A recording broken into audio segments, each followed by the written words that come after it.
Yes! No way!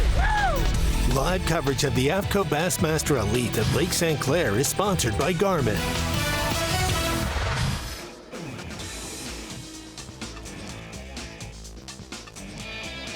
Well, if you're still catching your breath, we don't blame you because we are as well. Day 2 here at the AFTCO Bassmaster Elite at Lake St. Clair. That's Brandenburg Park right there, Macomb County, Michigan. And boy, did they catch them on day 1 at Lake St. Clair. 102 Bassmaster Elite Series pros fishing this week. 102 limits caught. If you didn't catch 20 pounds, I feel bad for you because you are not in the top 30-something. If you didn't catch 19 pounds, you are below the cut line. Davey Height here. Mike Sukon joining me in studio as we watch takeoff from just a little bit ago, guys. What a phenomenal day 1 of competition. Yeah, you come to Lake St. Clair any time of the year, you expect things to be great. There were a lot of hesitations, I guess, among the opinions of the anglers saying these fish aren't as bulky as they normally are. They might not weigh quite as much, but gosh, were most of them wrong. They were absolutely wrong. It took over 20 pounds to even get close to being in the lead or anywhere near that. 23, 24 pounds. It took 19 pounds to even make the cut. So phenomenal day. A lot of great tournaments here, but maybe the best one ever. And looking at our unofficial leaderboard right there, we've only been fishing for 1 hour. They left the dock exactly 1 hour ago. Brian New already up to 37 pounds and change. Jacob Founts needing a good one this week, 34 pounds already. Cooper Gallant. If you're the day 1 leader, Shane LeHue, you did your job, but you got to keep doing your job at Lake St. Clair. I'm going to go to the same area where I caught most of the better fish that I weighed in yesterday. It's not real far away, so we're going to run there and fish around there as long as we can. Yesterday the morning was a little slow.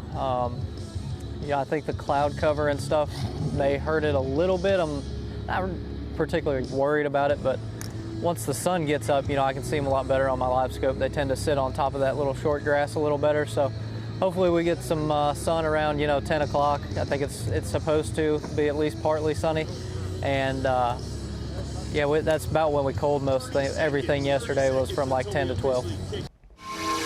Well, Baby Shark said yesterday after the day 1 weigh-in, I caught some baby whales. Welcome into the Bassmaster Studio, sponsored by Marathon. I'm Ronnie Moore. That's Davey Height, multiple AOY Classic champion, decorated angler and host, and then Mike Sukon, one of our stats and numbers gurus. Guys, phenomenal day 1 at Lake St. Clair. Blew our expectations out of the water. It is a post-spawn situation. A lot of these fish are skinnier. There is a certain part of Lake St. Clair that always pops off at each event. This week, we've already discovered that, and we will get into that more and more. But, Davey, your takeaways from day 1, what a credible fishing day. Well, I mean, I hate to sound redundant, but, I mean, it was just absolutely amazing. What you saw at the weigh-in was incredible for these anglers. You had some that went all the way to Lake Erie, some went to the mouth of Lake Huron, but a lot of the fish, like you mentioned, Ronnie Moore, were caught very close to takeoff. Don't have to go very far at all to catch a 4-5 pound smallmouth. It's absolutely incredible. Such, you're looking at all the numbers just like I do. What was something that really caught your eye yesterday? Because there's a lot to take away. Besides the 102, all of them catching a limit, we had 151 bass over 4 pounds. I think I'm going to lift up my big bass to like 4.5 now because that's a lot of counting there. The average fish was 3 pounds, 13 ounces. Pretty incredible. That is incredible. If you didn't catch 19 pounds, you are outside the top 50. And that kind of brings us to the cut question, guys. Over, under, is it going to take 38 pounds, 4 ounces? That is doubling the cut weight of top 50 right now, 19.2 after day 1. 38.4, does it double that and go up above that, or does it stay a little below that, Davey Height? I think it's going to go a little below. Yesterday was just so amazing. It's hard to duplicate that again. I know I probably shouldn't say this because it was so amazing what happened yesterday, but I'm going to go just a little under. Such? Boy, I'm gonna take the over then. Hey, you know I think what? they're going to catch them again. You guys took the over, you took the under. I'll just go straight on 38.4. It's going to be exactly 38.4. If we get a little bit of sun at Lake St. Clair, we'll get into it more on each guy's pattern. But that sun is key for smallmouth fishing, and boy, did they catch them yesterday. As we take a look at our Unlock the Lake, Minn Kota unlocked the lake. Lake St. Clair, we also have a little bit of Lake Huron, a little bit of Lake Erie in play as well. Average depth at Lake St. Clair specifically 11 feet, maximum 27. That 11 feet to 14 feet range, that'll be something we frequently talk about today. Davey, our 6th Elite Series event here, and boy, they've been a little different every time, and this time showing us a little bit of a shallower bite than we normally see. Yeah, a little shallower, and that's a little bit surprising, but a lot of crawfish up shallower, and that short grass, like we heard Shane LaHue mention, is always a big, big key this time of the year. The thing, though, you really nailed it earlier, Ronnie. There's always a certain area, whether it's in Lake Erie, down south, whether it's the Detroit River, Lake St. Clair, the St. Clair River, or even up in Lake Huron, there's always a certain area that seems to produce those bigger fish. This time it's very close to takeoff. I asked a couple of those anglers who maybe frequented Anchor Bay on day one, I said, do y'all just stink at keeping secrets, or how did everyone kind of figure out to practice there? And they said, hey, we are here a month earlier. These fish are in a different stage, and that is a result. Some big ones up shallower than normal. As we look at our top 10 from yesterday, Ed Lochran, Alex Redwine, a couple guys needing good finishes and loving smallmouth. And hey, that's a good recipe. I need a good finish, and I love fishing up north. Why don't we just combine those two together? Frank Talley, also a phenomenal day one bag, sitting in 8th place with 22.5 pounds. Brandon Lester, 22.9. There was a two-way tie between the Brandons, Brandon Lester and Brandon Card, for 6th place. Brandon Card gets the nod today on our camera coverage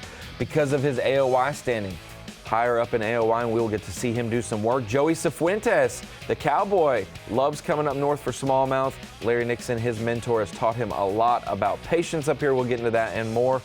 Cooper Gallant, expected to see him factor later in the year for sure, starting that party a little earlier in hopes of winning Rookie of the Year. Brian Schmidt, man, that guy has been deadly everywhere in the world, but especially up north. We'll keep an eye on him today. Jason Christie, a 2-time champion on this body of water. Will he make it 3 this week? And the baby shark, Shane LaHue, he always does so well on smallmouth. Normally at the St. Lawrence River, has a good track record at Lake St. Clair, and yesterday exceeded his expectations.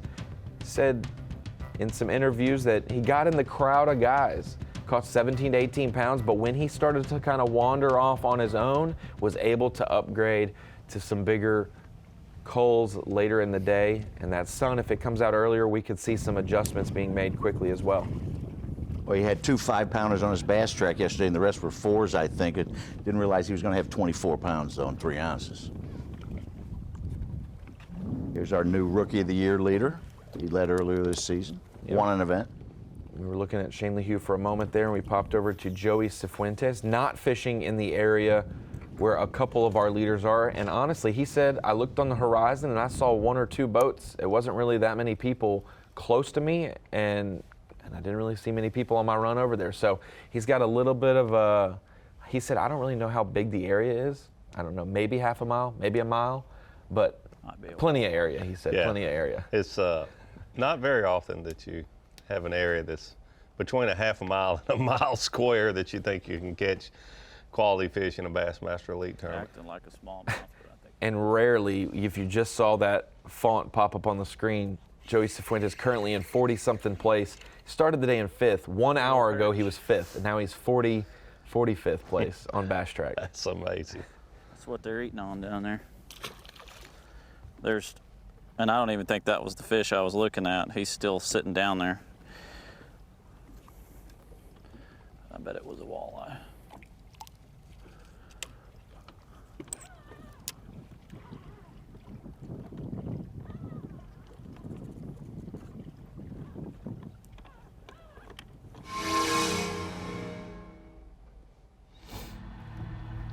Popping over onto the U.S. side of Lake St. Clair, Brandon Card. What a phenomenal year he has had. I think top 15 in AOY right now, especially with all of the health issues he dealt with early in the season. Being able to, he could have had a collapse of a season early on, and he has had a phenomenal year. Hooked up live right now as well.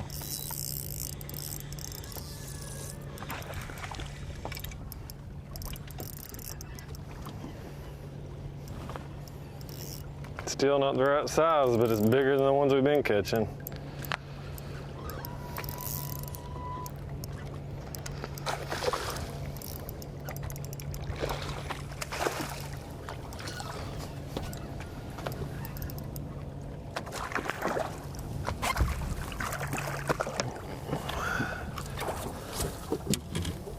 Uh-oh. Okay. Just a solid keeper. There we go. Card. On the drop shot. Decent one. Still a lot smaller than yesterday, but it's been kind of a slow morning. I got to relocate them.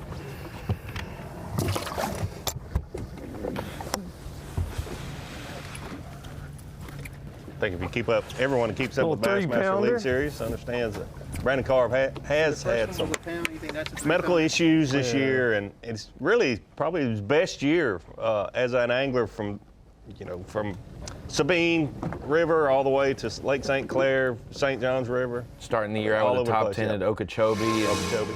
It's been fantastic. He dealt with Bell's palsy, had some paralysis on part of his body throughout the year. He's been going to therapy for that. It's great to see him almost back to 100%, and really, and it's also good to see his fishing game not drop off as he returns to healthy. Yes. You don't want Yeah. to change what's been working for you, That's right. You know, the 5 was probably like a 5 1/4.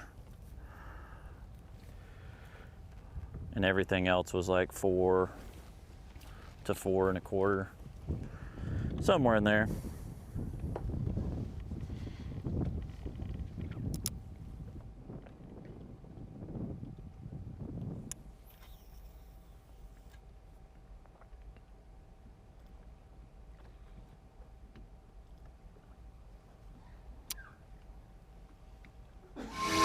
Goes from Joey Cifuentes out to 4 of our leaders. Brandon Card in the bottom right hooked up, fighting a fish as well. Shane LeHue just putting one in the box. That's skinny, but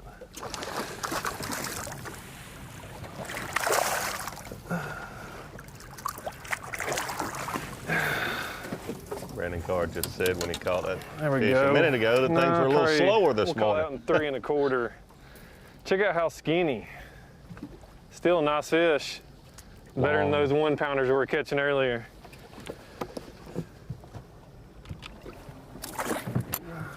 Three and a quarter. Good solid fish there.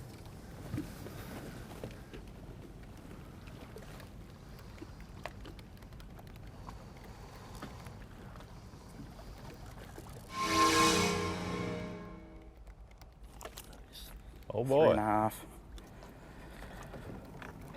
super gallant. Exo Ned Zone, green pumpkin, outcast tackle, perfect Ned head. Throwing the drop shot around a lot. They weren't eating it good. I don't even know. The morning has been slow. I mean, we're catching bass, but no big ones. Just got one decent one, but even that isn't gonna cut it. 3.5. Gotta keep going. Need a couple bigs. Big ones. We caught a lot of his fish yesterday on a drop shot. Today, switching up to that Ned There's head. 2 of them down there. It's the first time I've seen 2 together. Usually it's just I love seeing One slow roaming along. mornings, and then within the first hour, they've either got a full limit in the boat or they've got 3 fish in the live well. Like that, I'll take that for a slow day. But you have to have perspective. These guys are the top 5 or 6 coming into the day, so they have high expectations, and they know they need to catch them better than they I possibly catch have. a lot of walleye out here. Oh yeah.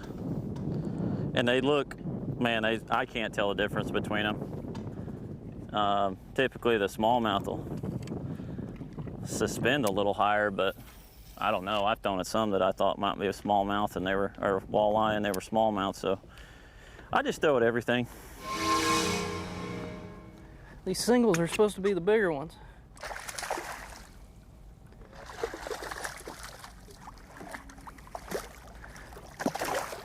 Come here.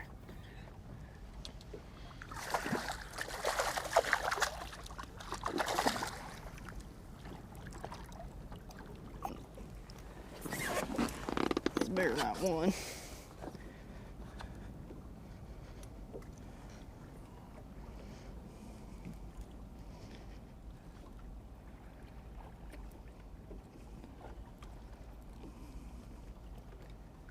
Messed up my hook.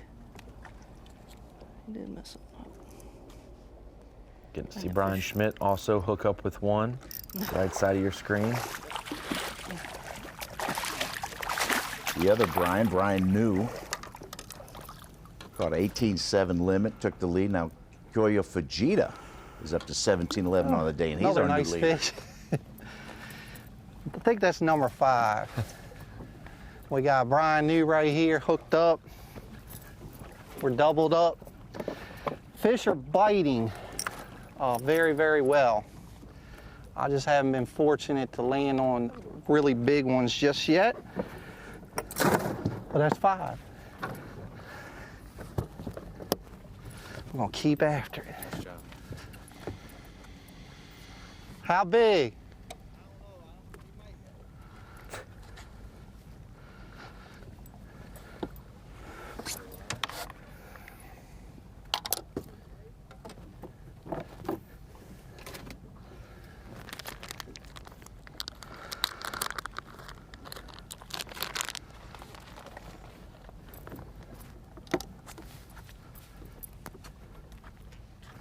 Brian Schmidt, Brian New, both having a great tournament and also a great day 2 so far, fishing in close proximity to each other. I feel like I'm already out of breath again, Davey, as these guys are catching them quickly. Once again, look at this 2 box of Jason Christie and an aerial of his Well, we've been area. slow so far. I feel like I've had 2 or 3 nice ones. One took my bait, just missed a couple. That's the only disadvantage of having live scope is you watch them bite. And I just feel like I jerked a little bit too quick on a couple of them. You know, you sit here and tell yourself, well, next time, wait a little longer, but you know, you fish, it's just reaction to swing whenever you see one, and I feel them, but they're just not getting the bait good. And the few I've caught have been small, but it's about like yesterday. I didn't catch them I didn't just smoke them. It was just steady upgrading all day long, and got a couple nice bites at the end. So the key to today is just to learn more. I feel like there's more boats around than there was. Maybe it's just from yesterday, catching some, and I just feel like there's a lot more boats cruising around than there was.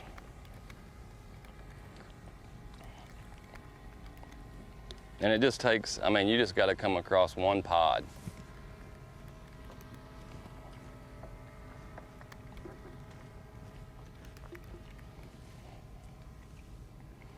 So I've been catching a lot snatching the tube, but with it being slick and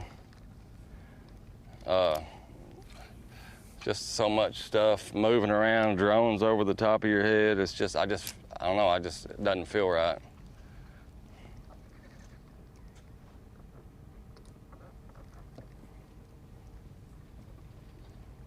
Dave, you can kind of get hints of it on the drone right there, a little bit of those slightly dark stuff, slightly clean stuff. Explain how the grass kind of acts, especially in the bays at Lake St. Clair. Yeah, it's patchy vegetation, and that's where the smallmouth really seem to like to feed on the crawfish in this patchy vegetation. You'll have areas that are just like a carpet where there's solid short grass. You heard Shane LaHue mention to the short grass, and that patchy vegetation mixed with the sand is where you really seem to catch your bigger smallmouth on Lake St. Clair, on all the Great Lakes, to be honest with you. It's a good shot there from the drone.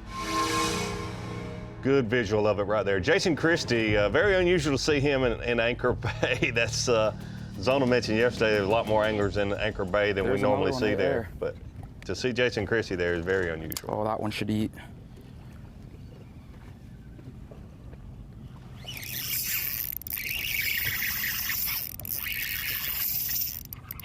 That's a good one, I think.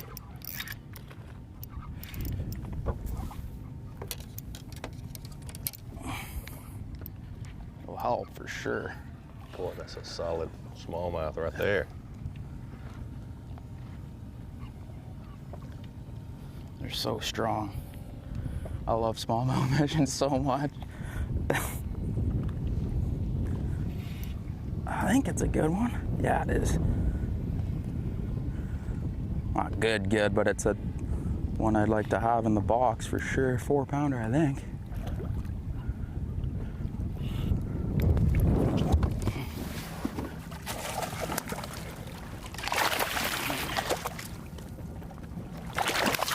He's hooked good.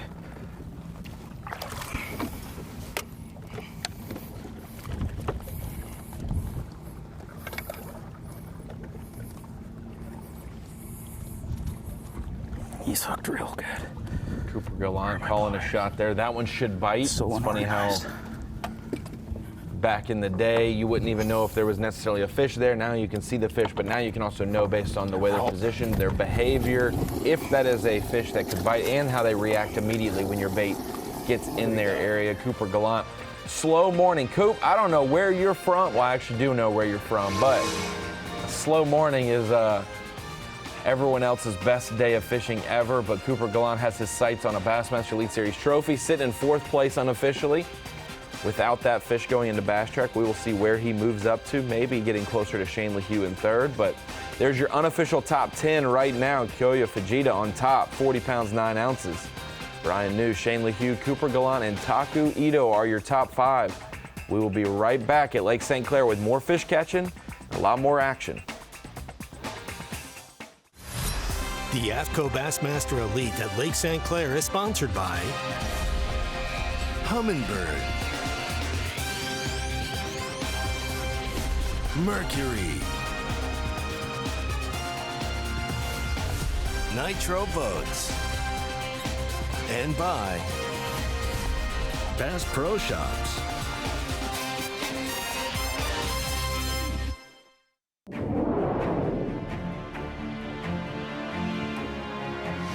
Shane LeHue here at Lake St. Clair. We just wrapped up day 1, and this little Berkeley Max Scent flat nose minnow just weighed in 24 pounds of smallmouth for me. I caught almost every one of my fish on this today. I did catch some on a flatworm and some on the Max Scent Little General on a Ned rig, but this guy weighed in all 5 smallmouth for me today. And for whatever reason on Lake St. Clair, the last 2 times we've been here and now today, I've probably weighed in 95% of my fish on this.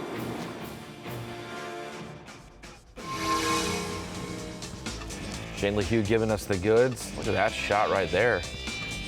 Probably at Brandenburg Park, where the weigh-in is for the AFTCO Bassmaster Elite at Lake St. Clair. Macomb County, Michigan. We're excited to be here. See some things up north that you don't get to see anywhere else. Everybody catching limits. Such, I'll put you on the spot real quick. What's the other day of full field competition, 102, 100 plus pros, whatever, day 1 or day 2 this year that everyone caught a limit? It's happened one other time this year. What time and place? It was Seminole, wasn't it? No, it was day 2 Lake Okeechobee. Out to Joey Cifuentes. I gave you 1 shot, Such, and you blew it, but it's okay. Oh man, that one coming up, them are good ones. Them are good ones, I think. Yeah. It's gonna jump. It's a 4-pounder, I think. There's 3 of them down there. And that wasn't even the biggest one that ate me. Stay on there, baby.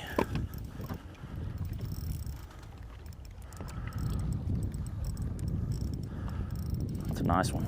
Don't jump. Please stay pegged. Please stay pegged. This is the stressfulest part of the whole deal. Obviously. This one's coming up pretty easy though. Most of these big ones don't really do a whole lot of fighting. They just kind of come up, but you still can't get too crazy because they could take a run and buddy.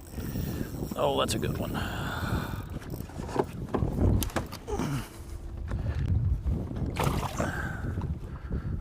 That's one we need.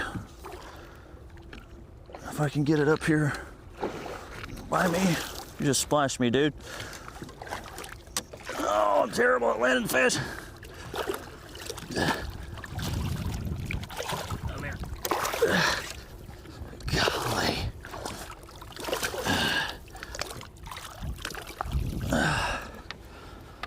Had me A stressing little better there. quality there.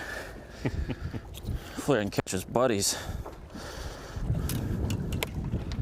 Big old long one. Yeah. They're still out and about. I don't know if that one's quite 4, but I think he is.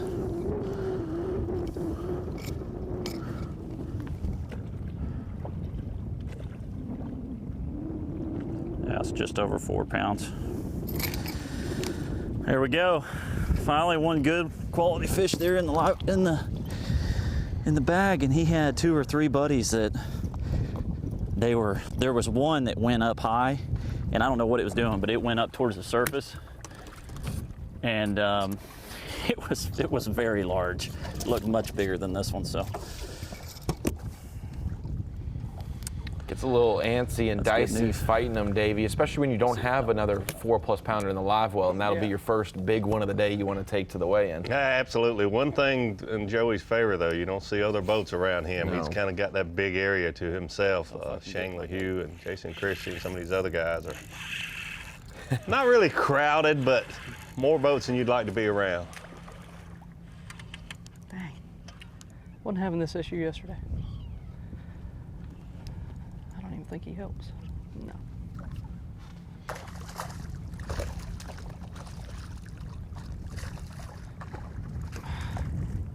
I want to break my line.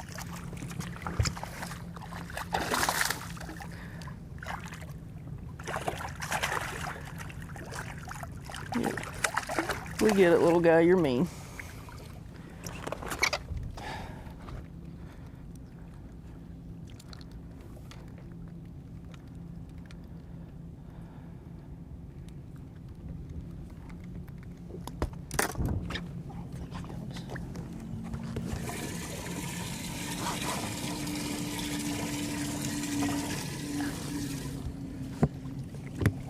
One big difference you'll also see, Shane LaHue, Jason Christie, Cooper Galan, a lot of these guys fishing shallower in the 10, 12-foot range. Joey Cifuentes, you saw him with the fin clips there, fishing around 18 feet of water, a lot deeper. These fish are what we call lake fish. Not that the Anchor Bay fish can't just swim 3 miles out into the lake, but right now those are programmed to be shallower bay fish compared to these lake fish that maybe Brandon Card and Joey Cifuentes are catching. Yeah, and a lot of times, these fish are post-spawn. We talked about it yesterday. That's why they're not as bulky as we're used to seeing them later in the year. But those fish that Brandon Card and Joey are fishing for out there in the 17, 18 feet of water, they're just they move farther away from those bays, and typically going to be a little bigger class fish. And oftentimes it looks bigger. Timing of when they spawn, the timing when they get back to their fighting weight is a little different. Jason Christie, who loves to be out in the abyss, noted that when we talked to him last night.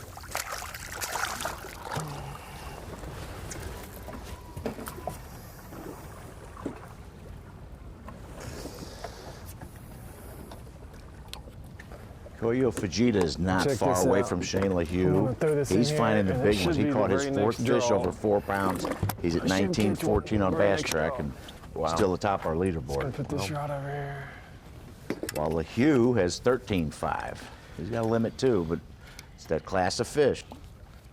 Nothing over 312 for LaHue today. I did have some fantasy fishing fans message me and say, why didn't you pick Koyo Fujita on your team if you said this is one of the best or the best forward-facing sonar lake in the country? And he only has like 5 of them on his boat. And I was like, well, and I just made up some answer that sounded smart. Like, he's never been to St. Clair before, and who knows if we'll find him. I'm obviously, just don't listen to me on fantasy. I think he's got 4, but not 5. But I'm going to say it's Friday morning. Koyo will be here Sunday afternoon. For somebody's going to have to be, like I said at the class, somebody's going to have to beat him this week. He's up to 41 pounds, 9 ounces. He might not be estimated. deep hooked. Thought I just saw my bait. So he's barely safe to make the cut, you're saying? I'm just kidding. Brian Schmidt. All the anglers you've heard say, and I totally agree. Maybe not all the anglers, but most of them. It's like set up for forward-facing sonar, just the Talk way about it manhandling 4 pounds. lays out. Koyo I mean, is damn it. set up for forward-facing sonar fishing. That's what he does.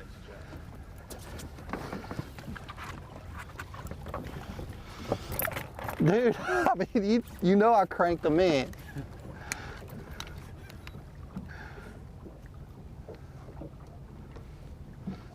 Put them in like a 312. But he's 4. Why did they do that? I don't know why. I think they just want to get on your nerves. Oh, I can always correct it behind the scenes, don't you worry.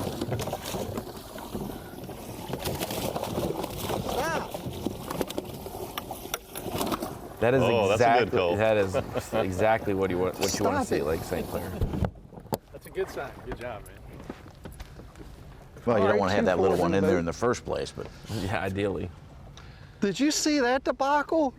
Mention how good This is Brian a Schmidt is joke when we go up today, north. If dude. there's expansive areas of How is it even vegetation, happening? grass, you can bet he's going to be in the mix. It's just really, it's like clockwork. I mean, You can count seriously, on if you Brian think Schmidt about being it. in the mix.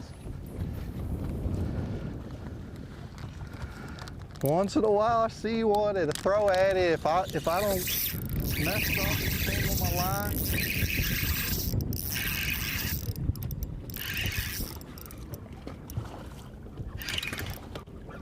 Good one.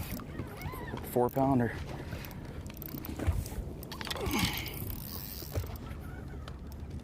Drag was loose there, holy.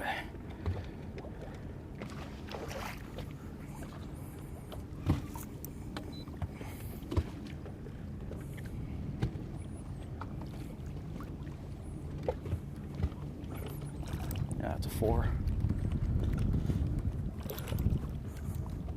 Come here, bud. Yeah. Oh, you little bugger.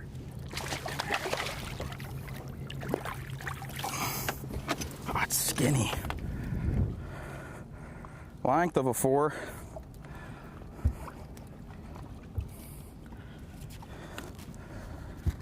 Three-pounder.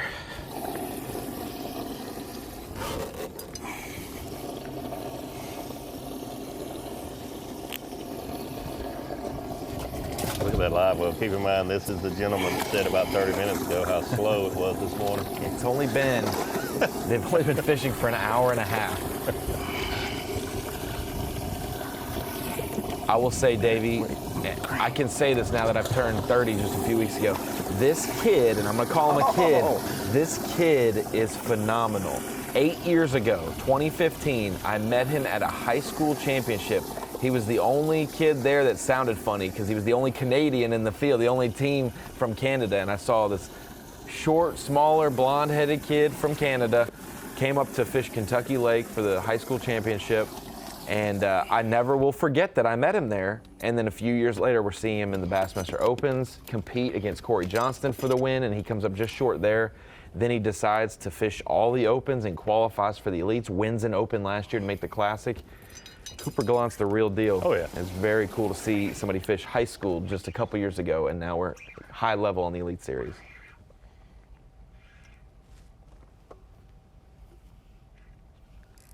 big deal with his standing. He moved into Classic contention from 43rd into like 27th, I believe, in AOI points. 26th. Dave Mercer has been saying all year, you know, and he's had a decent year. He's had, you know, 43rd, certainly nothing to be ashamed of in your first year on the Elites, but Mercer's been saying all year, wait till the northern swing, wait till the northern swing. You're going to see Cooper Gallant's name at the top of the leaderboard. You're not going to believe this. You are not going to believe this. I caught this fish in practice. There's the hole right there. He had that gold eye and he was skinny and ugly. But he's beautiful today. Skinny. I need to get that tube in my hand. Like, they're not out there in the open yet, where you can see them real good.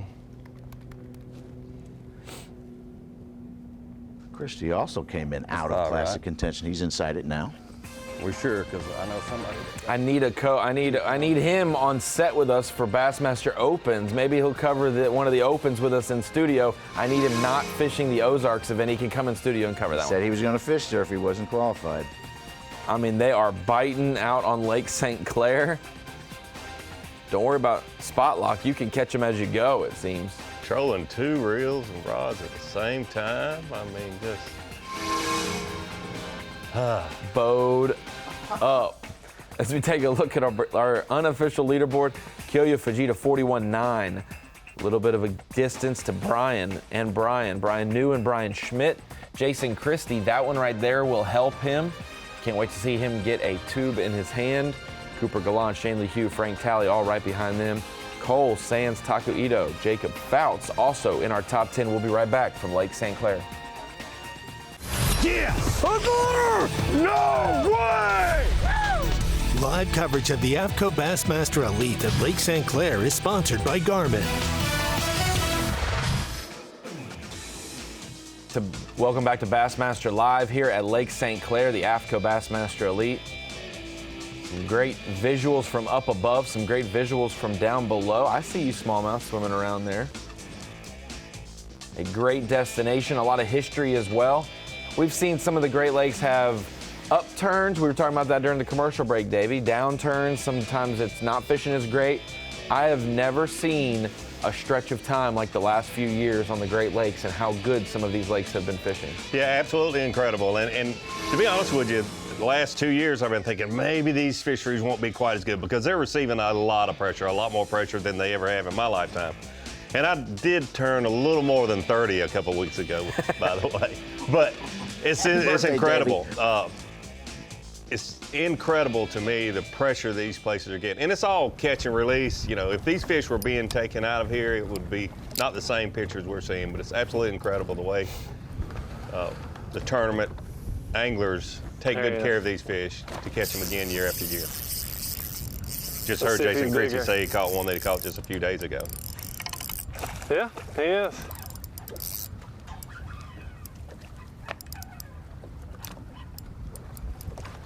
Three-pounder. Well, yeah, 3-pounder. I figured I'd catch him. When they follow, they're really aggressive, so your chances of catching them are pretty high.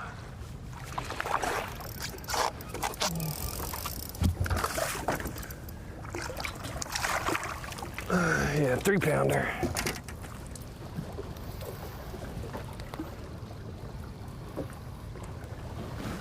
There we go. Nice. That's 5.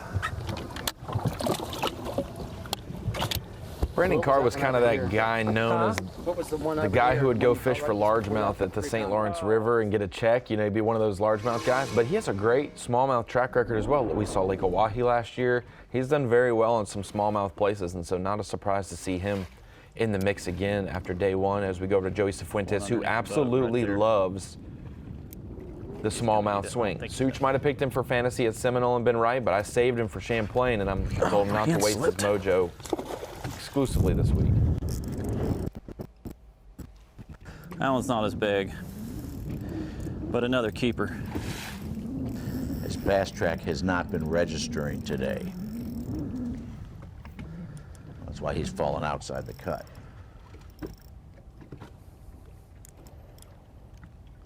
He is probably a little deeper in Canada than some of the other guys we've seen, and he is. And a little reveal here. I know he, often gives Larry Nixon credit for, teaching him a lot about being a good tournament angler. The area he is in, Larry Nixon, through the years, fishes out in that area quite a bit. And I've fished out there. Part of the reason I know that, and Larry and I talking through the years, it's hard to find because it is a huge, huge area. But it's hard to find the school of fish out in this area. But when you do, they're going to be a different class than most other areas of Lake St. Clair.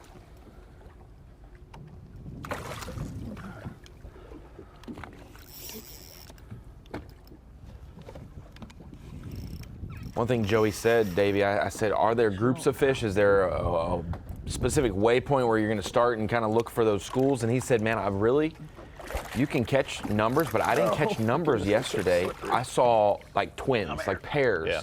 there would be 2 fish on the graph over here, and they would both be big ones. And then I would go for a little while and not see a fish. Then there'd be 2 over here. I maybe catch some walleye as well, but whenever Every I'd see time you 2, try and grab these fish in the normally mouth, both big ones they and they're shake their grouped head together. and they snap their jaw, and you just can't hardly get them. I don't know. And then when you try and grab their body, they're slimy. You know, stressful. They don't make it easy on you. Very stressful. This one's not one we need, but we don't have a limit yet, so we're gonna.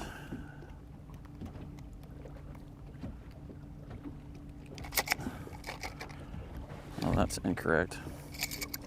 Anyways, we'll put them in there on the small side. So we make our way from Joey Cifuentes back over to Jason Christie. Well, he keeps saying I need to pick up that tube, but he doesn't do it. He's got the drop shot in his hand. I wouldn't pick it up either when you catch him on a drop shot this often.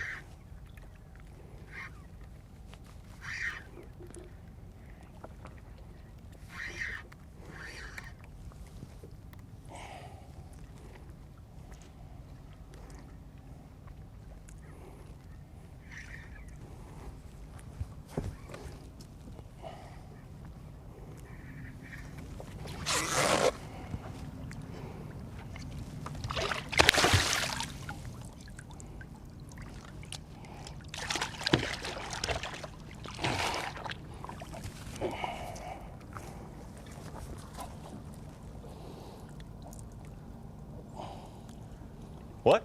That is a tube. He did pick up the tube. First one we've seen Jason Christie catch on a tube. I think he did that just for his own. Tell me this year he's been really distracted building a house, and that he's been the boat stays at home. He's working on contractors, getting this house, and living in the barn next door with his man cave, tackle shed, whatever you want to call it. But he says, I got to bear down now in these final 3 to get in that classic because Grand Lake is calling. So the amount of trees and land he had to even clear out to make it livable, and he took me to that plot of land that he had just purchased and said, I hope to build a house here one day. And then he goes and wins the Elite at Chicago. Hey, I think I can start my house now. It's down payment.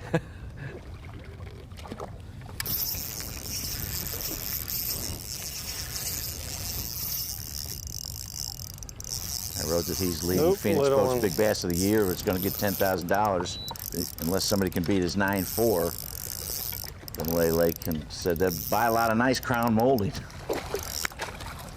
Well, maybe not a lot of nice crown molding, but definitely some nowadays. 3,800 square foot house. Yeah.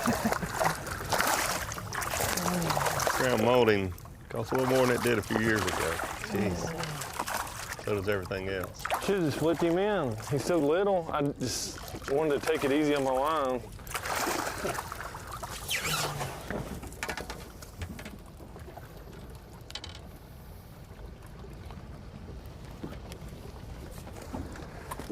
Get in here real quick.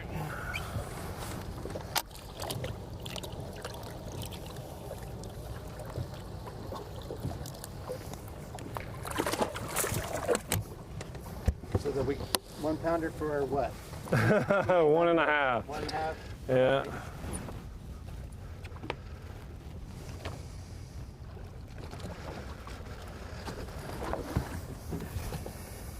You mentioned Brandon Card. Progressing as a better smallmouth fisherman. I think forward-facing sonar has helped him a lot. He's a offshore ledge type fisherman. For sure. And the contours that you search, you know, most often on most fisheries is not here on some of these smallmouth fisheries, and they're just hard to find until we started having side imaging, 360 and forward-facing. Oh, that looks like a big one. Now you just look for fish instead of contour. That's got to be a good one. Yep. Not big, but it's good.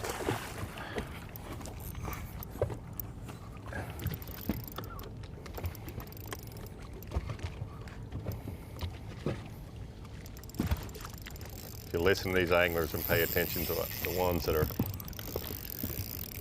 They did well, obviously, yesterday. That's why we have cameras with them, but they're doing well again this morning. They are fishing for the bigger fish. Pounders. It's not just random that they happen to catch 4 and 5 pounders. That's gotta be. Specifically fishing for those bigger fish that they're looking at with their electronics. Why don't you do that? Oh, it's a good one. Yeah, it's one I need for sure.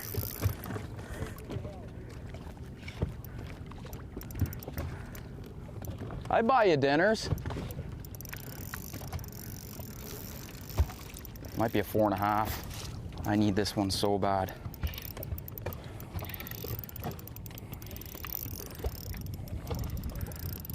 Oh yeah.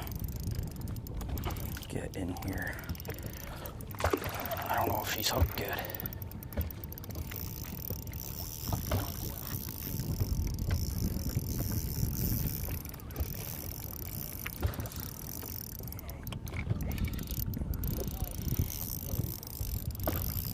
Come here, bud. It's almost got to be done now.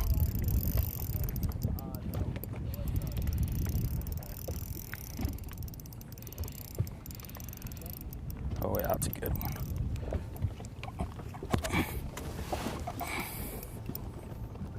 Oh, it's not that. Oh yeah, that's good. Oh, that's a solid fish. Oh yes. Holy. It's a good one, boys.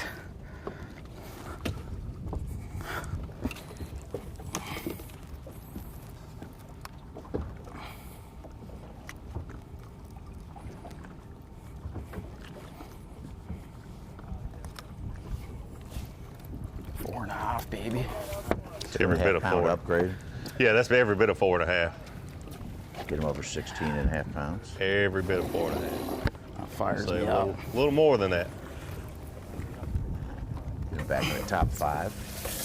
Just got to get out of the crowd. I think there's so couldn't many help boats but, here. There's literally 50 boats. Smile and chuckle a little bit at some of the anglers yesterday when they were weighing, talking about how the lakes, the fish look a little skinny, they look a little poor, the way like they were concerned about Lake St. Clair, and it was 19 pounds, Somebody 20 mentioned pounds, 21 pounds, 22 pounds. I think Lake St. Clair is doing just fine.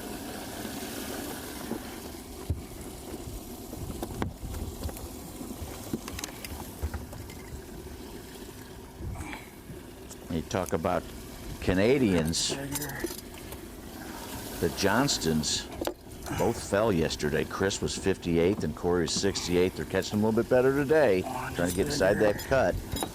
And Chris was 39th in the AOI. He actually fell out, and Corey has some work to do to get there. But of course, we're in his territory and going to his home lake. Yeah, and we were talking about this, that there are those guys who didn't catch them yesterday, and you can't just get back in the game by catching them better the next day and counteracting that. You almost have to have 2 days worth of good days or above average days. Like, you catch 17 pounds day one, you better catch 22 today and 22 tomorrow to maybe try to not just be on the bubble every single day. Well, this is a big day because you've got to make that cut. They've got to catch 20 couple today to be able to make it till Saturday to make that move again on Saturday. So, yeah, you're right, but they've got to catch them today. And then hopefully have another day above average, you know, the 20, 22, 23 pound stringer to move up. Just give yourself a shot to where if you caught a 23-pound bag, you can make up some significant weight. At this point, 23-pound bag, it'll move you back to par instead of having that day where it can move you well into, you know, well into some money upgrades. And it's disappointing that you can really kind of be out of contention after day one, but you know, a 16, 17-pound stringer yesterday puts you not out of contention by any means, but behind the 8 ball. You got to have a top 10 stringer the next day, not just a good, you know, top 50 stringer, but you've got to be one of the top 10 in weight the next day to be able to make up that deficit. And that is, you know, when you put yourself in that situation, you've got to have a top 10 kind of day. That's not ever good.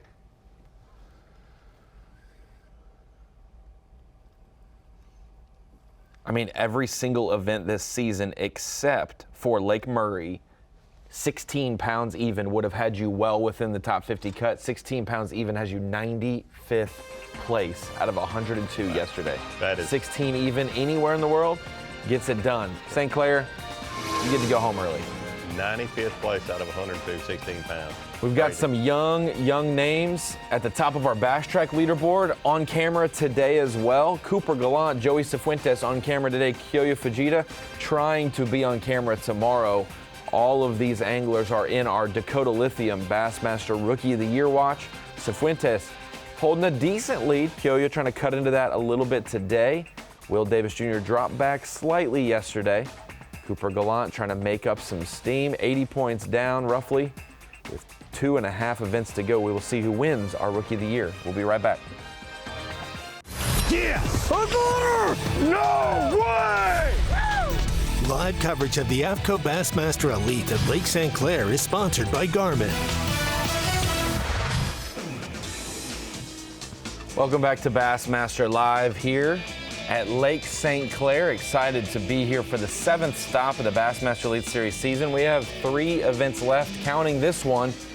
And if this is any indication of how our northern swing will go, it is going to be a fantastic end of the season with tight AOI races, as we have a tie at the top of that race after yesterday's competition. Unofficially, obviously today will determine a lot. If Kyle Welcher or Brandon Cobb miss the cut, it kind of leaves the door open for the others, so we will see about that. But Cooper Gallant out on the water, hooked up live.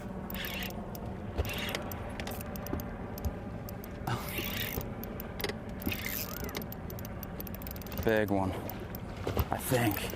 Yeah.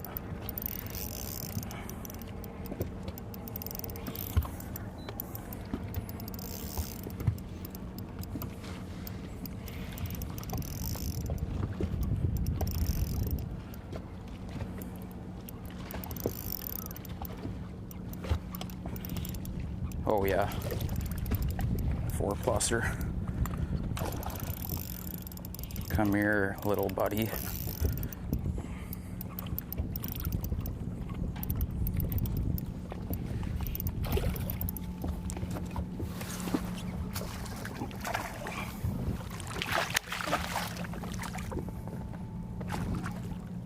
Come here.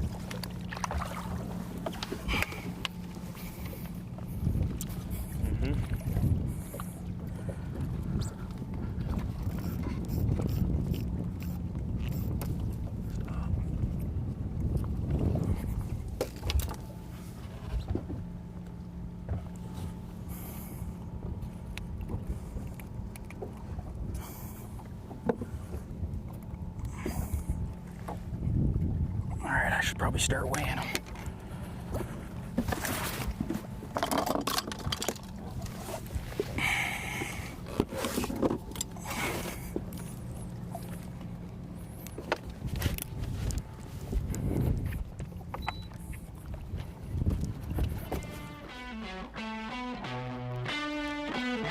"45 minutes, maybe an hour into the day," Cooper Gallant said it's been a little slow. We quickly corrected him on that. It has been a fantastic day for him so far, and he is our VMC red line on point, Davey Height. Yeah, he absolutely is, and we had to call him out a little bit. He's been catching one fish after the other, and he says a little slower this morning. Need the sun to come out. Well, I think the sun has been out on Cooper Gallant all morning. That's why he is our VMC red line on point. Couple things going on with Cooper. You see there's some other anglers around where he is. It's kind of, I guess, the busiest area of Lake St. Clair, Lake Erie, Lake Huron. The whole playing field, this area, not far from takeoff. Probably 15 or 20 boats in that area. They're not all fishing right up beside one another, but a lot of other anglers here. And here's what I've seen Cooper do differently. And that's why he is our VMC red line on point. He's using his forward-facing sonar to target not just some smallmouth bass, but the bigger ones, and he's just fishing for those bigger ones. He's mixed it up. He's caught a lot of his fish this morning on a Ned head.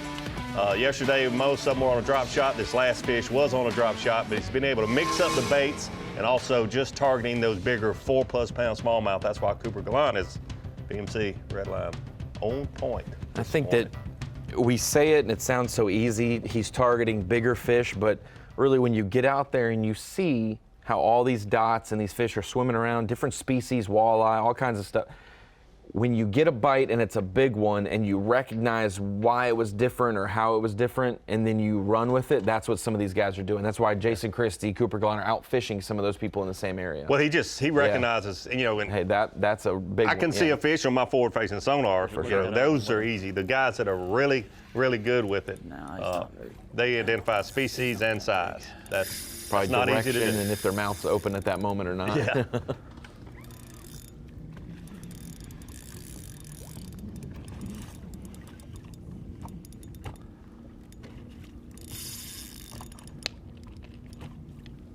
Luke Palmer's just climbed into 3rd place from 12th, 18 pounds on the day.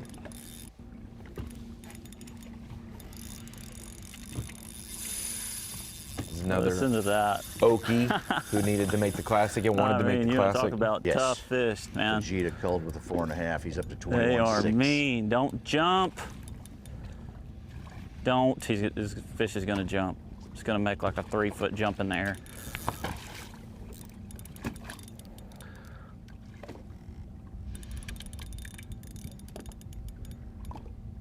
Can't really see what size he is yet. I mean, we don't have a limit, so we'll take him. But the way he's pulling, as hard as he's pulling, he might be a 3.5 pounder.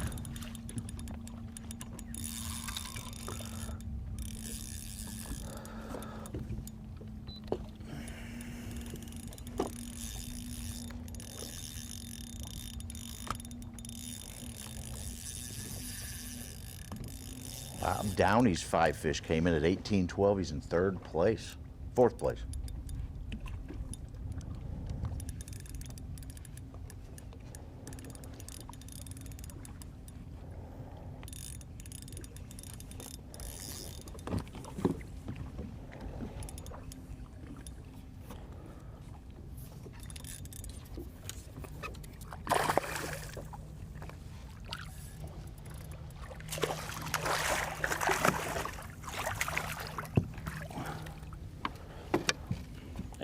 About that size.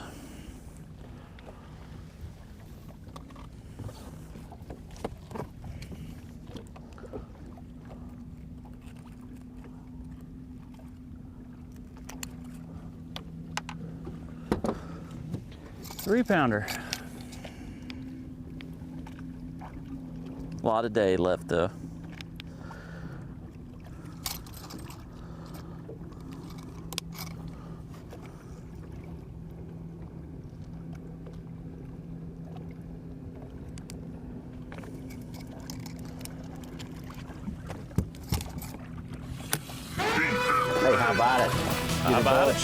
BFA, a big fish alert. John Cruz's 2nd nice one of the day. He caught a 4.9 earlier. Just caught a 5.0. Wow, he was one of those 19-pound bags that was on the cut line. 45th place. Right now he's got 3 fish for 37th place, about 12 and 12. What was his weight? Change, 13 pounds. What was his day one weight? 19.4. So 19.4, yeah, and 19.2 is the last place in the cut. So 5 guys within 2 ounces of each other at the cut line. That is how tight it's been. So crazy. Wow. We talked about it, Such, Davey. Anchor Bay has been the place to be. We were wondering how long it may last for some of these guys. This is currently who is in Anchor Bay fishing, and then this is a visual aerial of one of the sections of Anchor Bay. It is, but keep in mind that mapping and the way it looks like those guys are on top of one another, they're really not compared to like Lake Okeechobee when we talk about guys being on top of one another. It's a huge area. Some of these boats, a lot of the anglers, a lot of the top 10 are in Anchor Bay yesterday and today, but it's not quite as crowded as maybe you would think if you're not familiar with how big Anchor Bay actually is. Yeah, a lot of wide open spaces, but where those lines are, LeHue said it yesterday. He said, we kind of weren't on top of each other, but if you kind of looked, you could see where the grass or where the depth line was, because you could see like lines of boats, like just, they would, if you looked across the whole bay, you'd be able to see, you'd be able to know, that's the drift if you were actually drifting. These guys are just bouncing around, but it's very interesting that some of those lines that guys get on. That's a great shot from a drone, and you can tell that You know, that's the happening area of Lake St. Clair right now. But keep in mind, there's probably 3 of those boats are our still photographers. They're not all tournament boats in that area right there, but we have the tighter Bass than track. you want to be. We have the Bass track map here, and the leaders, the top 12, have colored boats, and most of them are like on this line. Yep. Up and down Anchor Bay.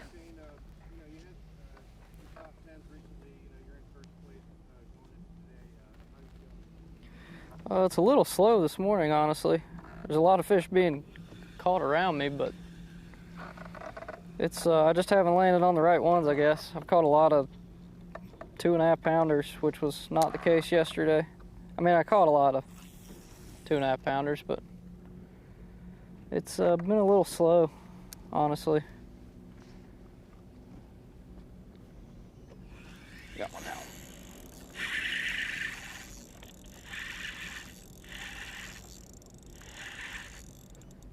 That's a better one. I don't think it's a coincidence that every time an angler says that it's a little slow, they set the hook. I think it's not really been very slow. It's all relative, though. No, it's not. He's just fighting hard. This has been my issue. It's just I'm getting all the little guys out of the way for everybody. Okay, this is kind of how it is, though. Just got to get lucky.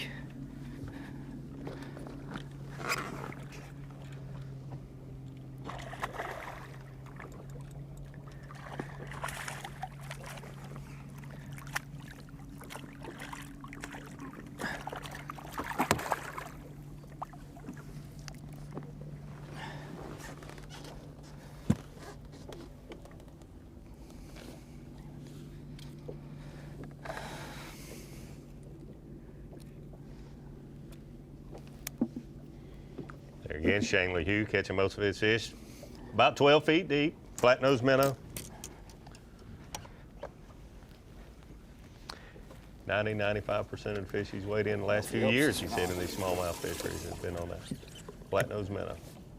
LaHue and Christy were talking about it both in separate conversations with me about how people, you know, it's not all skill. There is a little variance of luck in terms of which stalk of grass you decide to go over to and if there's some 5-pounders on it. But he said at Lake St. Clair, where they both had success, getting in a general region and then just bebopping around in there, and you figure it out more and more each day, and then you know this is a higher percentage chance.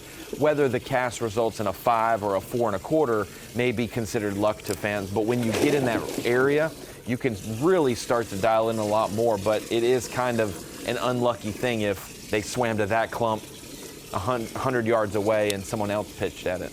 You got to refine them every morning. Yeah, and it's really like that everywhere we go. You've got to be in the area where the better quality fish are biting, and it's all relative. It might be, you need to be around the 3-pounders or the 5-pounders, depending on the fishery. But finding the general area is what you have to do as a tournament angler. It's so difficult. Lake St. Clair, Lake Erie, Lake Huron, 2.5 days of practice is not enough time to cover 430 square miles of just one lake. Yeah, exactly, exactly. So 800, 900 square miles in 2.5 days, it's not possible. So you have to do your research and hopefully find the area, and it seems to be where Shane LaHue and Jason Christie are this year.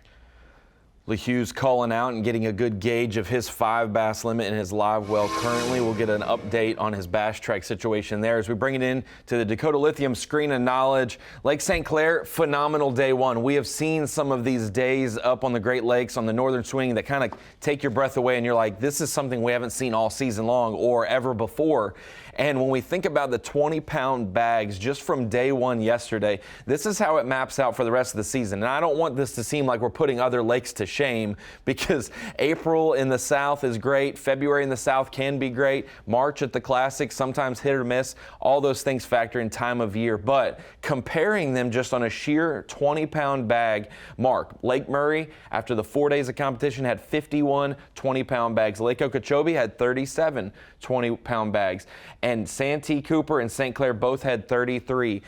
The only difference there, Davey, and I don't want to pick on your home lake there, that was 4 days at Santee Cooper. We had 33 bags over 20 pounds, 33 at St. Clair just yesterday. And I think if we look at Bass Track, Kyoyo Fujita's unofficial 20-pound, we will now just maybe have the ticker bump that to 34 for Lake St. Clair. We had 17 more 20-pound bags at Lake Seminole. And then, like the Sabine River, the Bassmaster Classic, we didn't have a 20-pound bag, but we did have a surprise 20-pound bag at Lay Lake, where Jason Christie not only caught a 9-pounder, he also had 23 pounds. So that's just a little bit of perspective how one day at Lake St. Clair can look like a full-blown tournament has occurred, but it's just 1/4 of the fishing day. Dave, you hit on how many 30-pound bags are going to come out of there and how many have come out of Santee Cooper. Yeah, exactly. But for the record, I love Santee Cooper. I do have a place there, but my home lake is Lake Murray. We're at 51. We might not break that here, or we will today. By maybe 11:30. Yeah, 11:30 exactly. local time. It's incredible. I mean, soon. You can't say it enough. Lake St. Clair is on fire. Got a couple guys who really, really wanted to make the Classic. We expect to make the Classic. Luke Palmer, Jason Christie, 2 Oklahoma anglers wanting to be at Grand Lake next year, getting their work done today. We will see who gets their work done next segment. We'll be right back. Yes! No way!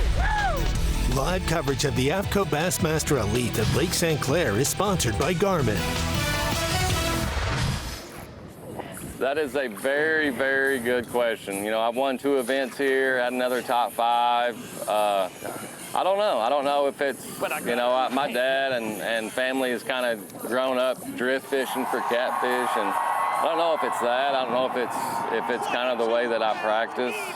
Somehow I lost all of my waypoints from here, so I had to start over, and it's kind of good because I spent a lot of time looking in the areas where, you know, I'd won before, and it just, the fish there, they're just coming off. They're real skinny, long, and luckily I made a change late in practice and found the area that I'm fishing in now. I asked the same question. He gave the same answer on the phone, so at least we know he has his story straight. He said, you know, drift fishing with his dad, just being out in the middle of the lake, not on anything specific, trying to figure it out. We take a look at our leaderboard there. Kyoyo Fujita on top, Cooper Gallant right behind, Luke Palmer. All 3 of those guys already unofficially eclipsing the 20 pounds per day average for their 2 days. But Jason Christie, to have 2 victories here. He's from Oklahoma, has lived and breathed Fort Gibson and the Arkansas River and 10 killer things like that. But when it comes to Lake St. Clair, we have to give the marathon peak performance to Jason Christie. An Opens victory way back in the day when he introduced himself to Bassmaster in the tournament trail, and then the 2017 Elite Series title. To see him in the top 5, Davey, not a shock this week. Not a shock at all to see Jason Christie in the top 5 here. Really not a shock to see him in the top 5 anywhere, but certainly a great history here.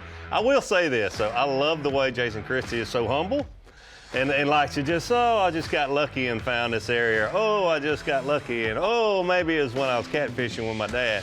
Jason Christie is not going to reveal all of his little secrets and the reasons why. That's why you have to watch Bassmaster Live and watch him very closely, what he does.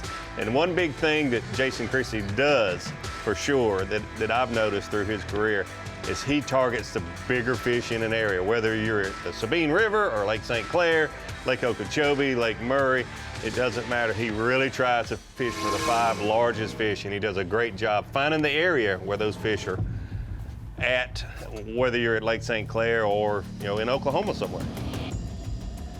We bounce over from one cluster of boats to the next cluster. Kind of got the old regime and not saying Christie and Schmidt are old guys, but then you pop over to LeHue and Cooper Gallant in this area. Cooper Gallant, definitely one of those guys fishing for these bigger fish. And you say, gosh, isn't everyone fishing for the bigger fish? Yes, they are, but not everyone is dialed in with the forward-facing sonar on exactly what species and what size these fish are they're throwing at. I don't even think he's wasting time making casts to these smaller It's actually fish. a pretty good one. 4-pounder, I think. Jeez, it is.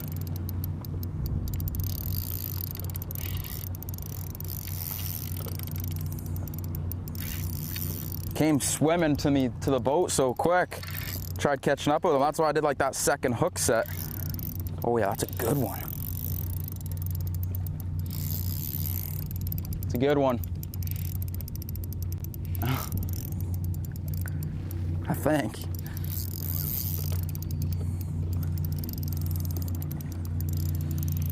Oh yeah. Come here, little buddy. I don't know if it is a 4 or not. Why don't you go over there?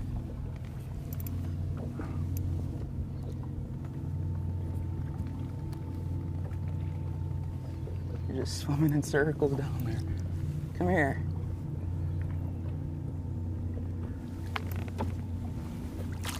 Oh, it's not nearly as big as I thought.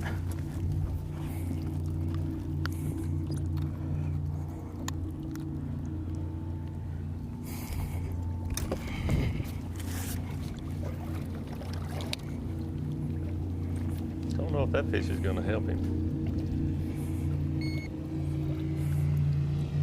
Maybe just a little.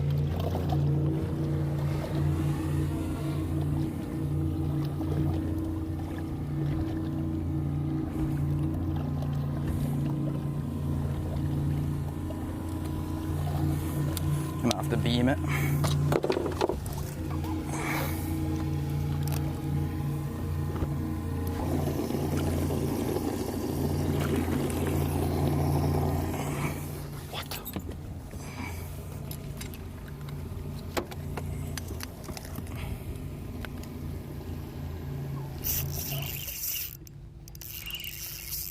I don't think it was any help there for Cooper.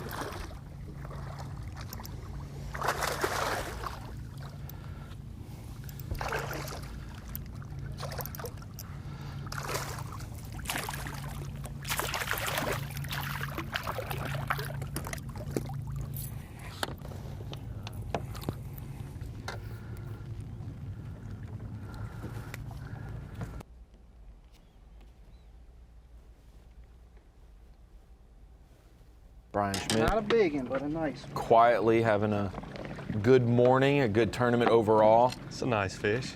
It's a nice fish. For a guy who isn't consistent in terms of Angler of the Year race, he's always going to pop up and win one, but maybe be in the 25 to 40 range to qualify for the Classic. Having a phenomenal year currently after yesterday, 7th in AOI. Really nice fish, but they Let's not just forget about the aren't good Bassmaster enough for Classic, this too. week. Yes. He's had a phenomenal year. And the next Exactly right. two venues as well that we'll have. He could end with a top 3 finish in AOI for sure. Yes.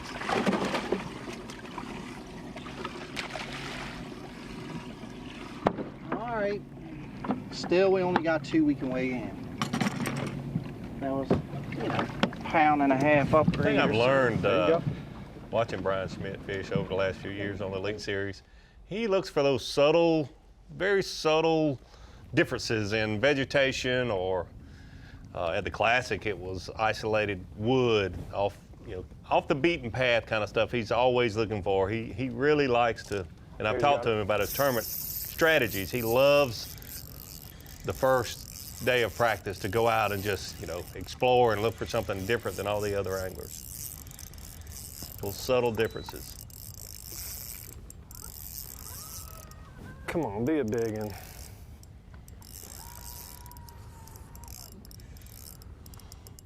Nope. God.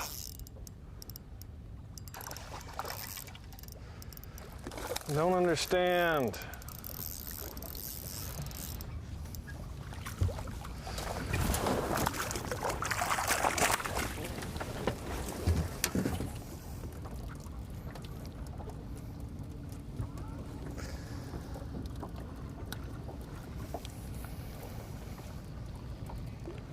A little more what I was speaking of there, the difference in Cooper and Lod.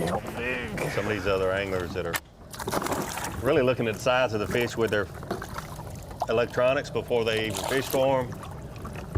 You know Sarah Brandon card saying, be a good one, be a good one, and then when he saw it with his eyes on the surface of the water, no, it's not. Wasn't a good one. Where Cooper knows it's a good one when he sets the hook.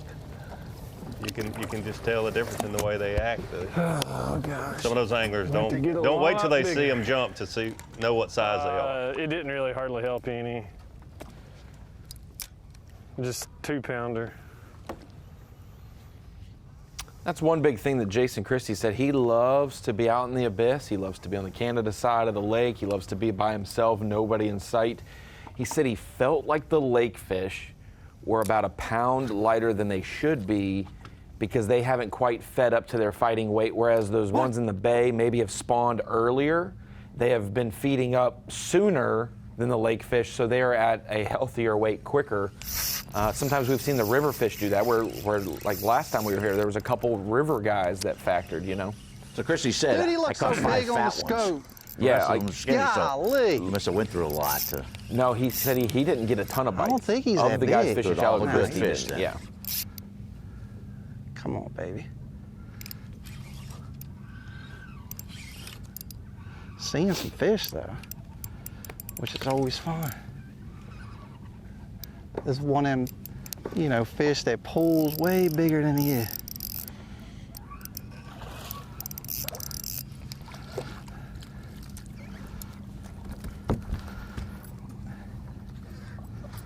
Dude, there ain't no way. I mean, I don't think so, but let me just check.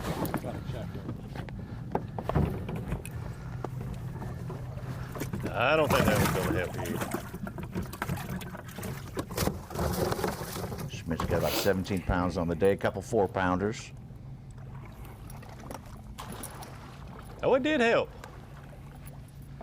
Good move. So we take a look at our TH Marine Weather Watch. Today's high 90 degrees. To kind of get a little bit of taste. It's a different 90 than what we're feeling in Little Rock when it's 90. Yes, I'll just say that was I would 103 say. when we walked out Humidity. yesterday. Low of 68 this morning and this evening probably. Possibility, you know, in the summertime of those afternoon storms, and then tomorrow less of a chance of storms, but a little bit of an uptick in wind. Winds coming from the north won't really bother Anchor Bay folks, but those boys, the south side of St. Clair, will feel it a little more. Maybe the Miracle Mile will be a little bit crazier of a run.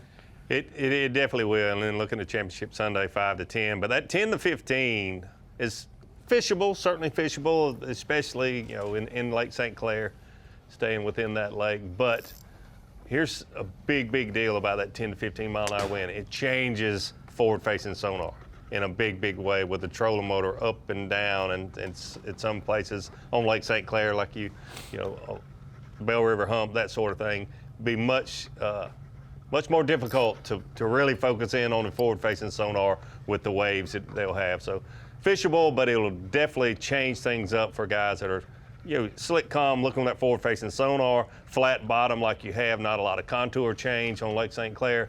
Those fish can swim, but they can't hide, I like to say. But you get 3 and 4 footers, they'll be much more difficult to see. Maybe we'll see a little power fishing from those guys who Yes. do have to fish the lake, a little more crankbaits again and things like that. Yes.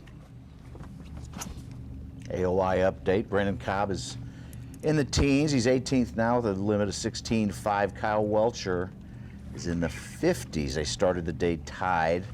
He has 3 fish, though, Welcher. Yeah, it was. I was watching weigh-in yesterday when I saw those 2 guys at the end of weigh-in being 12 spots apart. I knew that they were was tied, a yeah. distance, but that Brandon Cobb had fallen behind Kyle Welcher, and they were tied this morning when they left the docks. That's awesome to see the race being that close. Way smaller today. Just running small so far.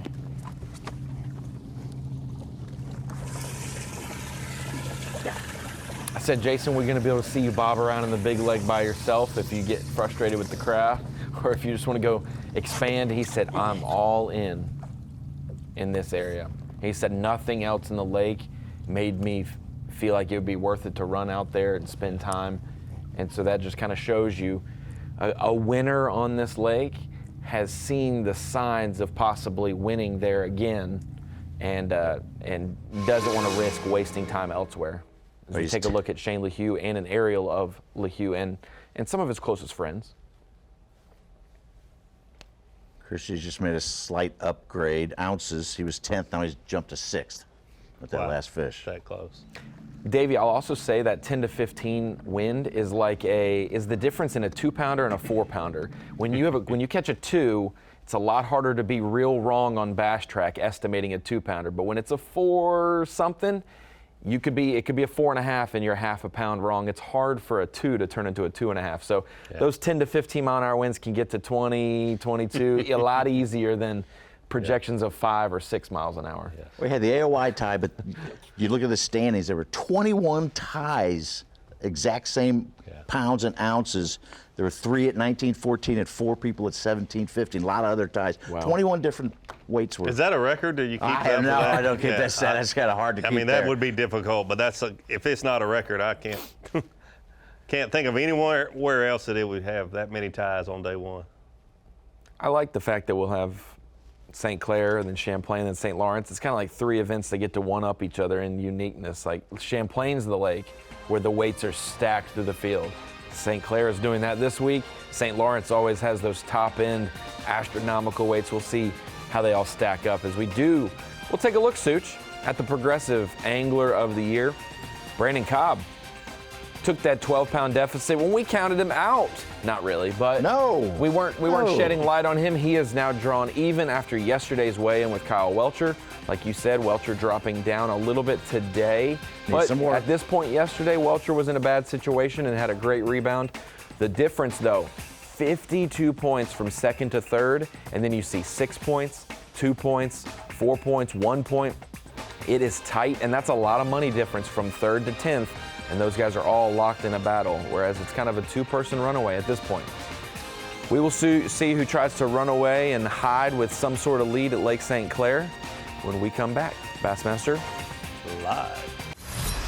The AFTCO Bassmaster Elite at Lake St. Clair is sponsored by Ranger Boats, Yamaha, Toyota, and by Dakota Lithium.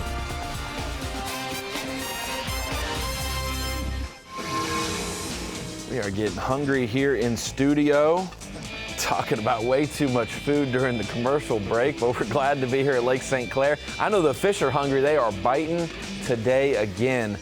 We thought we couldn't top day one. Well, we're already hitting our stride early on day 2 here. Kyoya Fujita, 43 pounds and an ounce, leading our group. Shane LeHue, we saw him culling earlier and getting closer to his Bass Track number. We have made those updates, and he has pulled to second place, just a few ounces ahead of Cooper Gallant. He's in the general vicinity as well. Meanwhile, Luke Palmer, Brandon Lester started the day tied for 6th. He is in 5th place right now. Brian Schmidt, Jason Christie, Taku Ito, Bob Downey. Don't know who was in 10th. I missed out on that one, but a great top 10, well-versed, and a couple different regions of Lake St. Clair represented. Speaking of a different region of Lake St. Clair, Joey Fuentes is in a region all by Did himself. You get that jump? You didn't have your camera, man.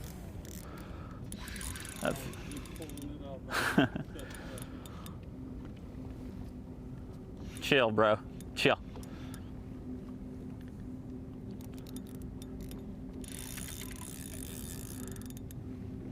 You have to start thinking about how this tournament is going to unfold.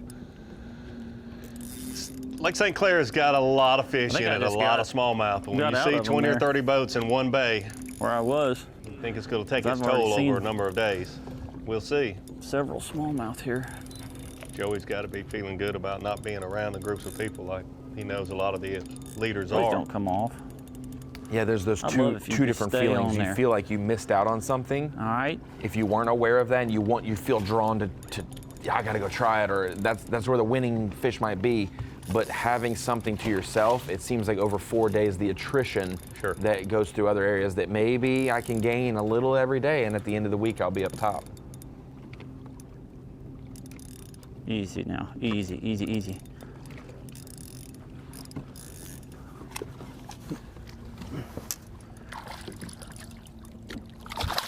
Oh, it's one of them long ones. Ugh, skinny.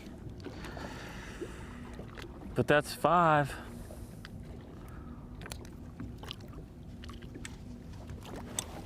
We need some a little more girth on them. A lot of fish are looking really thin like that. And I don't really know why. Because there seems to be plenty of food out here for them to be eating on, but it's just a 3-pounder. A lot of these anglers are talking about the fish, you know, seeming a little skinny. It's supposed to spawn smallmouth bass. They lose a lot more weight while they spawn than a largemouth does, especially in an area that has so many bait fish. The perch are trying to rob the nest of those smallmouth bass. They're fighting those off. The gobies constantly. I mean, they are so protective of their beds, and there's so many little predator fish that are trying to rob the nest. So. And they probably exert a lot more energy just to feed up, because they swim a lot more than a large. Yeah, you know, they're nomadic, and yeah, 100%. And current in St. Clair might not be noticeable to you on camera, but there's when you get in the main lake, it is pretty swift at times. Oh, absolutely. And they eat a lot of crawfish this time of year to try to gain that weight. Somehow, I think they know that that's what they need, more protein. Feels a little bit better. But they're still bait chasers for the most part on Lake St. Clair. Yeah, better one.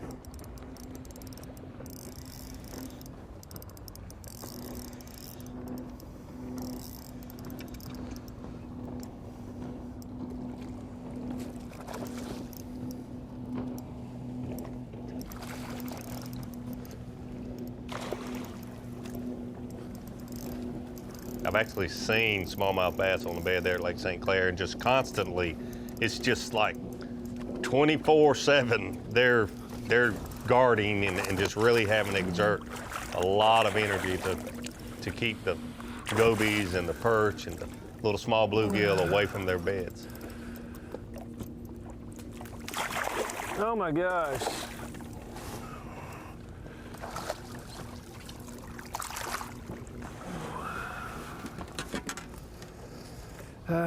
Still not the size that we need, but bigger than the small one we got in here. Probably 2 3/4 or something.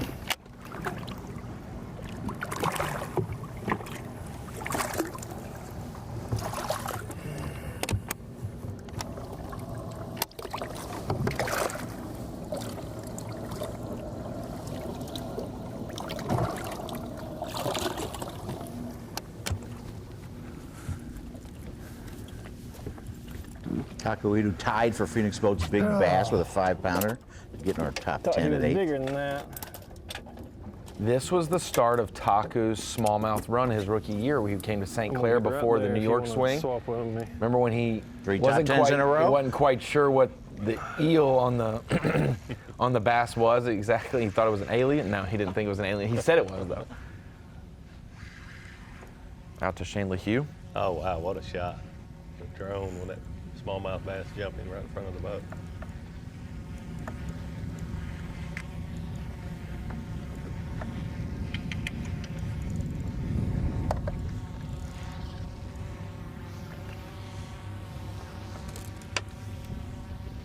Don't know if he's gonna help or not. Don't think so.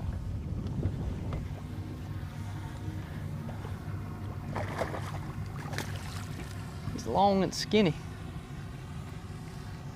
If he was fat, he'd help.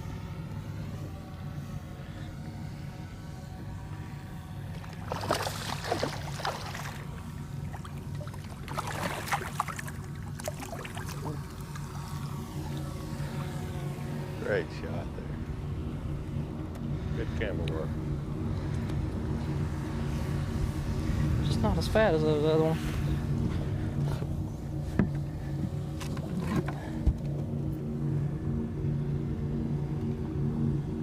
Shane with Hugh having a little slower morning than he seems to want to have, but I said yesterday that morning started off slow, and then about 10 o'clock or so he caught a lot of his weight within about 45-minute span there. So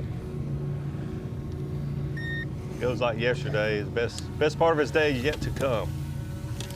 Still a solid limit, even if he does think he's having a slow day.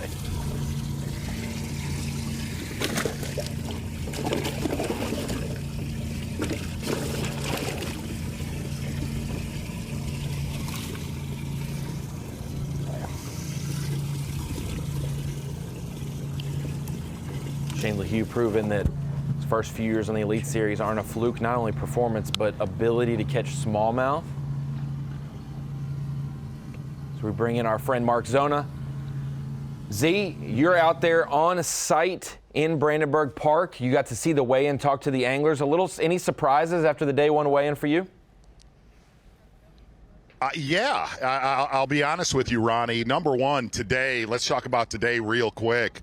You could not ask for better smallmouth weather conditions than we have right now. A light southerly breeze and way, way higher skies today. Guys, listen, I've watched, when I walked out of the hotel, I jumped in the truck and literally all I've heard on Bassmaster Live is drags ripping all morning long. And the one thing, really, it's been fantastic. Here's the biggest surprise to me is we've covered a lot of tournaments here. Davey, you've covered a lot. You've fished a lot of tournaments here.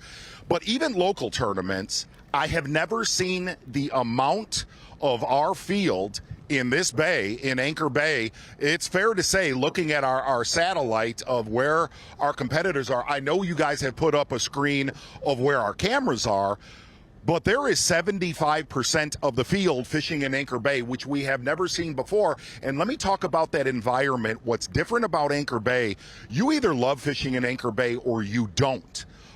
Davey, I know you have not spent a lot.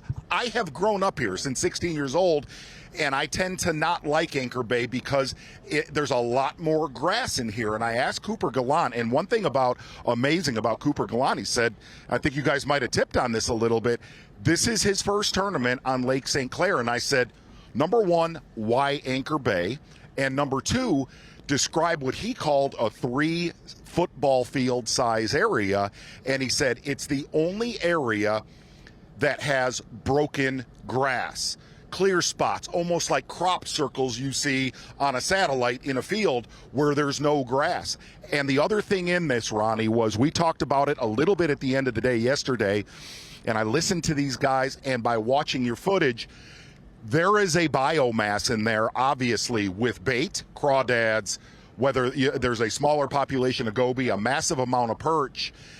And that biomass you talked about, are these guys going to cannibalize themselves? Judging by the numbers, the sheer numbers, it's almost impossible to deplete that until that school, which is not hundreds. I guarantee you, from the west side of Anchor Bay, where Cooper Gallant is, over to Jason Christie, there are thousands of smallmouth, and the only thing that will dictate it slowing down is if the smallmouth leave or they won't.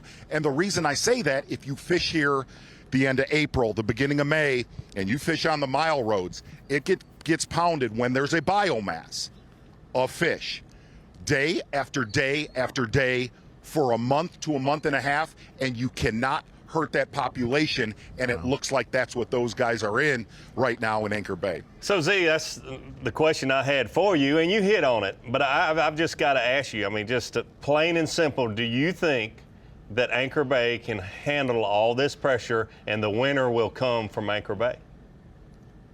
Yeah, no doubt. No doubt. I would, yes. You look at a Joey Swenis, who's fishing in Canada. You look at Brandon Card, who is fishing the metro area out from Crocker Boat Ramp. They are not tangling with the massive amount of population right now that is Anchor Bay. And look, there's a lot of anglers. local guys that totally shun Anchor Bay, and there's a lot of dudes that win tournaments Anchor Bay. They're like, yeah, maybe they're not like that because they don't want that much attention. I feel the 8 out of your top 10 are going to come out of this bay, Davey. One big thing that talking to Jason Christie last night, he said, I love to be away from people. I love to bob out in the middle of the lake. I weighed my first bass from the U.S. side of St. Clair yesterday. He's always in the Canada side out in the middle. He said the lake fish seem to be like a pound lighter than you would expect or than they should be. Is that a spawn type thing? Those lake fish spawn much later than the bay fish and they just haven't gotten up to the feeding level? Or is it the crawfish versus the perch diet? I can't answer that, Ron. I can't answer that because generally this time of year, the majority of the fish are, I think you call, which I don't know what this means, they have their fighting weight on. I've lived that my entire life, friend. I don't know what it means. But here's what is a little bit surprising. It has been an unusually warm spring and summer in Michigan. I mean, heck, these fish were spawning, dude. We call a lot of this post-spawn. These fish were spawning the first week of May. This is not post-spawn. I just think it's one of those years. And look, a lot of the local folks, if you look a lot of local tournaments, yeah, there's been some 23 to 25 pound stringers, but then it tapers off relatively quickly. That's why I think a lot of the local folks were surprised of the weights across the board. By the way, I need to apologize. I've already been called out by one of the wives for being biased, but it is an AFTCO-sponsored event here in Brandenburg Park. I literally put on my Jason Christie shirt this morning. Had no idea I did that. And you know what? I'm waving that flag all day long at the weigh-in. Thanks, guys. Love it. Lake St. Clair, killing it. Real quick, Z, I've got to ask you this. Speaking of Jason Christie, and I know you do not have a lot of love for Anchor Bay. Does it break your heart to see Jason Christie fishing in Anchor Bay? It would. I'll be honest. When I looked at literally, Davey, I'm being dead serious. When I looked at my satellite of the anglers yesterday, I thought my satellite was broke. I'm like, there's no way. By the way, Ronnie, I heard you tip on this. How in the heck does 80% of the field know to fish in Anchor Bay? Where a tournament was dominated in Canada 3 weeks ago. It's amazing how that word gets out. But yeah, it would break my heart just because I love Lake St. Clair. I've never been a fan of this bay. But here's what I will tell you is coming. The bass fishing world is going to crumble Anchor Bay for the next 30 days. Yes. Hey, Z, thank you for your insight there. You know, the cut weight is, when they spawn, it's like a boxer. He's got to cut weight. He's at his lowest weight in the offseason. Then he's got to bulk up before the fight or cut weight. You know, that's the fighting weight term. But we appreciate your insight. Makes more sense now. Always teaching us about Lake St. Clair. Thank you. I'm going to go eat a crawfish during a commercial break. Davey Height, looking at the leaderboard there, a lot of those Anchor Bay guys, yes, they may feel like we're cannibalizing it, but it's a good sign that Mark Zona says that there's so many fish there. Yeah. He's not worried about it. So I take his, I have been sitting here this morning thinking they're going to cannibalize Anchor Bay. I trust Z. He's got a lot of experience there. He says there's no way they can do it. Well, Keoya Fujita, Shane LeHue, Cooper Gallant, Luke Palmer, Ed Lochran. Maybe that might be a whole top 10 in Anchor Bay. We will see when we get back to Lake St. Clair. Yes! No way! Live coverage of the AFTCO Bassmaster Elite at Lake St. Clair is sponsored by Garmin.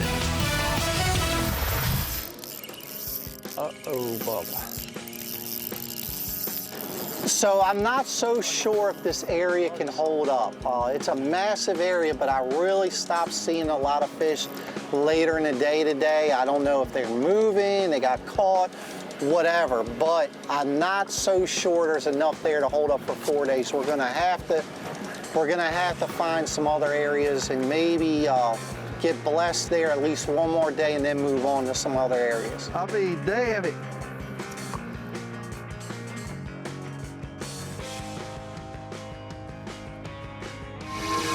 We will see what comes to fruition in this region in general, but when you have the quality of anglers like Brian Schmidt, Jason Christie, some of the young guys, Cooper Gallant, Shane LeHue, all in general regions, a couple of football fields like Mark Zona said, someone's going to suffer. The area may not suffer, and there may be the winner come out of there, but somebody will lose track of their pot of fish, and we will see who that may be. But Brian Schmidt seems about as dialed as you can be.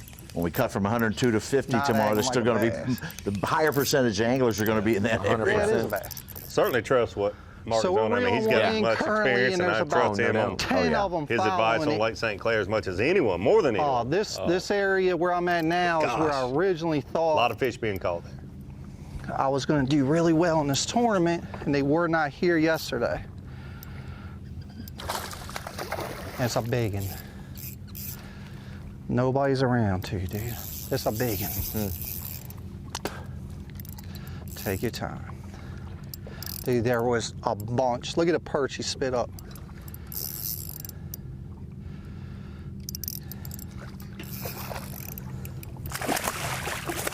Come here. Come here.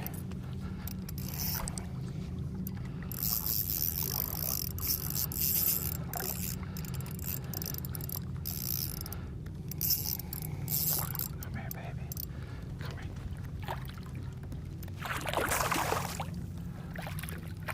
Come here, sweetie.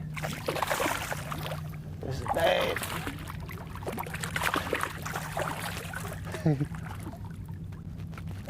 All right. Nice fish. You should call. It's a nice one. Mwah. Let's see. Dude, there was a bunch right there.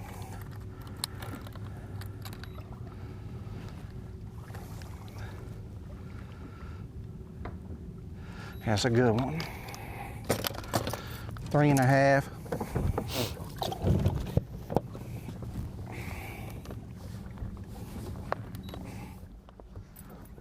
So yeah, it'd be really, really, really nice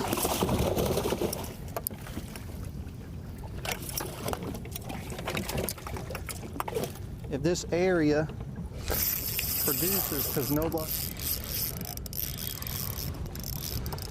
Alex Red Wine, representing Blue Ash, Ohio, with a 4 pound, 6 ounce. He's at 18.8 3-pounder. today from 9th place. He's in 5th place right now. Wow.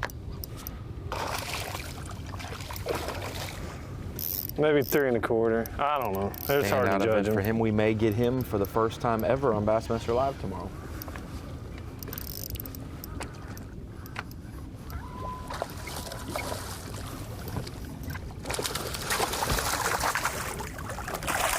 Yeah, he's better than I thought.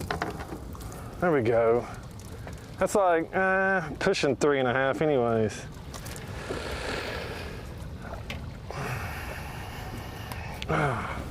There we go. All right, we're spot locked. There's another one out there too. That's a nice little upgrade. Say 3 1/4. Yeah, probably 3 1/4. Nice job. Thanks, buddy.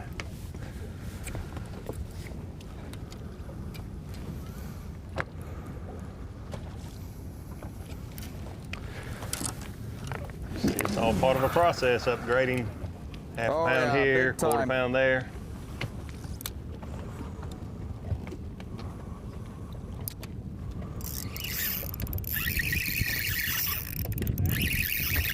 Welcher caught his 4th fish. Still deep in the 60s. That's a giant 5 pounder, I think.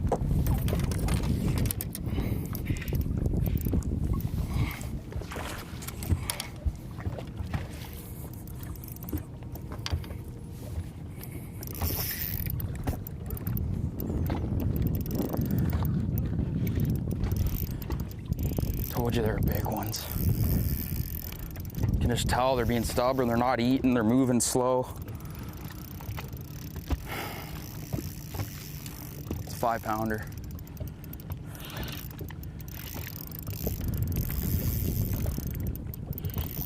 Don't you come off.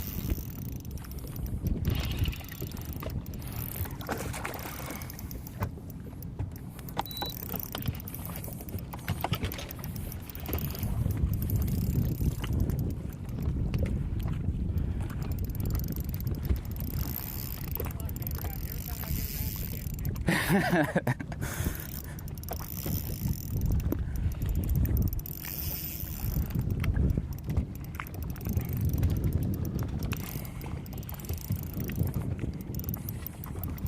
here, little buddy.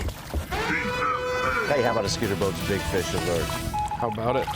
Chris Zaldane. Big, but it's fat. Big fish of the day, a 5'4". He's trying to climb into our top 50. He's in the 50s right now. He started the day 84th. Wow. With 16.11. So long he way. has got 3 2.5-pound fish though. He's a pound out of the cut with 15-12. So he needs to get rid of those 2.5 pounds. Oh, he's got still a big uphill. That thing is a lot of headroom. uphill climb. Now, how about came up on this one John Cruz just topped 20 pounds on the day. And I seen like 8 just like singles roaming.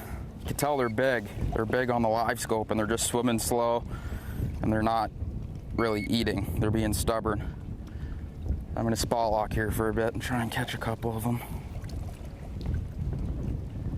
It's only 4 pounds, but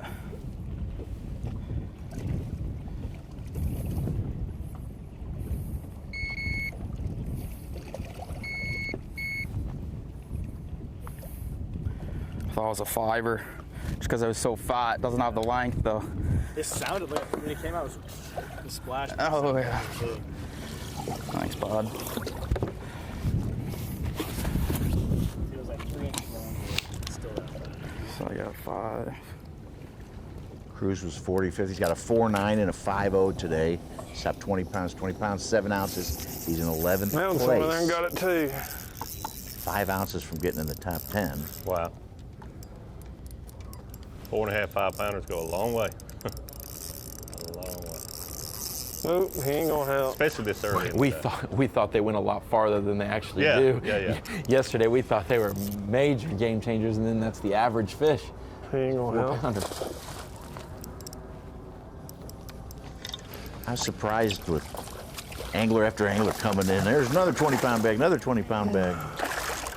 33. Absolutely amazing.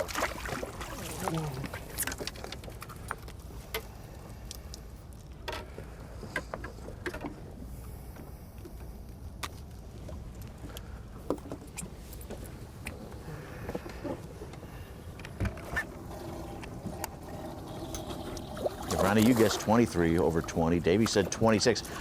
I took the O. Whoa, Davey said 15. Then later it was 26. 26. So that's the redacted guess. I wrote it down, 33. That's crazy. Just gonna have to weigh all of them. Yeah. You did Yesterday's write down ink, Davey. That's yesterday's. That's proof. It was That's yesterday's ink. 11:59 p.m. 11:59 p.m. Did you do that Central Time or Eastern Time? Which that'll determine what time it was. Got the timestamp. One key thing there for the folks at home, yes, this is great entertainment catching them, and they're catching them the same way they have been. But notice Brian Schmidt, notice Cooper Gallant, kind of wandering off a little bit after that morning tightness of everyone really close. Schmidt says not a soul around, and he catches a couple big ones. Same thing for Cooper Gallant, only one boat or two around. So these roamers they're targeting by themselves may start to come in over the next hour. Oh, that's a big one. Get in the boat. Cervantes has got a real big one on Don't here. do it! Golly, have mercy. I wonder, speaking of that, Ronnie, Don't jump again. I wonder if they start to get that 17, 18, 19 pound and they're trying to go expand, big or they ones. think the fish aren't going to be able to hold up to the Fish is, pressure. like, not even fighting. It's weird. Probably a little both, depending on which angle Yeah, you go. I think you go, Oh my you go goodness. fish the larger quantity and hope there's a quality in there, and then so poke around scared. the rest of the day. This fish is just acting like it's not even hooked.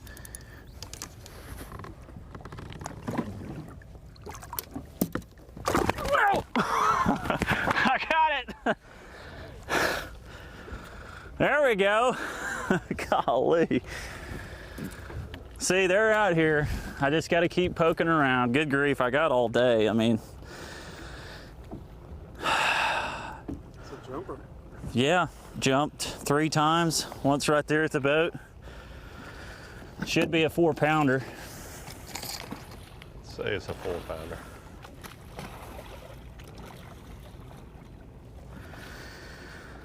Could get him back in the top 10. Thank you.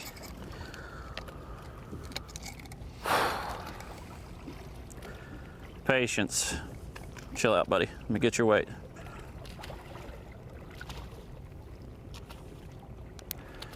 It's 4.5. That's a good one. There's a good one indeed. Now we get to cull one of those little babies that I got in there. Maybe it's time, Clark Wendlandt, Davey. Find out Happy which to know one it you is. caught 2 4-pound, 12-ounce fish with the 19 pounds on the day. Knocking on the door at 15. Good for Clark. I will say now the cat's out of the bag. I talked to him before this tournament started at the end of practice, and he said it's a better quality of fish in Anchor Bay than anywhere else on Lake St. Clair. But he chose not to go there? No, he fished there. Oh, he was? Yeah. Yesterday was? Yes. The old balance beam out on him.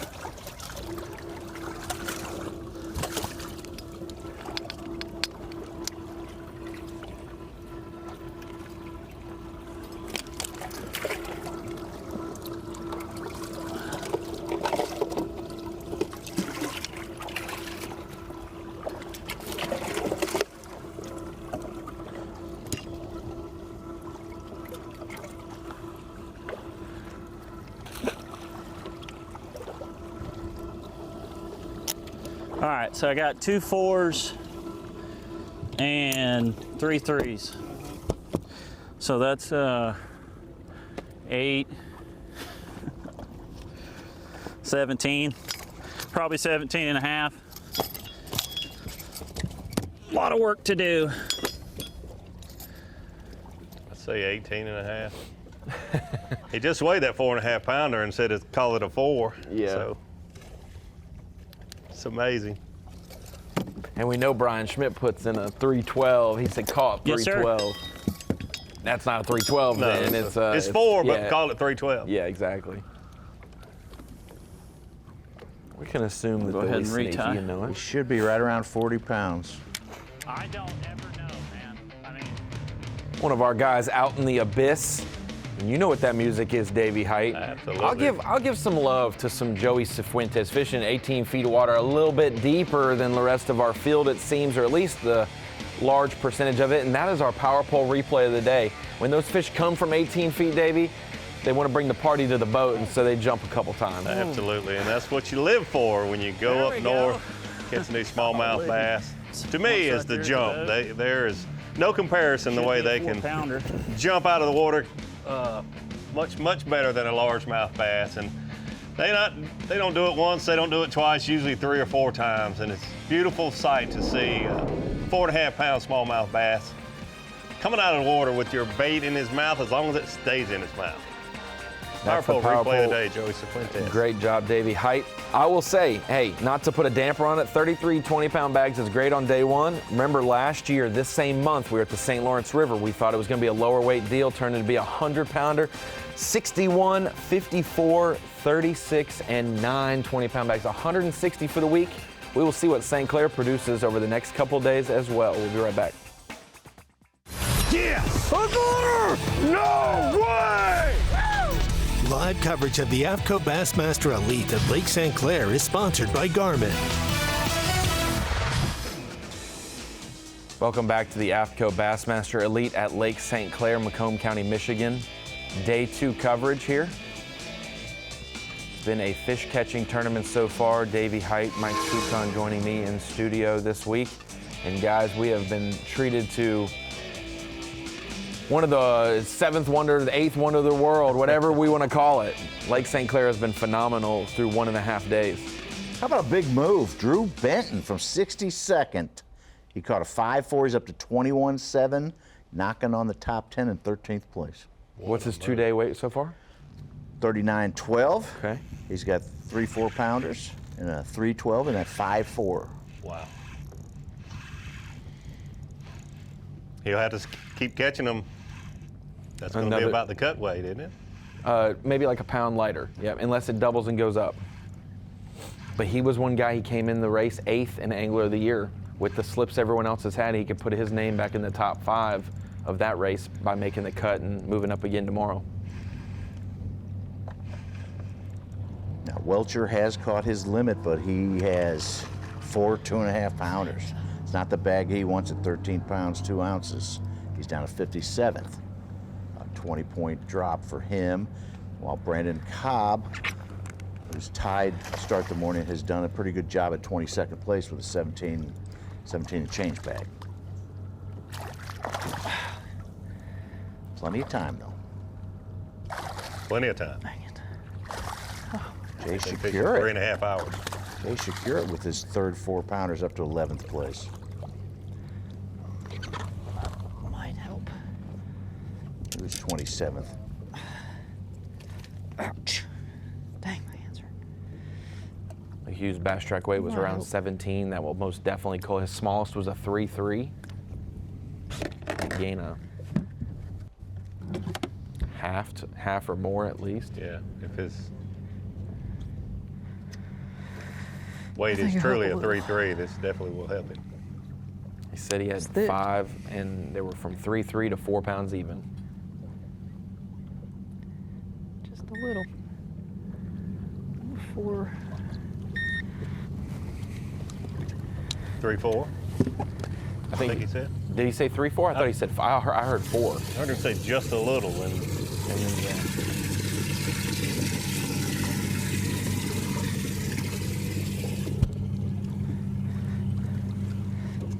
Either way, a cull for Shane LeHue. He's going to make sure of. He's got a couple all within an ounce or 2 of each other.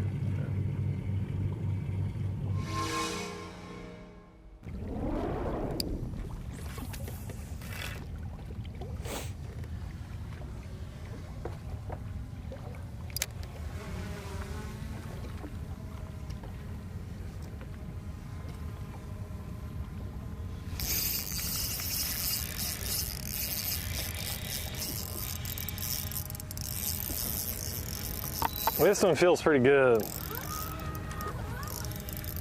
Yeah, good one.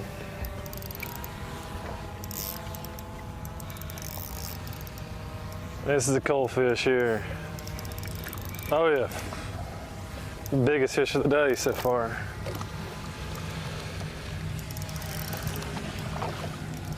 Come on, baby. Yeah, chunky one. 3 3¾ maybe. No, yeah, 3 3/4. Missed it. I'm struggling today, boys, landing these fish.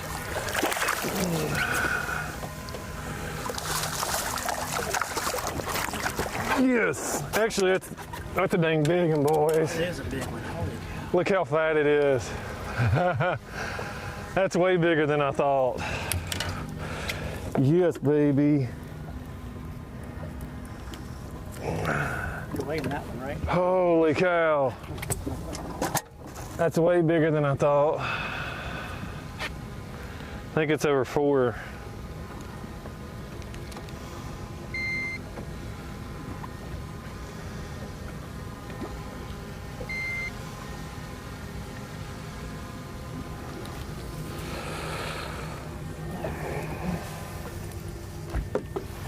Just making sure I'm spot locked. Oh yeah, 4 3/4. Dude, nice. See, it's just fat.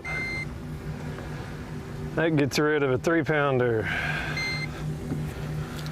Heck yeah! Heck yeah! Boom!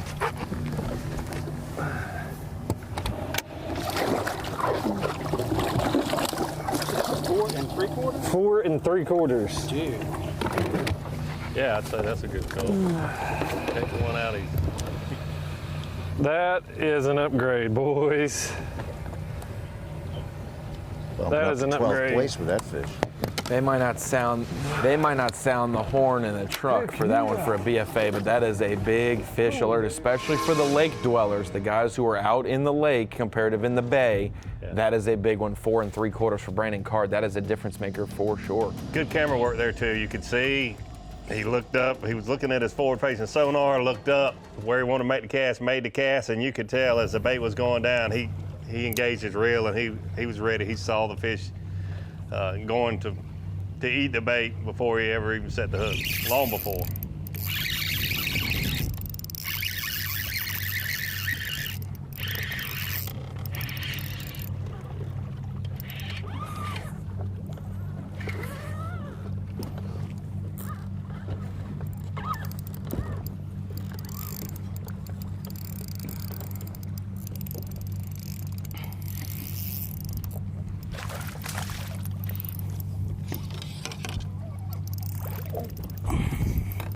I don't think she's gonna hold.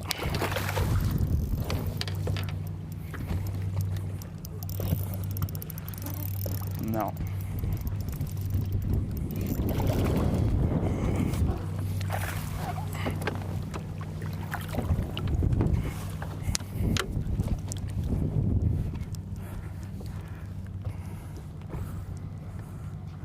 God, they're getting hooked good, which is nice.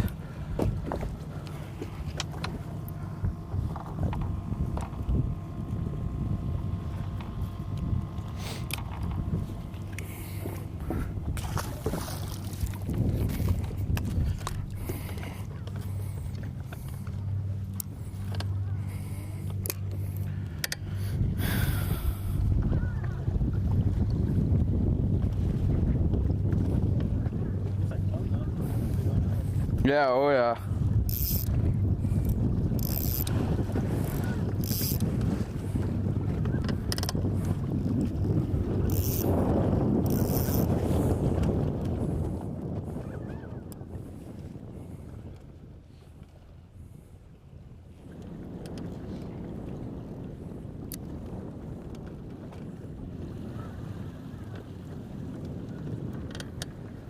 Four box shows it all. You can see 4 anglers from 2nd place, 3rd place, 8th place, and 12th place, all with both eyes on their electronics. Certainly what's happening this week, Lake St. Clair. No surprise.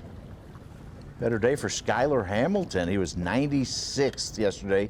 He's top 20 pounds today. A couple 4 3/4 pounders. He's 20 pounds, 8 ounces. He's inside the top 30 right now.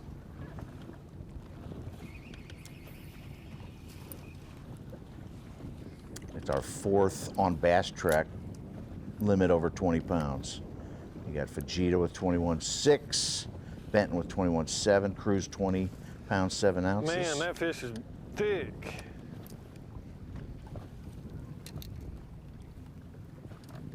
Getting a hot shot, man, I'm going.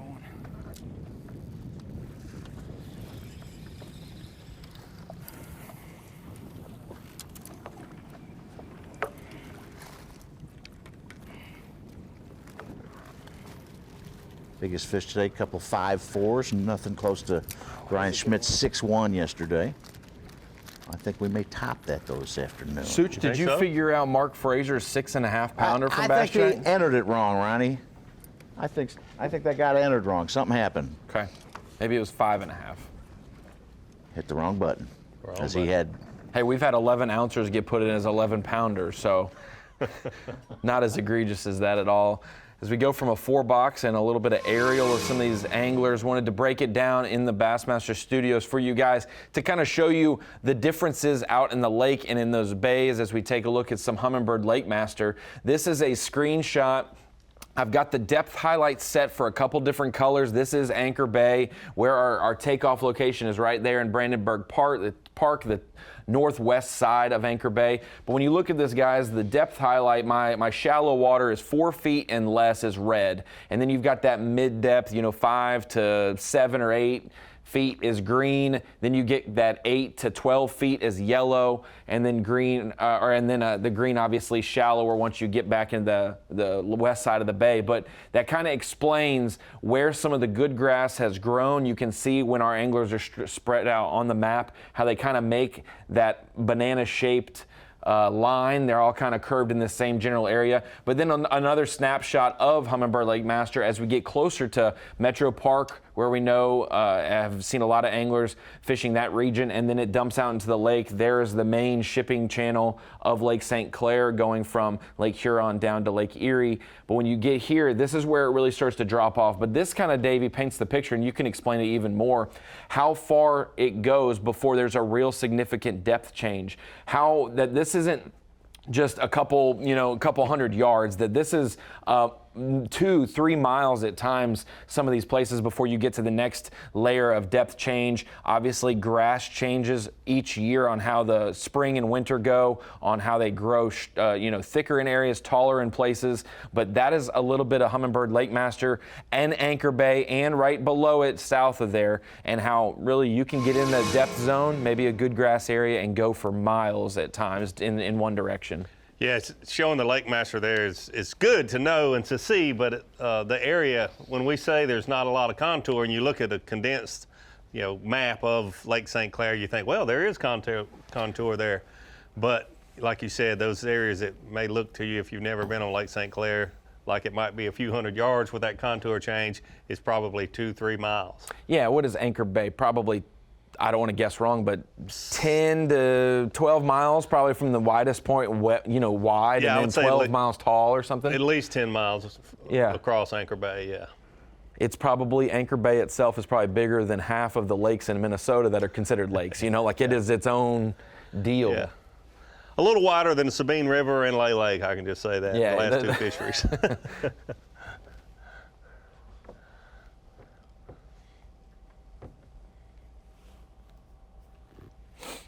Oh, this tournament is going to, we all love to see the fish catches, but it's going to be some hearts broken this afternoon with great catches, and they're going to be 2-3 ounces short of where they needed to be.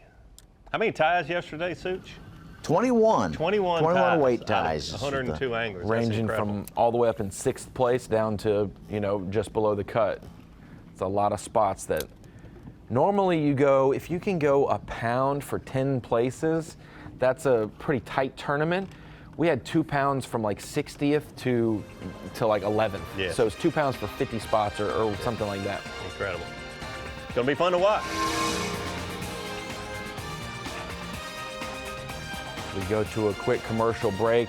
Kiyoya Fujita still on top, but everyone else, before when Kiyoya Fujita had 43-1, there was some 30s down in the top 10. Now, to be in the top 10, you have to have 20 pounds a day on average already, just a few hours into the fishing day. Frank Talley in 10th spot, 40 pounds even. Brandon Lester, Jason Christie, haven't seen him in a couple minutes. Maybe we'll get to see him next segment. Luke Palmer also in there, Ed Locker, and that's the lower part of your top 10. We'll see more of those guys and some big catches when we come back. Welcome back to Bassmaster Live, celebrating not only great fishing at Lake St. Clair, but Bassmaster magazine as a whole. 500 issues, what a phenomenal accomplishment. Not many publications in the world can reach 500 issues, and later this year we will celebrate with all of our faithful. I know fans across the country have been submitting their photos of Bassmaster for Bassmaster magazine to be a part of that 500th issue. Davey Height, I know you got a couple covers in your time. Probably you've been well inside those pages. I've read about you when I was a kid. What's Bassmaster magazine mean to you? Well, it means everything to me, and believe it or not, in my generation, that was your most educational,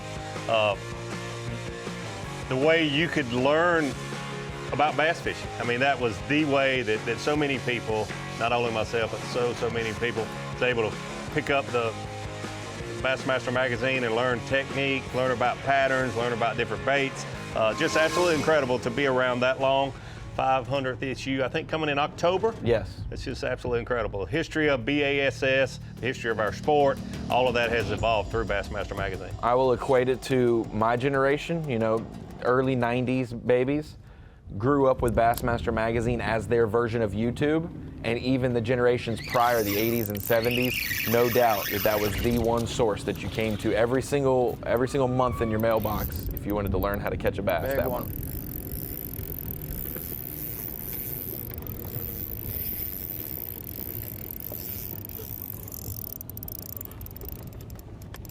Be honest with you, to a lot of fishermen, Pretty including sure it's gonna myself, being help, on the too. cover of Bassmaster magazine, that means more than being on the cover of Rolling Stone. I mean, it's the ultimate. Feels heavy. On the cover of the Bassmaster magazine. I'm amazed they've only had 3 editors. 2 of them are in the Hall of Fame. It's gonna help. Cobb, Dave Pratt, and James Hall is I don't know if we're now. gonna put James in there Come just on, because he's baby. probably watching right now. Wow. I'm just gonna. we'll Yeah, I don't know either. Yeah, I'm you're just right. kidding. Back to the fishing. Precious.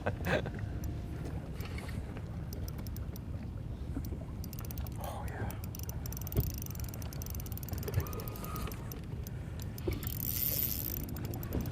Big one.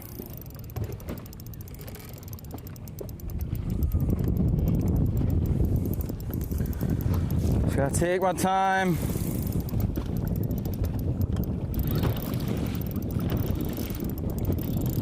We need this one badly.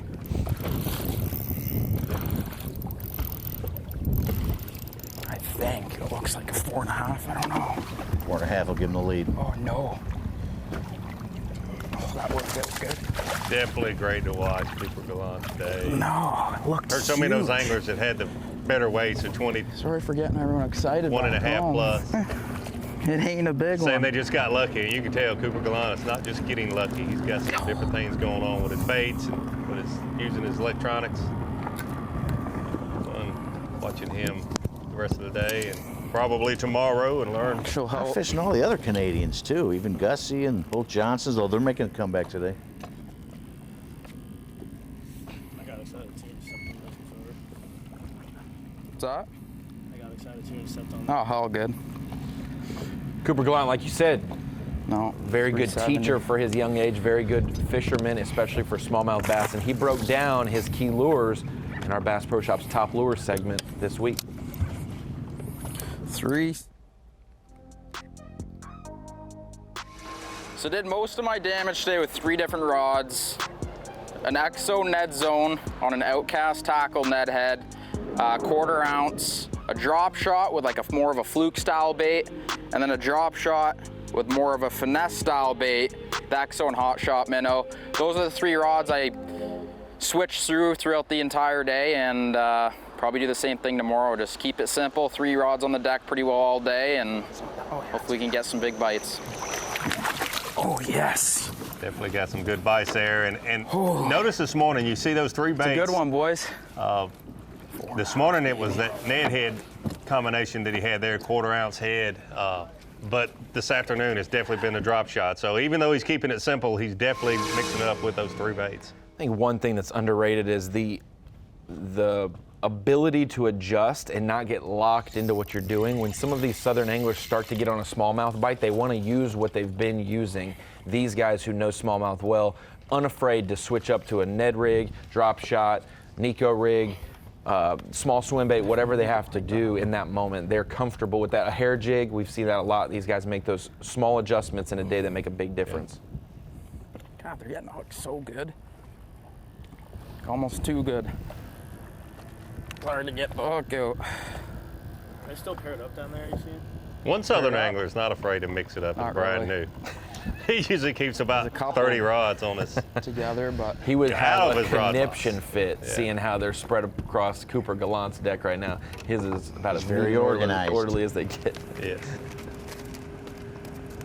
Thinking about him, his wife is about to have a baby, and he Yes. says when he gets a call, if he happens to get a call, he's leaving this tournament. Love them, but No matter when it is or what's going on, if he's leading or he will lay his rods down and go to the airport. That's Can you pretty get amazing. Can you get a direct from wrong. Detroit to Columbia?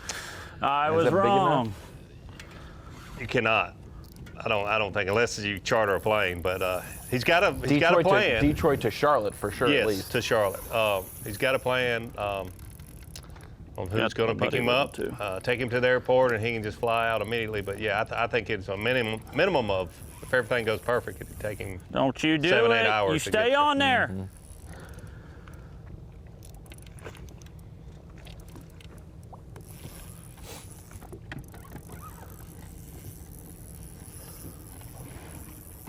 I was thinking about that this morning when he was unofficially our leader on Bass Track, Brian knew. If he really would leave a tournament that he was leading, we'll see, and I'm sure he would, but boy, that would be. So we got Hunter Shryock. If you're going to catch your fish, you Make it a might as call. well catch them in the first hour of the day. So if you got to leave, you just, hey, Maybe that I was already his got my strategy. 22 real quick. Hey, Let 'em Brian do what Schmidt, they let me do. slide in. That's all you can do. When the time's right, which is hard to time, but you grab them.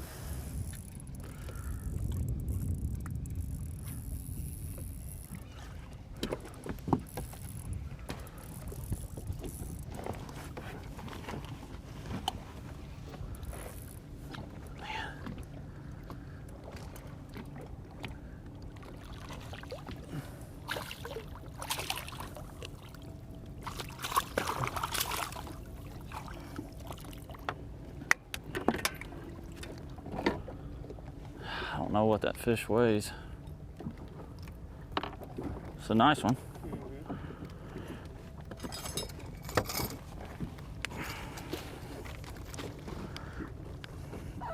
I think he's for sure gonna cold meat one. Yeah, that's better than 3 of them.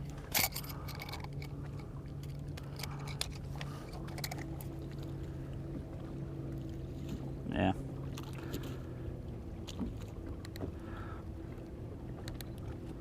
It's 3.5.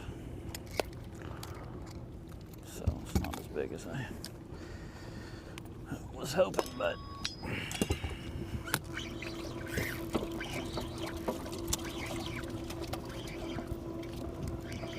Seen Jason Christie a little while. Here he is hooked up. I think he's got the tube in his hand again.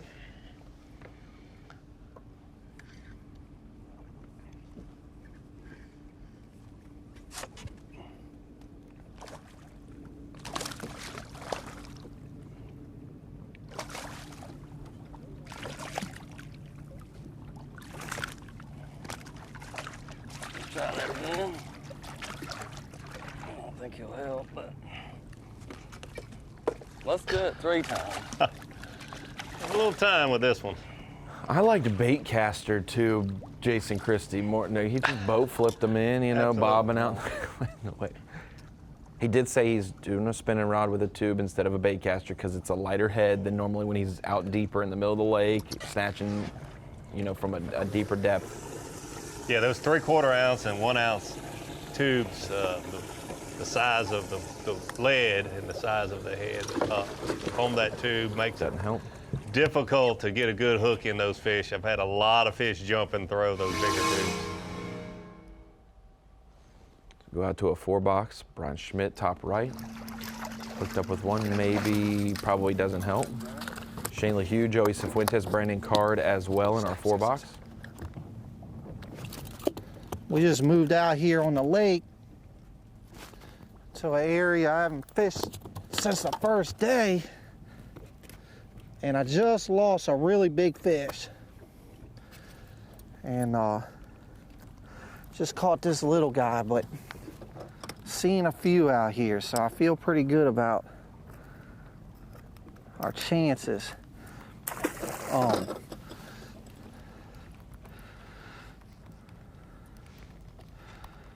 Just trying to upgrade on what we got is the name of the game. Definitely seen a few out here. Brian Schmidt, another angler, just started That is Anchor for Bay, sure. seems to be expanding now that we've gotten to the mid-morning point. Got a little movement going on. Brian New with a 412, just top 20 pounds. From 30th, he's in 8th place. Takuido with a 4-pounder. He's over 19 and change to take 7th place.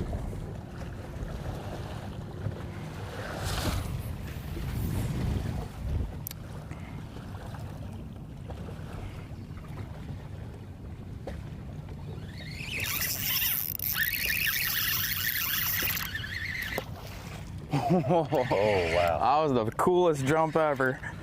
He went 30 feet in the air. It looks big.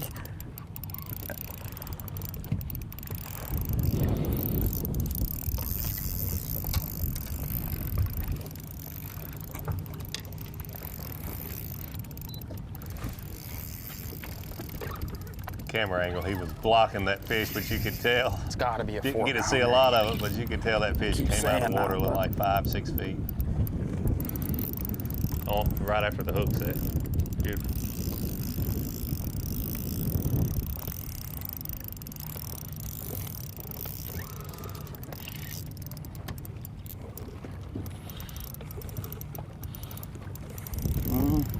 Don't think so.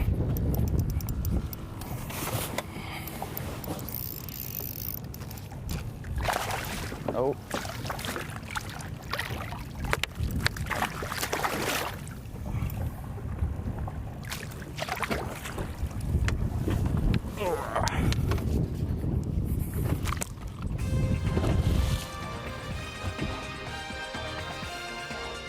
That is not a helper. Hey, it was an acrobatic. It piqued his interest for a moment, but it did not get to peek into that live well because he has a great bag already, and I know that he's going to use the rest of his day to try to build that bigger.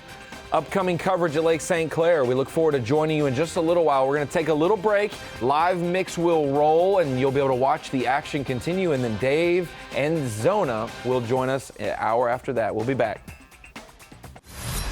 The AFTCO Bassmaster Elite at Lake St. Clair is sponsored by Minn Kota, Power Pole, Skeeter Boats, Progressive Insurance, and by Rapala.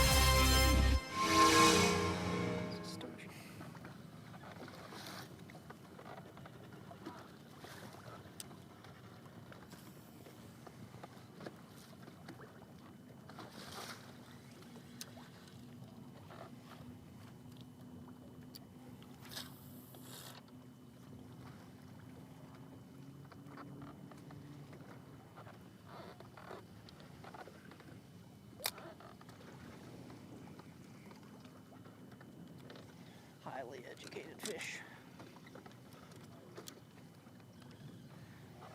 They are. I mean, I'm trying to feed them.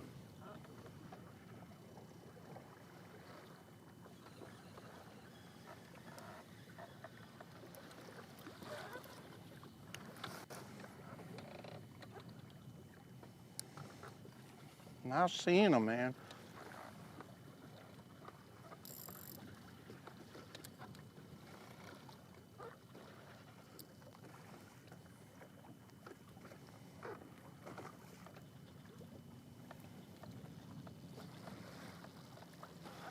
We'll kind of just mill around here for a little bit.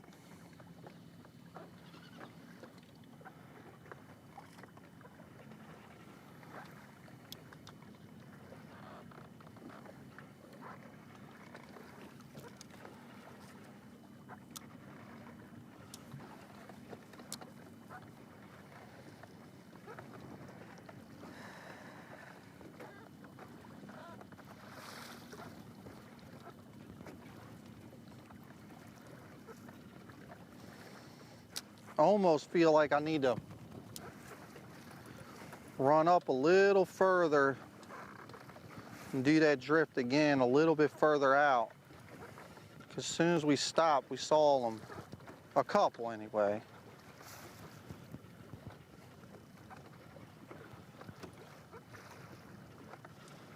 Man. Come on, baby.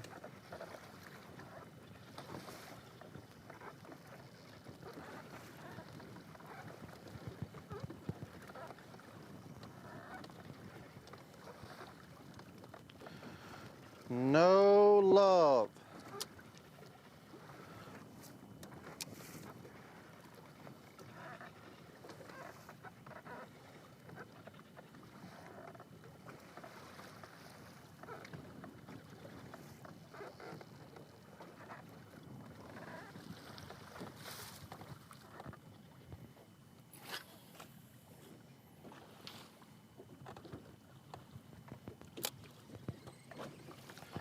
If that's a bass, a big one.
Okay. Okay. Okay. I will. Dynamite.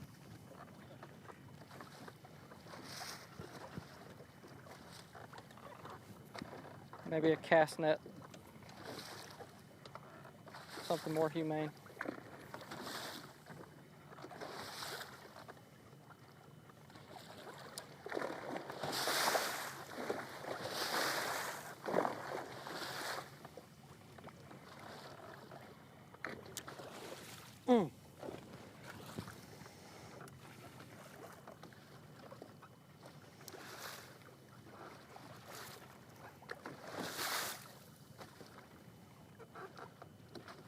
Just really hard to catch. It's crazy. I didn't think it'd get this tough.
Damn it.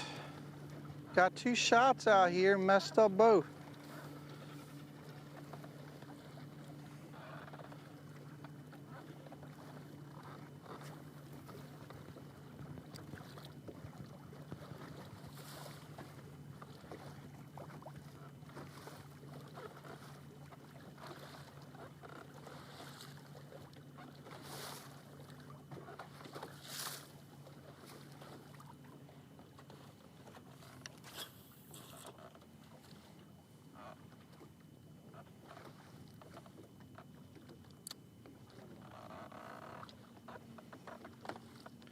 Yeah, I don't know. Not seeing a bunch. Definitely just got two good opportunities that didn't want to stay tight. Might mill around out here a little bit longer. And that's the good news about yesterday going so well. I'm not behind the 8-ball, you know, as far as making the cut, so I can take a little risk and check some stuff. And here's the deal, you know, we stumble on the deal today and you duplicate what you did yesterday, it's a whole different outlook. So we got a quality little bag. We're just on the hunt. We're gonna sample a couple things that I feel you'll get a shot at a big fish or two.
Starting to look good here again.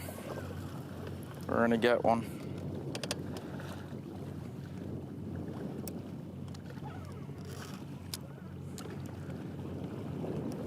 Do you do much fishing?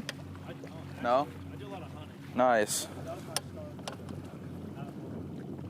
start. Yeah, that's awesome.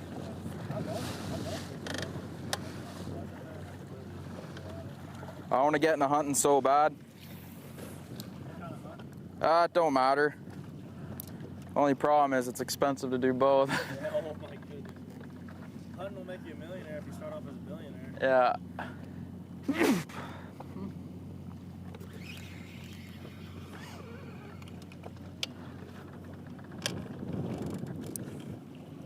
Like you can do it cheap, but you don't, because you get into it and you want the best of the best. Yeah, I do a lot of guide hunting, so I'm a guy that I did. Oh, no way. Yeah, so that's what I did before I got Bassmaster. Yeah.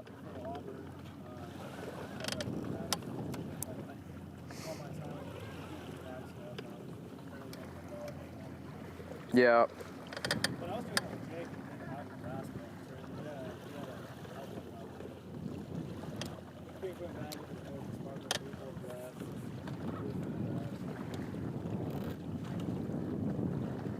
But now I have time to hunt for myself in the winter. Oh, I'm gonna get bit. Got to. Oh, you bugger.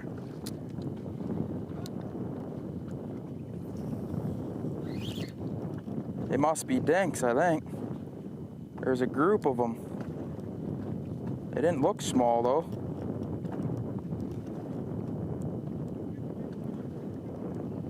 No, just a smallmouth. It wasn't big. That was the first like group I've seen. I don't have any big ones. Huh? No.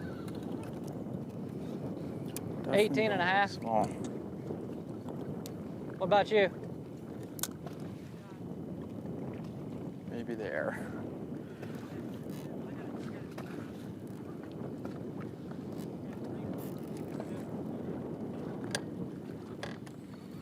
I only got one for.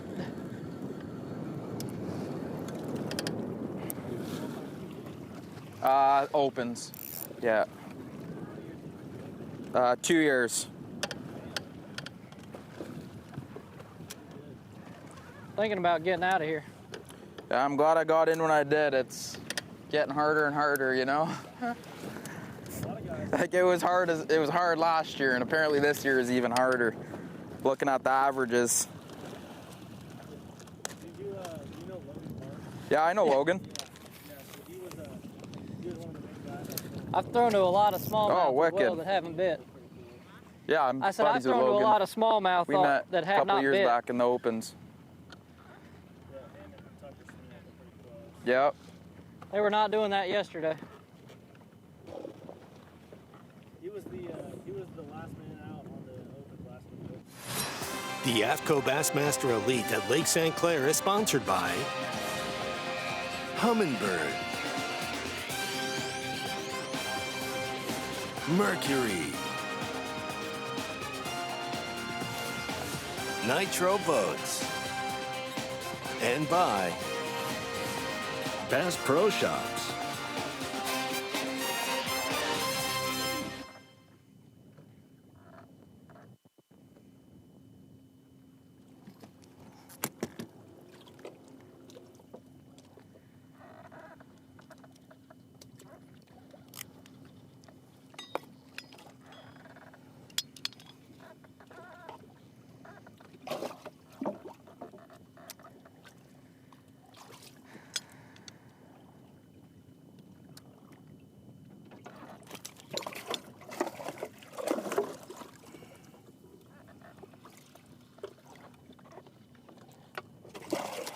Which one I just did.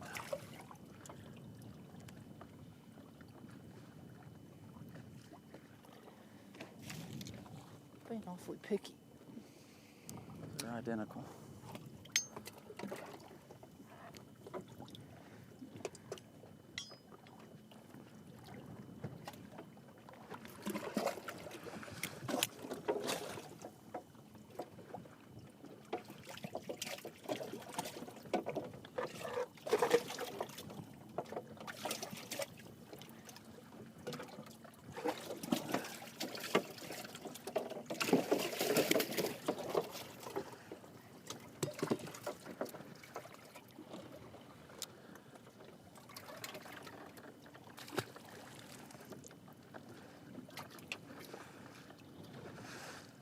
A little bit of ounces.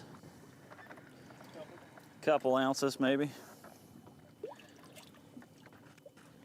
Gotta have fours. Fours! Come on, 4-pounders. I need a 5-pounder. Man, this stinks. I don't want to mess up your mic. Just gotta keep plugging, man. Gotta keep plugging. I'm gonna go ahead and retie this one. Seems to be tougher today. I mean, there's no doubt about that, but maybe I'll get lucky and run across a big one. I'm about to start exploring some new territory out here.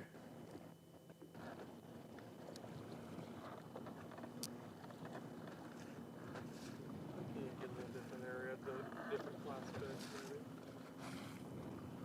Maybe. Do you think it does? Do you think there's... I don't. I mean, they're so like scattered and roaming that I don't know. I mean, I could catch a. You know, I honestly think if I just trolled for 5 more seconds, I may see a big one and catch it. You know, it's like you don't know. They're not grouped up out here. They're just scattered. So, but maybe go out a little further and maybe there's like bam, bam, big one, big one, big one. You know, I mean that's definitely possible. It's not like I wore them out over here or anything. I mean, I'm fishing new right now. I haven't even made a cast right here before. So, still got plenty of time though.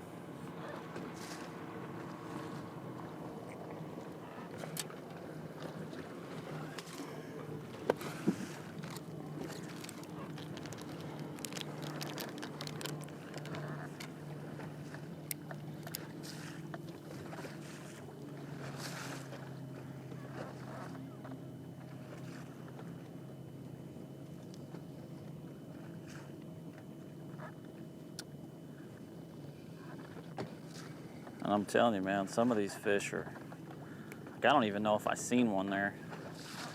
Or yeah, I guess I did. I guess I did see him there.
So I got 2 4s and 3 3.5, so that's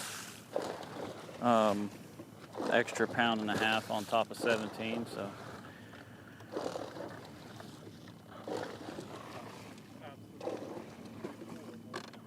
$18.5 pounds. It's not good.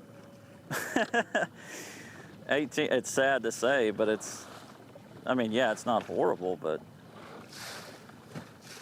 it ain't good.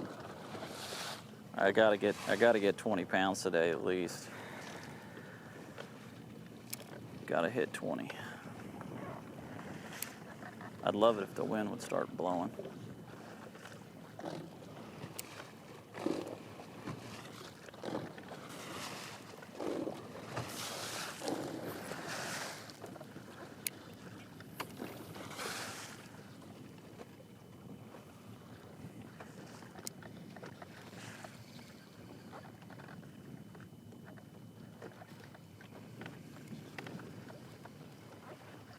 I'm gonna run into one of them big ones though.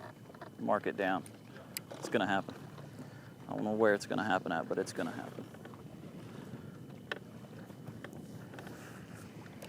Maybe right.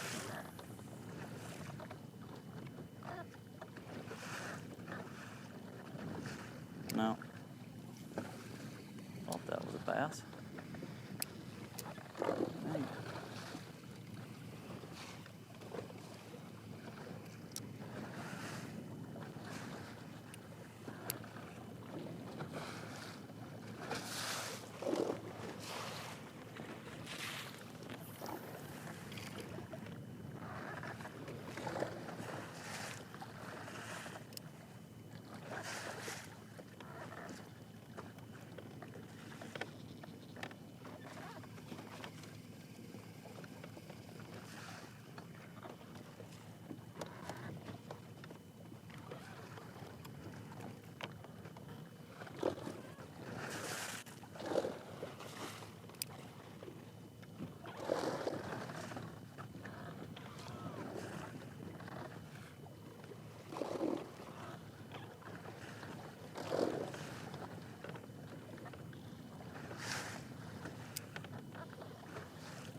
Goodness gracious.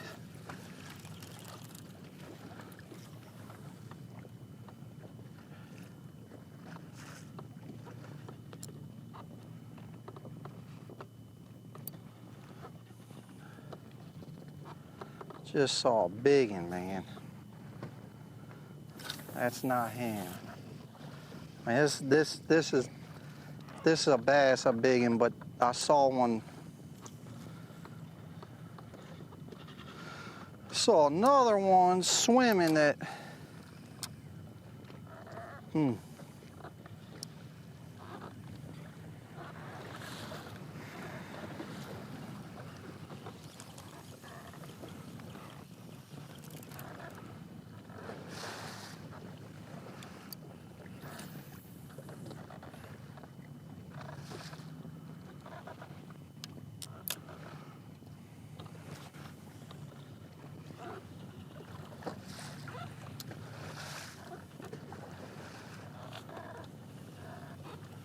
We're on the mission, guys. We are on the mission.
caught some nice fish out here. You know, since we've been out here, they're just skinny. They got the frame to be, you know, really nice, but they're on a diet or whatever. Of course, you know, the couple you catch out here in practice, they're fat.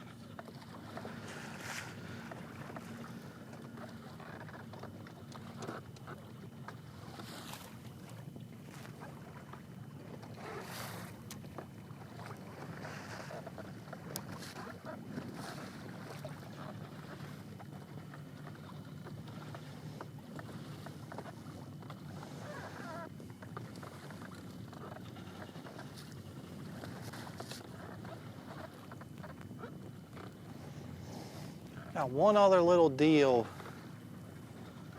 we might go look at real quick, and then we're probably gonna get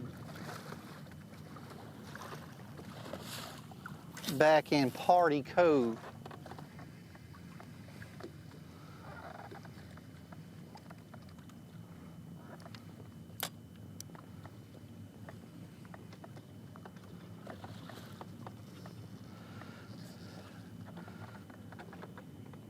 All I want to do is see one big one just swimming,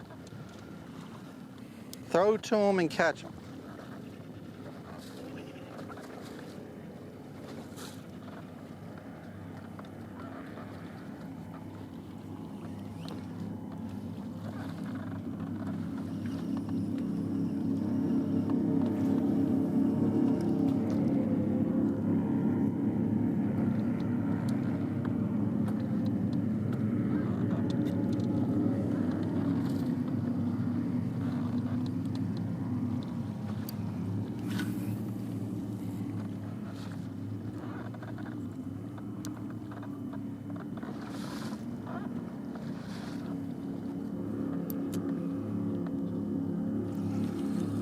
What?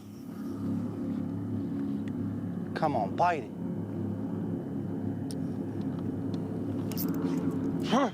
Dude, these are good ones right here. There's a bunch of them.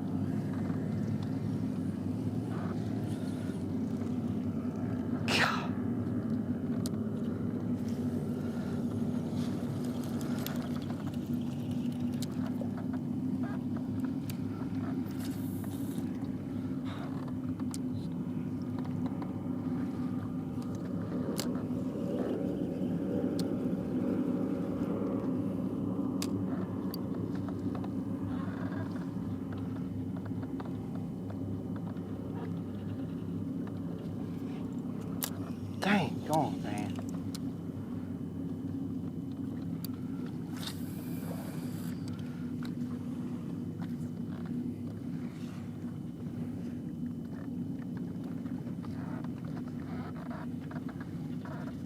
Keep disappearing.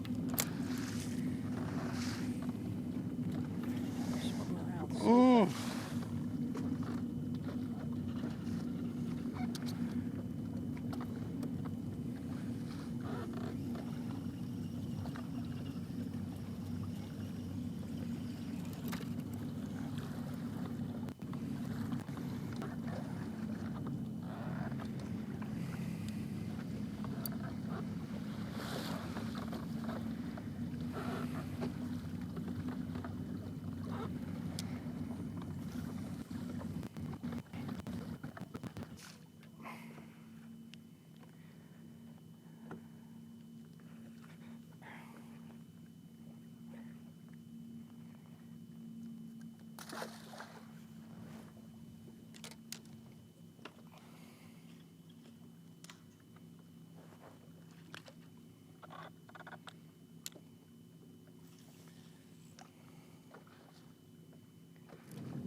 Something's messing with it.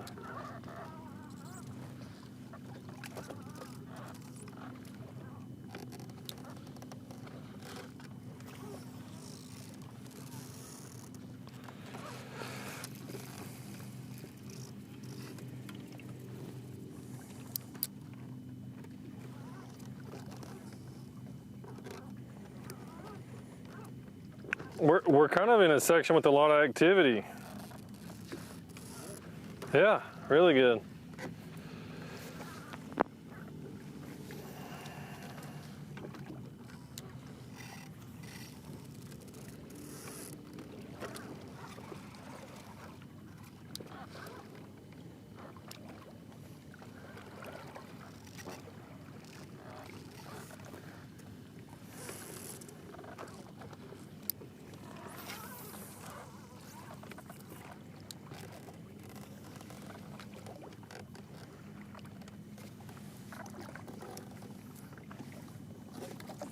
Okay, hang on.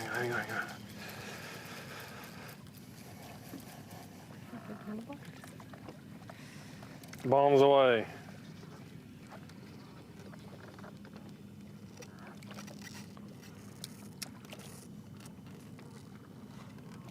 Where did he go? Oh, there he is.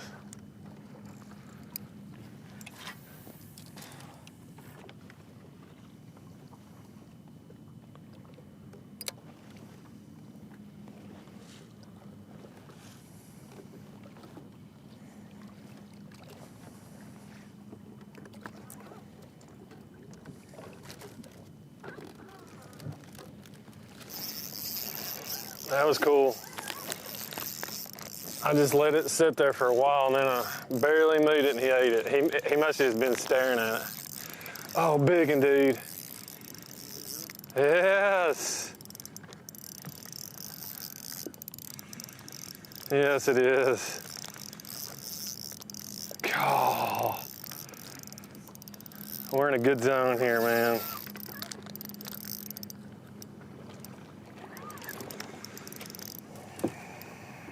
He's shrinking a little bit as he's coming in, but he's still going. He'll cull. Oh, gosh.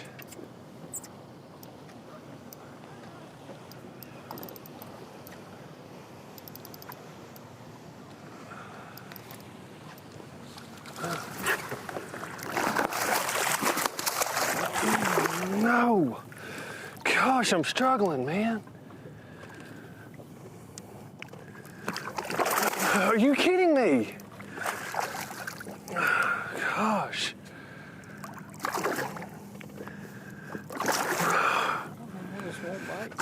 Are you kidding me, dude? What is going on? Oh, gosh almighty. Oh, finally, gosh. Worst landing ever, but I got him. Oh, this is gonna take years off of my life, man. Holy moly.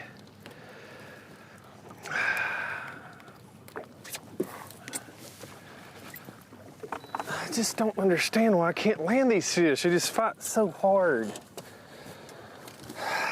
Gosh. Dandy. Dang.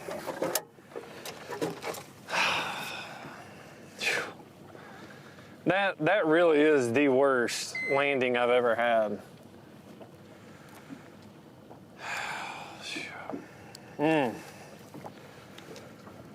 That is crazy. Another 4, a little over 4. Not like 4. The AFTCO Bassmaster Elite at Lake St. Clair is sponsored by Humminbird, Mercury, Nitro Boats, and by Bass Pro Shops.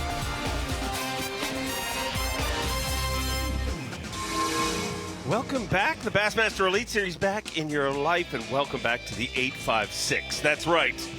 Here in beautiful Michigan, Macomb County, Michigan. Day 2, stop 7 of 2023, the AFTCO Bassmaster Elite at Lake St. Clair. And man, did it show out in a big way yesterday. And guess what? It's still showing out here today. What a story. Atop the leaderboard right now in South Carolina, his wife is basically due to have a baby just about any minute now. And Brian New said to me this morning, I want to get a good bag early so I can leave if the phone call comes. Well, he definitely got a good bag. He's your tournament leader, followed by an angler who is an Elite Series rookie, but it doesn't seem like it. We've seen him a lot this year. Already 2 top 3s, Koya Fujita. But a guy that I don't get to see a lot. But I'm so happy to see him here this week. The Z Train. And how shocking was yesterday's weigh-in for you? I think the entire tournament so far, and I'm speaking for a lot of friends that fish this lake 5 to 7 days a week. I think this tournament's been an anomaly. The top-end weights in this tournament right now, not that big of a surprise. A lot of the local tournaments have been won lately with 23 to 25 pounds out of St. Clair, but then you see it tail off very, very quickly. You see it get into 18 to 20 pounds, 6 to 8 spots down.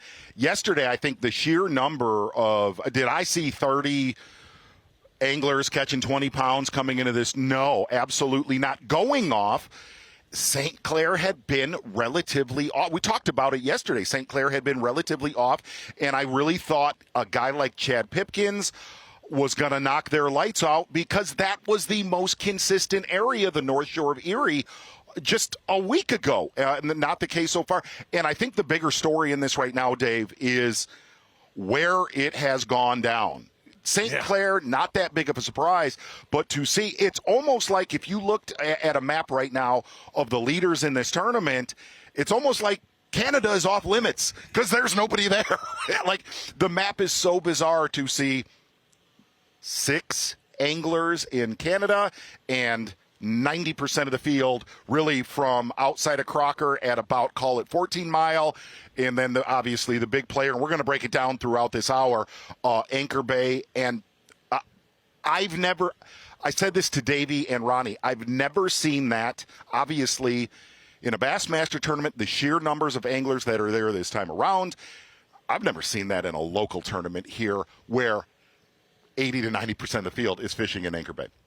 An incredible first day, but today is all about getting inside the top 50 to keep your tournament alive. Tomorrow, semifinal Saturday, 50 will go out in the water, and who's it going to be? Well, we'll find out with our Toyota Midday Report. And let's start with Brian Schmidt. Exactly. Good first day and a 3-time Bassmaster winner. Yeah, Brian Schmidt definitely has turned into a pretty big-time closer here on the Bassmaster Elite Series. His family's hanging in the crowd in front of Dave Mercer's weigh-in stage right now, and one of those anglers that's kind of fishing in one of those little mini wolf packs out just outside of our takeoff here, Brandenburg Park, on the north side of Lake St. Clair. And the one thing you can say, here's one of the things, and we can go through this throughout this midday report, is you either really enjoy fishing in Anchor Bay or you do not.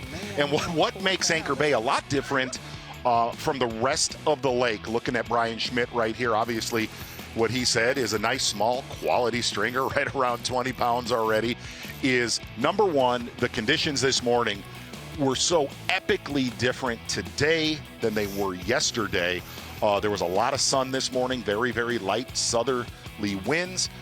And the other thing about Anchor Bay, which makes it a challenge, it's almost like fishing a needle in a haystack. Taking a look at Brandon Card, where he did a lot of his damage later yesterday when the sun popped out. Got to talk to his marshal a little bit. And Anchor Bay, it's a shallower deal. It's kind of 8 to 12 feet of water, way more grass than the rest of the lake. And I talked with Davey and Ronnie about this. Watching Brandon Card, he did a little bit of fishing, but he's been a lot more south so far today. He's been actually south of Lake St. Clair Metro, really out from Crocker, one of the areas that we've covered in years past. And the thing that I watched about Brandon Carr this morning, not catching quite as many as some of the leaders, but the quality has been there all day long. And really, hats off to Brandon Carr. I can't even imagine. What a season. Dude, Brandon Carr is always very, very polite and kind to cover on the water, off the water. What he's done this year, stunning. But to me, the biggest story in this event is this dude right here. You said he was a hammer coming from Canada. Rookie on the Bassmaster Elite Series. Held his own throughout the season, Dave.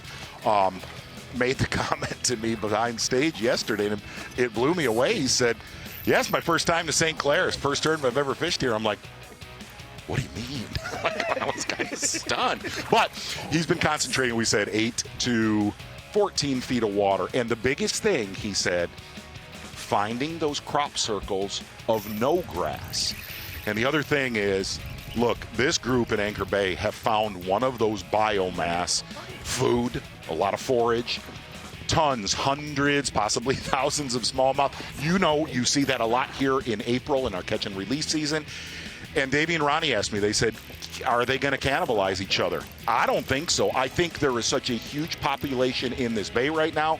It will not only hold out for this tournament until they devour that forage. The only thing that's going to dictate them leaving is food, and it's obviously doesn't look like it's going to leave anytime soon. Speaking of food, the Baby Shark hunting down his first Elite Series title. He's your day one leader.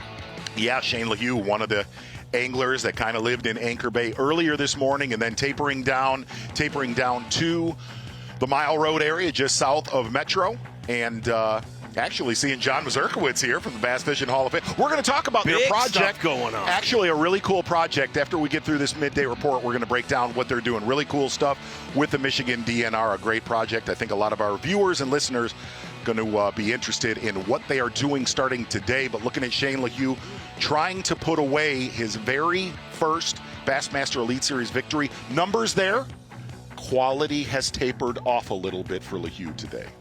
LaHue always does great in these northern events, and I kind of like him because he's a huge Kansas City Chiefs fan. Had no idea. Huge. I have to his tell you, grandmother loves him. I watched that quarterback show on Netflix.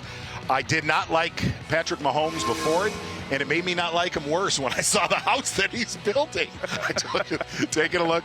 And gang, you're taking a look at Joey Cifuentes right there, just across the Canadian line towards kind of the Bell River hump. Not really, but really towards the south end. This does not do justice what is taking place in this tournament. You look at the contingency of anglers on the north end of Lake St. Clair in Anchor Bay. You see 4 of our leaders on camera right there, but there is another 70 fishing around them. It does stun me how that word must have got out before this tournament. One angler, it was Luke Palmer, made the comment. He burned, get ready, this is on Lake St. Clair. He burned 3.5 Man, it was a real slow morning, don't hear and that I just I kept kind of expanding, from where I caught him yesterday. I just kept going on the perimeter, out further, and I finally found him. And like literally in short order, I caught like 4 big uns. Thought I just had one right there, but yeah, it's kind of like these fish move around.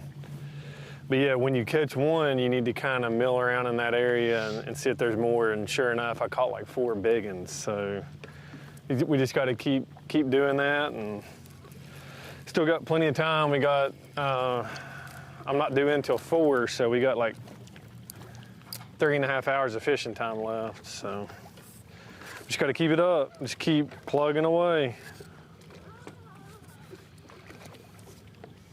Z, more shocking to you yesterday to see 33 20-pound bags for the haves or the have-nots? To see both Johnsons. Oh, boy. I mean, there was a lot of small. I mean, I know I'm going to be the bad guy now, but there was a lot of smallmouth folks coming into this event that you almost give them a top 50. Absolutely. And I was shocked. Such wrote a daily limit. That was actually spot on with Seth Feider, where Seth Feider said, the difference in Lake St. Clair, it's a lot like Florida. You see a lot of names at the top of the leaderboard that you maybe don't look at as smallmouth wizards. And that has taken place in this tournament. Besides guys like Cooper Gallant, you look at an angler like Koya Fujita, where you kind of expect those anglers to do well. But there was a lot of anglers in the top 20. And here's the deal, man. The reason this has set up like a Florida tournament, it's almost like you need to be around it. We've seen this on Lake St. Clair. A pack of boats and just outfish the dude next to you.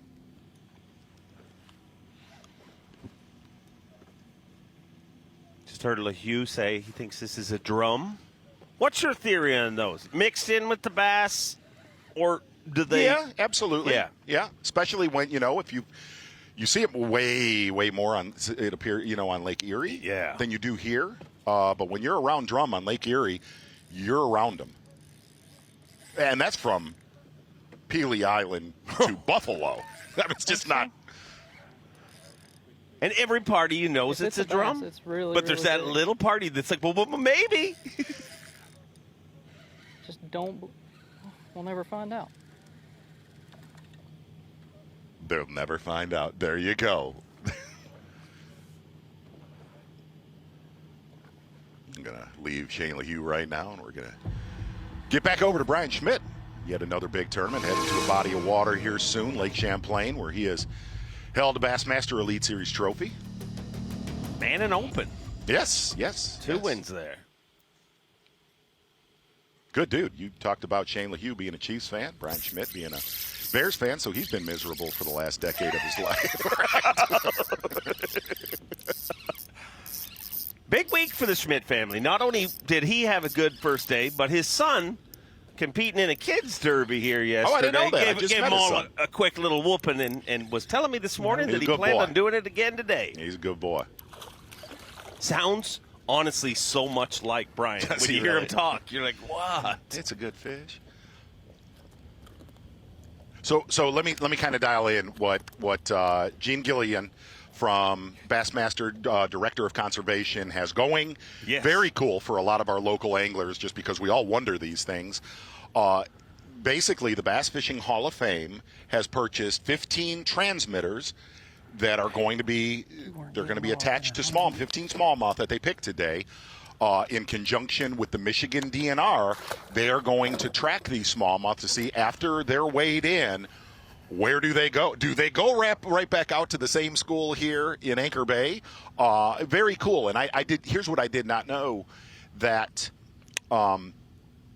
there's actually remotes throughout the Great Lakes that ping when said fish goes by. I had no idea, because back in the old days, me and Overstreet used to do it with a device. We did. We used to do the tracking system on the Bassmaster television show. But hats off to the Bass Fishing Hall of Fame, Mazurkowitz, putting that together with the Michigan DNR. I think that'll give us a lot of knowledge that we may not have. You always wonder, do they swim back to Colchester if they were caught there? I believe a lot of smallmouth are like salmon. I think they return a lot of times to where they spawn, where they were born. So that really, really cool project they're working on. So hats off to that group. Any truth to the rumor that with a Bassmaster merchandise, you get access to all of those where the fish are? Merch, I don't know. Yesterday I was so lost at this weigh-in, I got frustrated and just left halfway through it. I can't wait to hear that information, because some of that stuff is puzzling. Like, there was a story, Joey Cifuentes hooked up right now. 2-3 years ago, there was a fish tagged in Lake Erie. Yes. That's a small one. That same fish was caught. It's a boat flipper. In Lake Ontario. There is only two ways to get to Lake Ontario. Through the Welland Canal, which is like a 40-mile concrete. Man, I'm Right. not. It's very unlikely they went that way. Or over Niagara today Falls.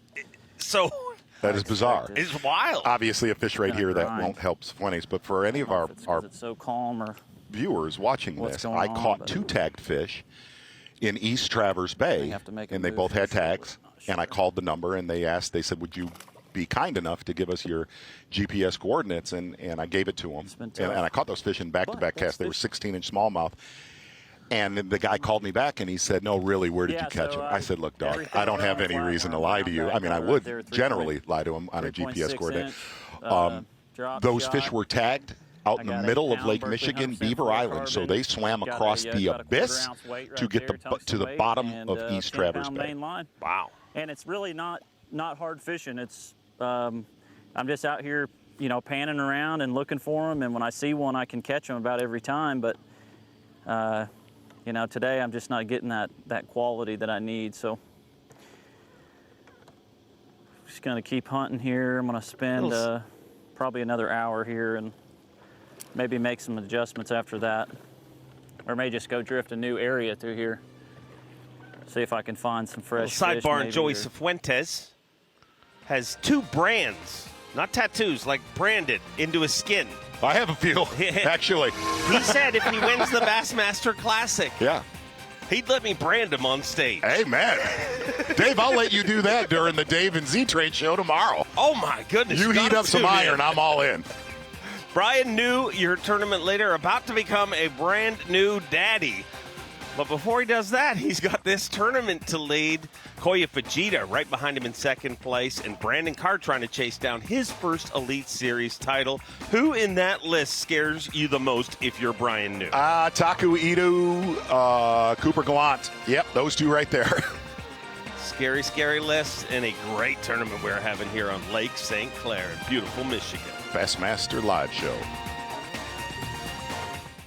Yeah! No way! Live coverage of the AFTCO Bassmaster Elite at Lake St. Clair is sponsored by Garmin. Welcome back to Macomb County, Michigan. Lake St. Clair, often referred to as the 6th Great Lake, right in between Lake Huron and Lake Erie. And man, it showed out on day number 1, almost 20 pounds to make the projected cut's right around 20 pounds a day to make the top 50. It's unbelievable. Yesterday's weigh-in, Bill Lowen weighed 22 pounds and 2 ounces. Not even in the top 10, but atop the leaderboard.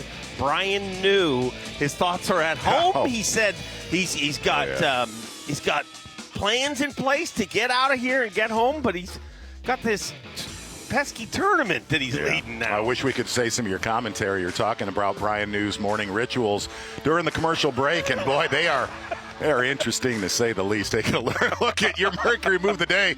Big Daddy coming from behind in this one, 30th to first place on day number 2. I don't need that over there. Ted DiBiase taking a look at fish number 1, starting the day off right, a 4.5 pounder early. And here's the scary thing about Brian New. Basically has made big upgrades because he has caught a lot of bass today. Mercury Move of the Day, jumping into the lead unofficially. Not sure that that's going to hold at unofficially 43 pounds and 8 ounces, but as of right now, Mercury Move of the Day is the daddy, Brian New. Yeah.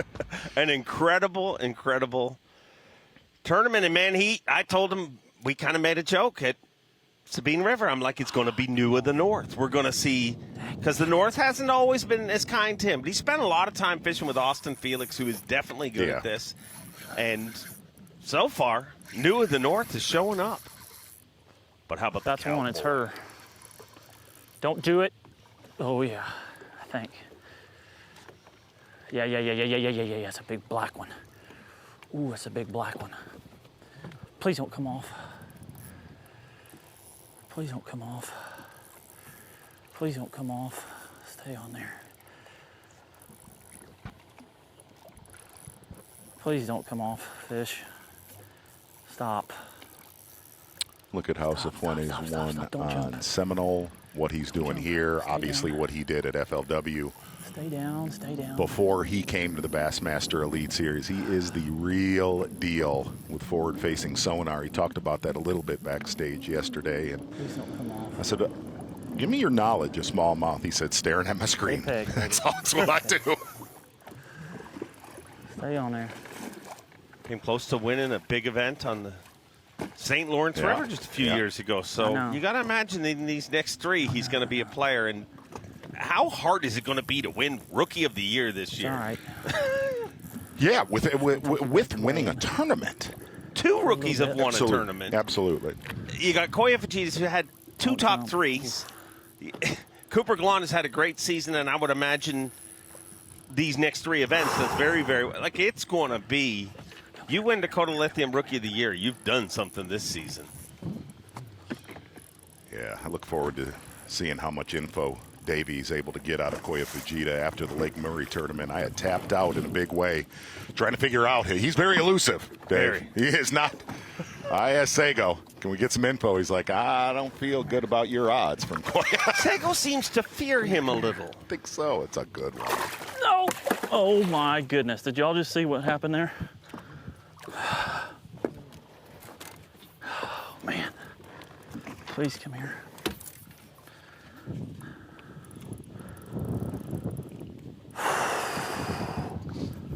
Please come here, fish. Please come here.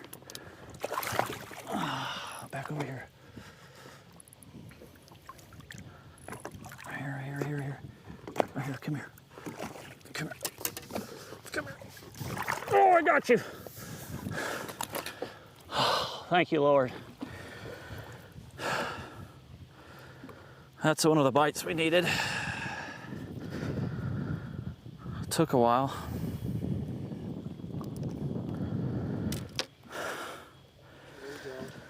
That's another coal. Gosh, I mean, that is a 20-incher, not quite built out yet Oh, my for scale's not summertime feed, but so that's good.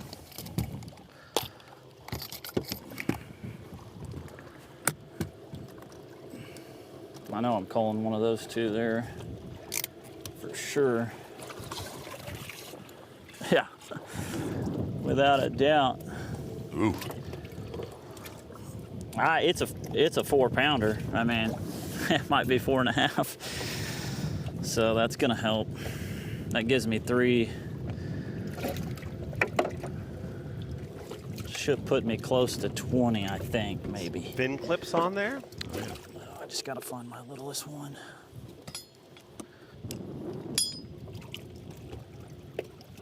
Oh man. Took forever. I'm out here trolling my guts out trying to find these fish. Another big call for Joey Cifuentes, but that's not all we've seen from him today. Oh, yeah.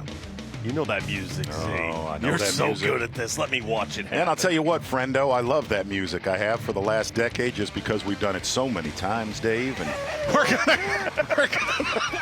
gonna give the Power Pole replay of the day. Earlier today, Joey Cifuentes, one that is absolutely going aerial. And here's the interesting thing for my St. Clair friends that like fishing the South Shore. Joey Cifuentes not big on numbers, but definitely big on quality. And the one thing I've been watching where he's been, a very popular area, kind of between where St. Clair dumps in the mouth of the Detroit River towards the Bell River Hump, kind of in between, an area we've seen in years ahead, much deeper than a lot of the other anglers fishing the South Shore. That's your Power Pole replay of the day, my friend. I'll tell you, I've heard a lot of them remotely. Yeah. Even better in person. Thanks. I work on them all night. It shows. That fish is fat right there. 4 bucks. Schmidt, Cooper Gallant, I'm gonna put some Joey batteries in Fuentes, and Brandon Card. You think it bothers the Johnstons, Gussie, how well Cooper Gallant's doing here? And look at guys like the Johnstons not in the cut, and Cooper Gallant burning about 2.5 gallons of gas and trenching in and beating their brains out. Yeah, so do I.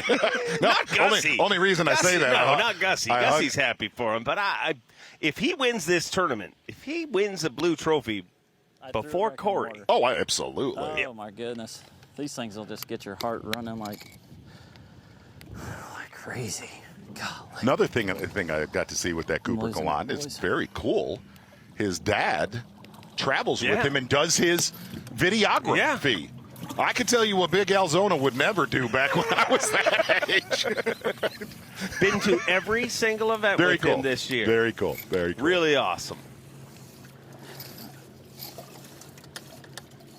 Watching him weigh in at the Classic actually was one of those weird, because I remember standing with him in Splashwell like 6 years before and putting my arm around him and being like, dude, you keep working. You'll be up there one day. But to see him and how far he's come, it's amazing. Like the Johnstons, you called that out many, many years ago with Cooper Gallant. For him, I heard him actually talking to his cameraman I heard him talking with his camera. And before we go to I have a photo to show our viewers real quick.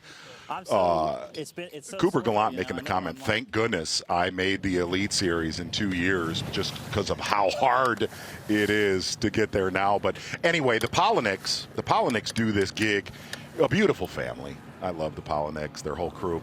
They do this thing called cut ice cream. Oh, yeah. Right? Yeah. And yet last night I was in the hotel parking lot with, get ready, Chris Johnston, Corey Johnston, Jacob Porosnik, Greg DePalma, Matt Robertson, obviously world class. I said, guys, how about some suck ice cream, because none of you are in the cut right now, and I'm going to buy. And literally. So, listen, the adverse side, the Poliniks, they do it when they make the cut. I buy the kids ice cream. It's the suck ice cream, Dave. Corey loves some ice cream. Look at how happy he is there. I went with intensity. I went with blue steel. That was my look for that. Anyway, it's fun stuff. Power pole replay of the day. That's definitely a good upgrade right there. So that's, I got 2 4s. So that's 8. So I got 12 and a half with 3 of my fish.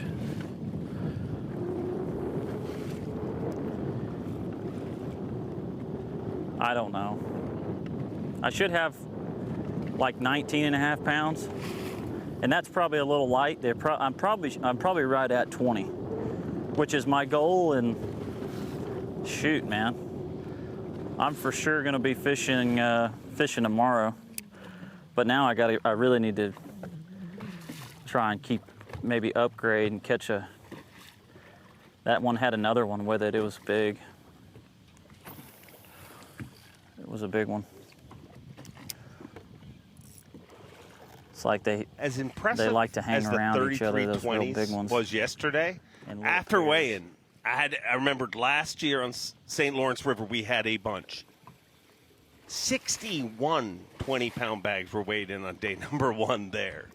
Oh, last year on day 1. Really? My bait up. Did I cover that tournament? That might have been your week off. You'd like the holiday. What one was it? The one where the first angler ever to crack a century belt? I did not cover that. You were off that week. Shocker. What do you do on those weeks? I watch Bassmaster live and Weirdo. actually sit back, and I really do. I enjoy watching it. And that was a good one for me to not be commentating anyway, so. Looking at Jason Christie, I actually brought this up. This tournament is sponsored by AFTCO, and you know how some of the wives, some of the anglers are. I had no idea I was wearing Jason Christie signature apparel from AFTCO. So I will get some eye daggers at that weigh-in today, guaranteed. But I'm at the point anymore. I've given up, Dave. If you can't tell in the tone.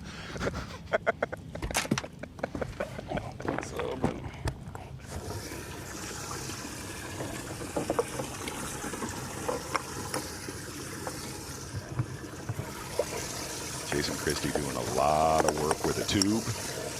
When he has one here, a lot of work with the tube yesterday and today. Made a comment. He made a comment to Ronnie. Also texted this to me.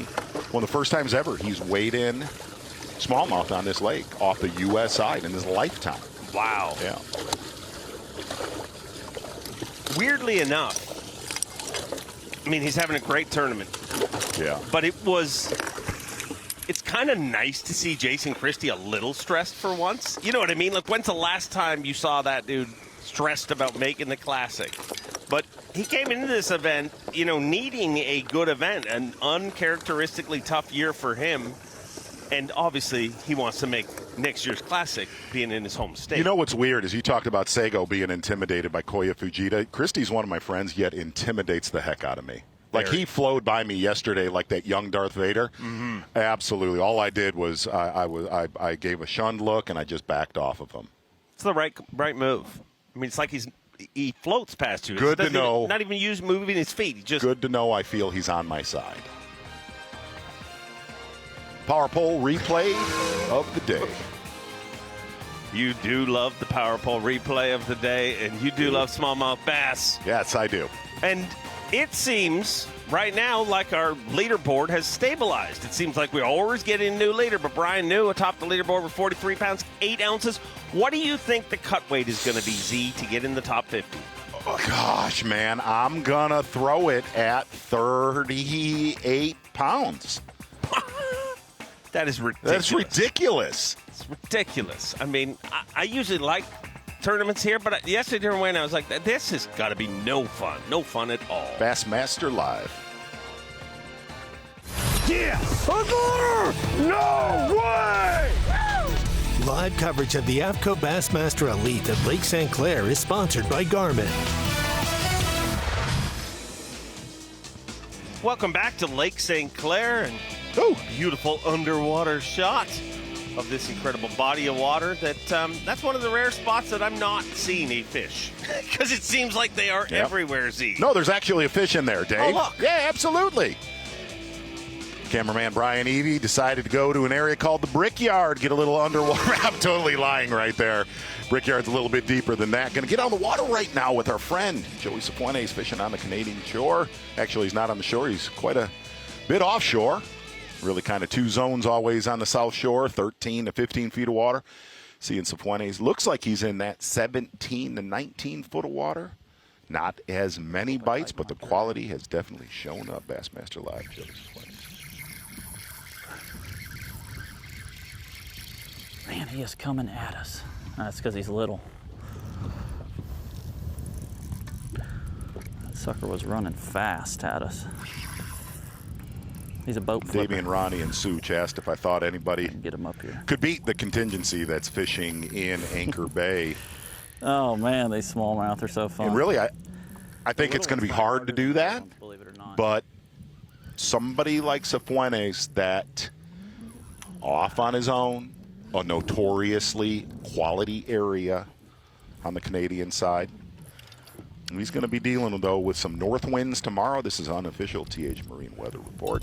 North winds tomorrow, north winds on Sunday. So, see that affects the Canadian shore. And I have to believe a lot more pressure, even if it's not tournament anglers. I mean, it's the weekend. It is. That area is... Well, there's an official one right there. Today, and I got news. It is humid. We got some PM storms, some of them possibly severe. Looking at wind have south. to go get in the secret 5 to 10, stash. really not the case. There is no wind. Get some more worms. Tomorrow, cloudy. Would have liked to seen that sun, north 10 to 15. That will affect exactly where Joey Cifuentes is at right now. Going to be cooler, about 10 degrees cooler in Championship Sunday. Cannot ask for better than that. 5 to 10, pure sun. Championship Sunday, that's your TH Marine Weather Watch. Beautiful. It is stiflingly hot. It really right is. Now, but 4 3/4. Hey, gonna give a shout out real quick, missing Tommy Sanders, even though I'm not in studio with the Davey, Ronnie, and Suit show. Love Tommy. I know he's having a big week in Milwaukee, Steel Timber Sports. Always a good time in Milwaukee for the gang. Cooper Gallant. You know, one of the things that really stood out to me with Coop, if you look the year before he qualified for the elites, he literally just missed it by a spot, I believe. And I asked him, I said, would you, are you bummed about that? He said, I'm not ready. He said, did he really? He said, I don't think I'm ready. I need it. Because he'd only fished 3 that year. He fished all of them last year, qualified. But for somebody that young to think like that is amazing. Yeah, and I'll tell you, he is laid back. Oh, he yeah. is a flatliner, kind of a Canadian smallmouth catching Brad Pitt in many different ways. Asked him, I covered him in an open a couple years ago, and said he lives near the Johnstons and always known him. I said, do they share info? He said, 1,000% no. And he said, what they do share, I do not believe. Like I said, wise beyond his years.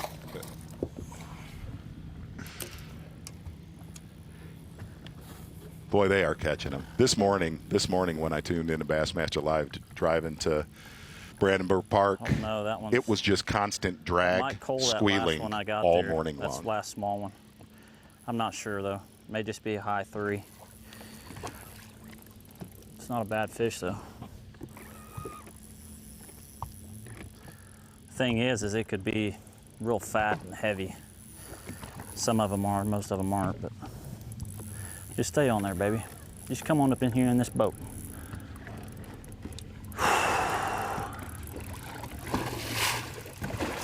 Understand there's a bass, brews, and barbecue party Yeah. starting tonight, tomorrow, Fireworks Sunday. tonight. Fireworks.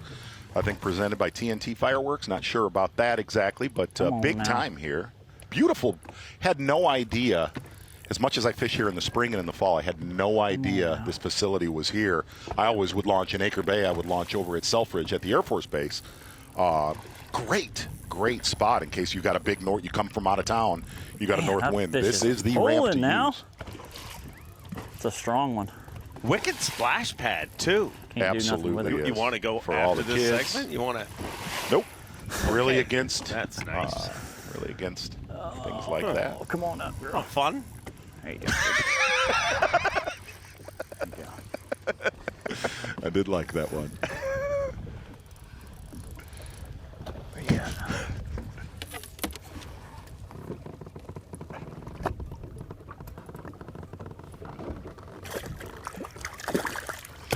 Oh.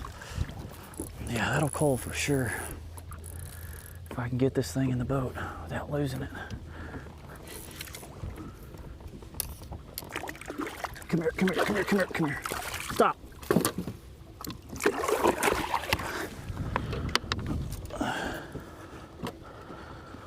Surely that's a 4 pounder. It's gotta be a 4 pounder, doesn't it? I just can't tell, man. That's a 4.5. Might be a 4.5. I'm not sure. Just from eyeballing it on it.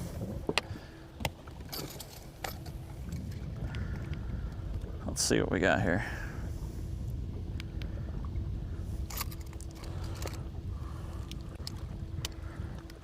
Oh, look at there. Brand new leader, the Barrister.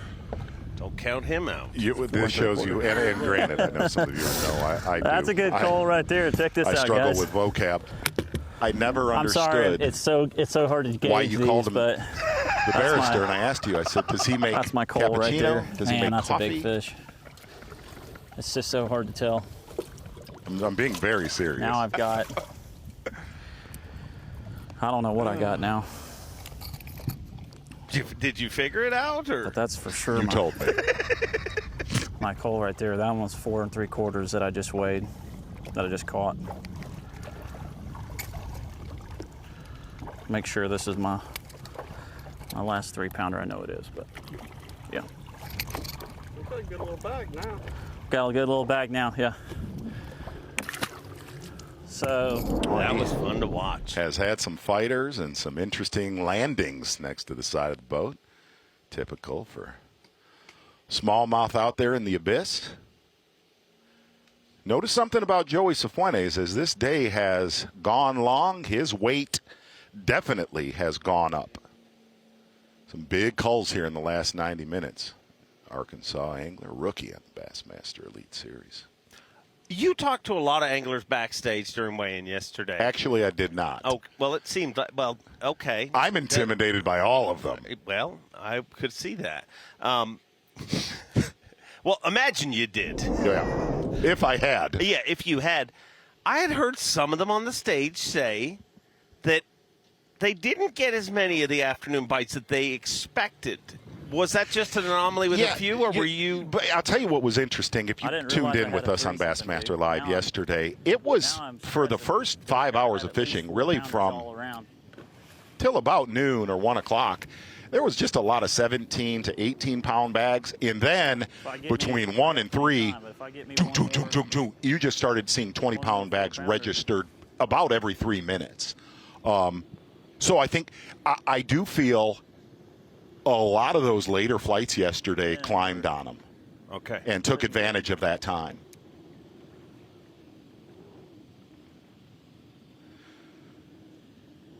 Could you imagine catching 18 pounds a day and getting sent home this afternoon? Yeah. Makes for a long drive. That is a lot of fun getting your teeth kicked in. That's well, guys. The scary game that you play up just here. Caught I mean, a couple the other thing really that stood nice out, fish. I think just Suit right said here in this earlier little there was area. 21 or 22 I ties made 2 really good throughout the upgrades, entire pulled 2 of field. those, like 3.5 pounders that I have. I've And got I know this one sounds more crazy, 3.5 but I know a pounder lot of our viewers that I know need to- this. You know, it's like a 3. You come here the end of September to Thanksgiving, what they have caught here is nothing. Nothing compared to what shows up here in about 60 days. Shane LaHue, day 1 leader, hooked up.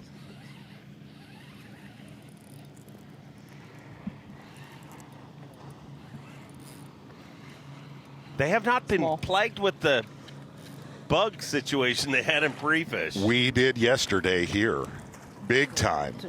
Had biting flies. Some of the kids like that, having fun with that.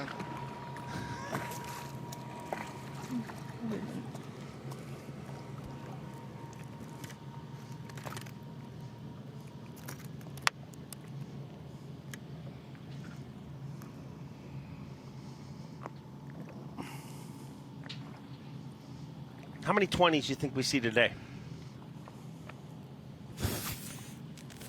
I'm gonna go with, I'm saying we see 30.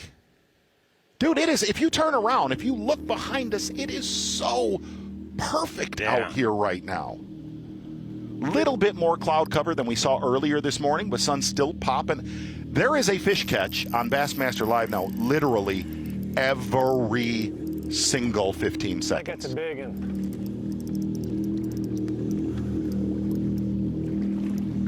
Right on cue, Brandon Card.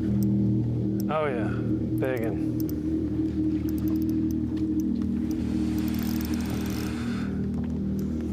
Well, it's hard to tell. Yeah, I think he's gonna help.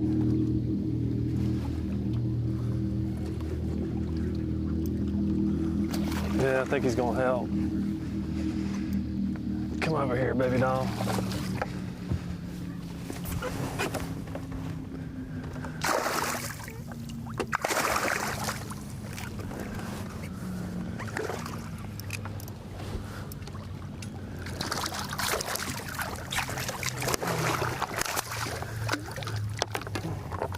Gosh. Oh, hard to land. That one was better than the last one. I don't know if he'll help or not. That's a good problem to have. Long, skinny. That sure is, Rando.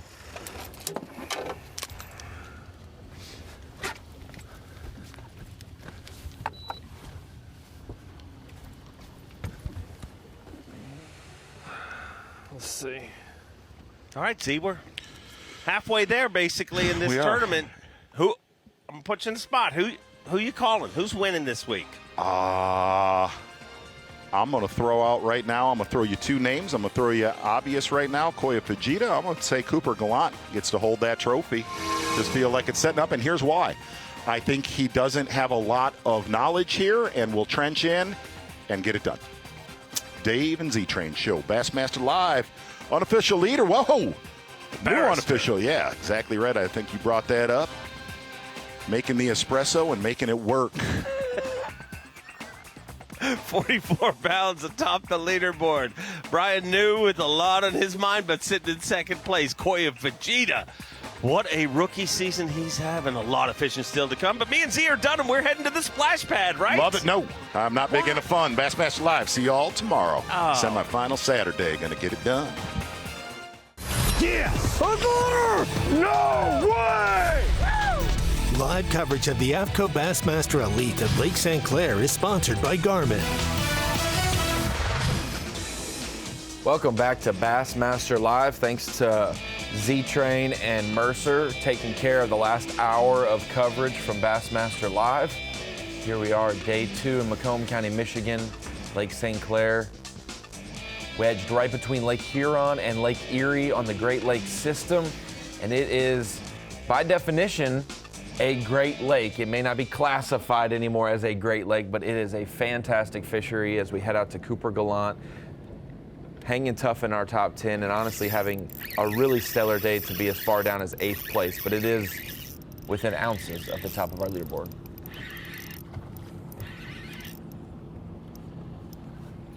No. The gallant with fishing, I don't think it's going to help him. We've seen him upgrade all day long.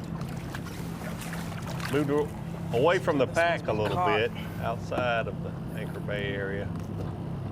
Outer fringes, last I saw him, he might even be a little farther than that. Says he's got 19.5 on the day with a small of 3.8, another 3.10 on his bass track. Been exploring around that area. If you're just joining us, Ronnie Moore here with Davey Height in studio and Mike Sukan as well, breaking down the 7th stop of the Bassmaster Elite Series season. And like you said, Davey, a lot of these guys got in tight groups with each other relatively in Anchor Bay this morning, and it seemed once they got their 17, 18 pounds, everybody started to wander around, and that's where we've seen some of those bigger solo fish come through. And Joey Fuentes has certainly been one of those, probably more than anyone else, since he's miles and miles away from the group, so to speak. And boy, he has really been upgrading this afternoon. I don't know if it's a... Don't jump. So far out, his bass track hasn't been updating. Still shows him 4 fish, 50th, but he's probably in our top 4 or 5. Yeah, absolutely, absolutely. Please don't come off.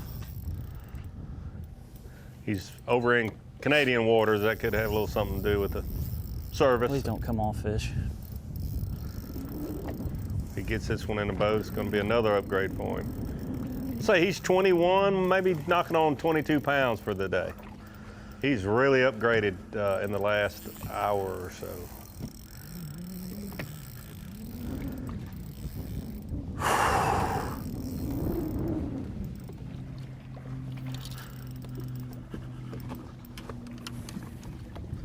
Get in this boat, fish. No, no, no, no, no, no, no, no, no, no, no. No, no, no, no, no, no, no, no, no, no. Dave, if he's got 9 more pounds, he could be leading right now. Come here. He could very well be leading with what he's... He's really, you know, he's put nothing but 4-pounders in the boat here in the last hour. Come here, girl. Not the numbers that some of these other anglers have been catching, but I don't know. solid 4+ pounders. Oh, man. Look at that. Barely had her just skin hooked right there in the lip. That's what I said, brother. They all look so big, I can't tell. We're gonna find out. I can tell. Cameraman can tell. Look at that belly. Yeah, this one's fat.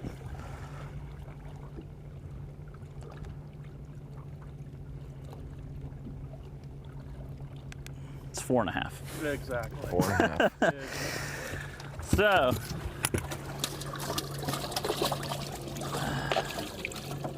make sure I get the right one here.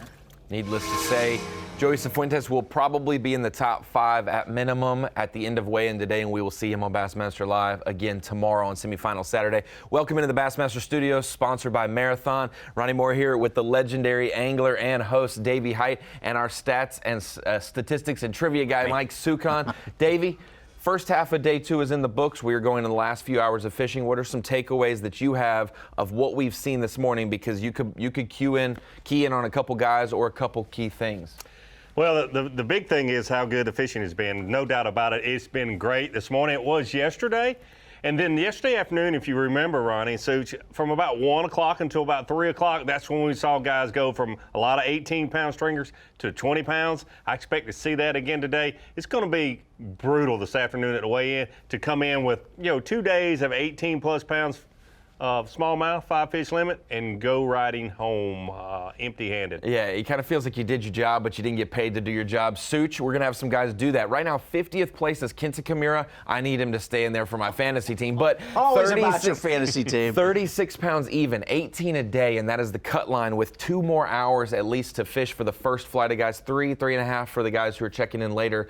We could definitely see 38 pounds, like we said, doubling that 19 a day. I was thinking it's going to be in that neck of the woods with the guys we don't have on Bass Track at all, way down there. They're going to come in with some big weights. You mentioned we already got 14, 15 bags over 20 pounds today. I was looking at the fish over 4 pounds. There's like 120 at least already. And we had 151 yesterday, 33 bags over 20 pounds. I don't know if we can match that today, but we get close. We're starting to see, I'll also say this for Brandon Card and for Joey Cifuentes, two of our guys on camera that are in the lake. You know, they're the lake-dwelling anglers. We're starting to see some fat ones show up for them. 4 3/4 for Brandon Card earlier. And over the last hour and a half for Joey Cifuentes, 3 key 4+ pounders to get him up to 21, maybe 22 pounds at most. Yeah, it's easy to enjoy watching Joey and Cooper Galan and those guys, but there's some people that we don't have cameras with today. Ed Lothran, who was solid yesterday, got a 5-pounder. He's up there today. Brian New. There's some guys that we don't have on camera. This tournament's a long way from over. We're not even to halftime yet. Don't forget that. Even though we've seen so many fish caught, it seems like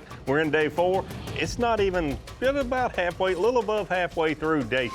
Yeah, we still have some time today, and the conditions have been great. If we've been blessed with one thing the last few smallmouth events, Davey, it has been calm conditions at the St. Lawrence River last year for a couple days in a row, and relatively, for the washing machine that Lake St. Clair can be, really calm conditions, especially with how bunched up some of these anglers are. Like you said, it could make their style of fishing harder if it's bumpy. Yeah, and if you weren't tuned in when we were talking about that, a lot of these anglers, obviously the majority of them are using their forward-facing sonar, their 360, their side imaging, but a lot of forward-facing sonar, and most of them just have that forward-facing sonar on the trolling motor. If we get a 10 to 15 mile an hour wind like the forecast says yesterday for tomorrow, then that could change a lot of the way these guys are able to fish with the forward-facing sonar. So hard. Ah, that's crazy.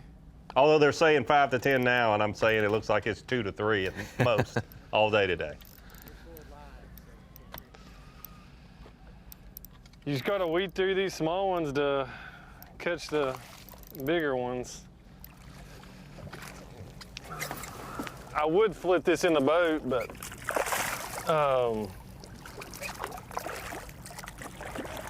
I'm just trying to be careful with my drop shot. Didn't want to have to retie, so. But man, they're if you can find some unpressured ones, they'll bite quick. It's like the ones that don't bite, you know those are the ones that have been fished for. I mean, they'll bite it real quick. I'm kind of in an area where I hadn't seen any boats all day. I've just been kind of keeping an eye on where the boats are and stuff. And so it's just kind of a lot further away than where I caught them yesterday, but that's the deal out here. It's just these sand flats and there's a little bit of grass, little grass clumps and stuff, so they could be anywhere. So it's like you don't have to fish where you caught them yesterday. You can just kind of mill around and just keep expanding. And that's kind of what I'm trying to do, is just expand as much as I can just to give myself more options for tomorrow and hopefully Sunday.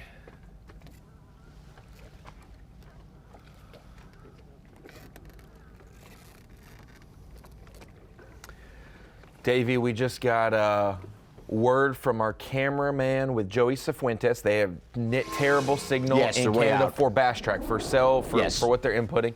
As we take a look at Ed Lochran, our unofficial leader, not far from Shane LaHue, locked up on 1. Joey Cifuentes just weighed all of his fish. He has finally replaced all of his 3-pounders with 4+ pounders.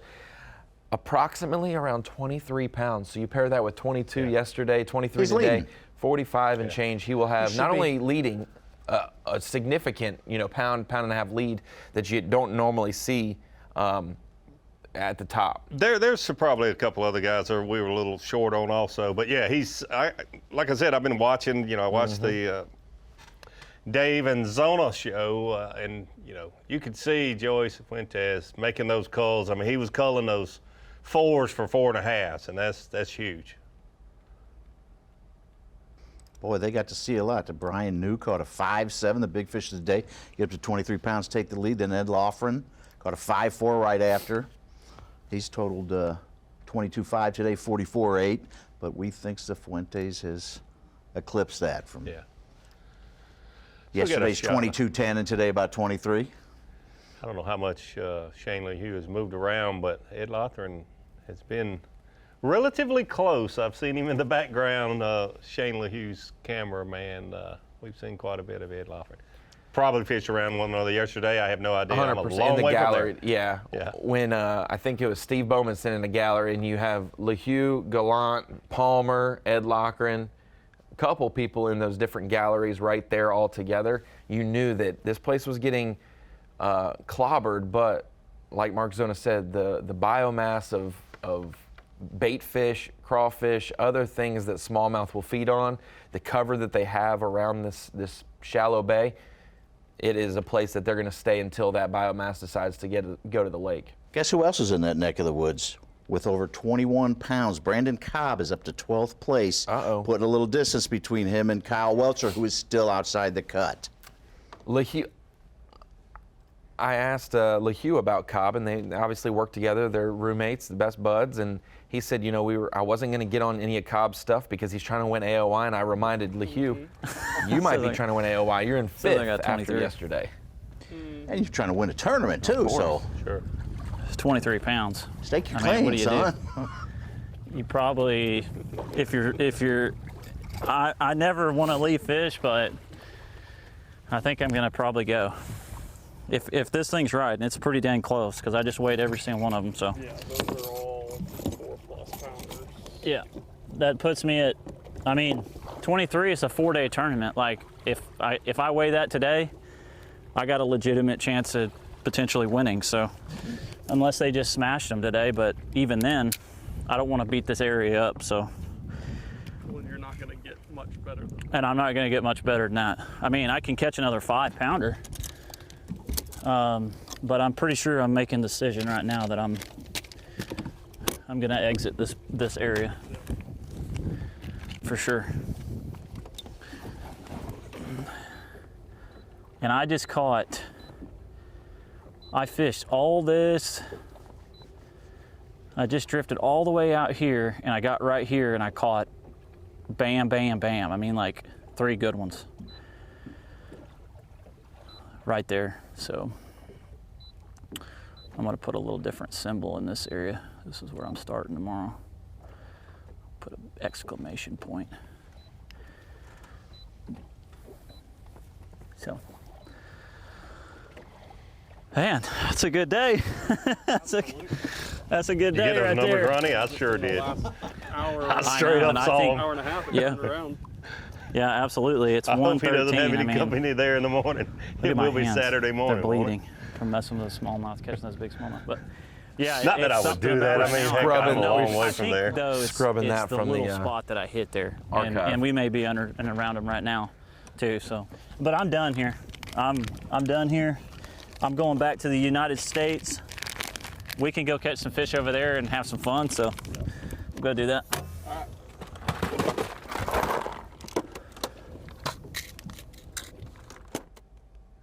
Wow, what a good feeling to, as many fish are being caught here, to leave them biting. I don't disagree with what he's doing at all, but not many people have that luxury in a Bassmaster Elite Series tournament on day 2. He doesn't know he has the big bag of the day. And he'll know he's in the hunt. But he, obviously. But he can do math. Yeah. You know, he knows what 23 pounds means. You back up a 22 and change with a 23 and change. Yeah, gotta know. These guys do the math. They play, you know, like they mess up on their bass track numbers and all. These guys are mathematicians. They know what it takes. Most of the time. Dang, there's a bunch of them there, too. And I'm not saying he does know that he's in the lead. I'm just saying he knows he's within striking distance. Yeah. Just got a text from his cameraman with every fish and time of catch that is in his live well right now, and he said one of those 4 3/4 on my list is probably closer to 5, so 23 is accurate.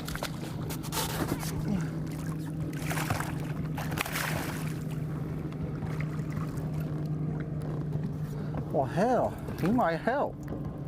Huh? He got bigger. Almost did.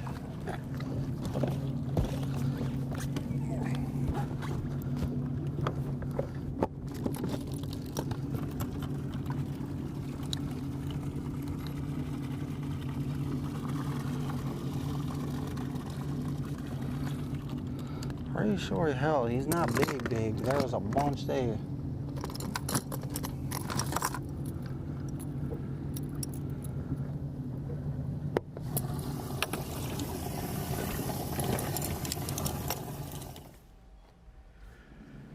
As we go from Brian Schmidt culling to right off the side of Brian Schmidt's boat, Brian New was an unofficial leader. Now he's second place, roughly, hooked up as well.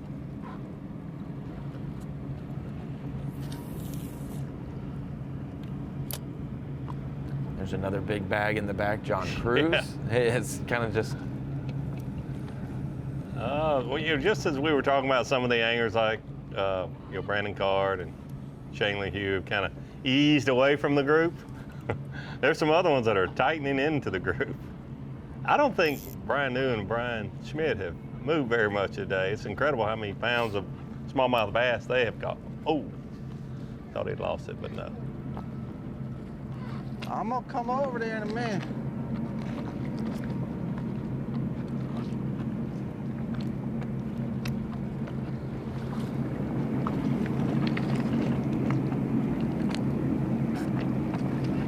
I talked to Brian New before the tournament started, just talking to different people, getting their outlook on the event. Wow. And he said, this first time I've been here, it's the greatest fish year I think I've ever been to. Austin Felix, he said there's just like 3-pounders everywhere, and then you catch 4s and 5s fairly regular. Austin Felix laughed in the background, said, you gotta be crazy. You crazy, there's no way this place is this good. I think Brian New was right. Austin Felix might still be shook up from his journey to get to St. Clair. No, we'll talk about that more. Depending on the time of year, there are 3 or 4 tops smallmouth fisheries that could be compared to each other. St. Clair this week is showing out like we've seen St. Lawrence and Champlain in the past. What a phenomenal body of water. Add Joey Cifuentes in there somewhere when he gets back to the U.S., and we will have a new unofficial leader when we come back. The AFTCO Bassmaster Elite at Lake St. Clair is sponsored by Ranger Boats, Yamaha, Toyota, and by Dakota Lithium.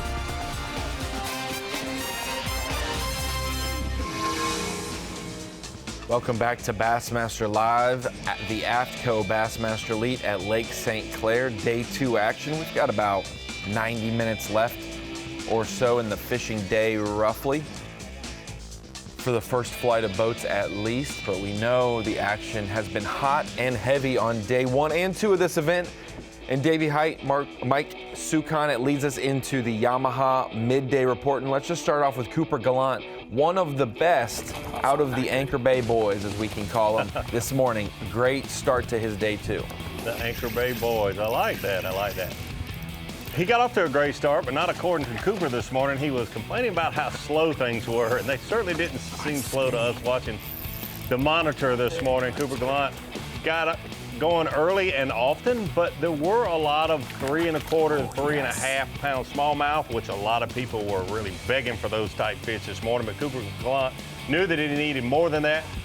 Had to mix it up a little bit this morning. Caught a lot of his fish yesterday on a drop shot. This morning, things started to pick up when he switched to a Ned head type bait with a 1/4 ounce sinker.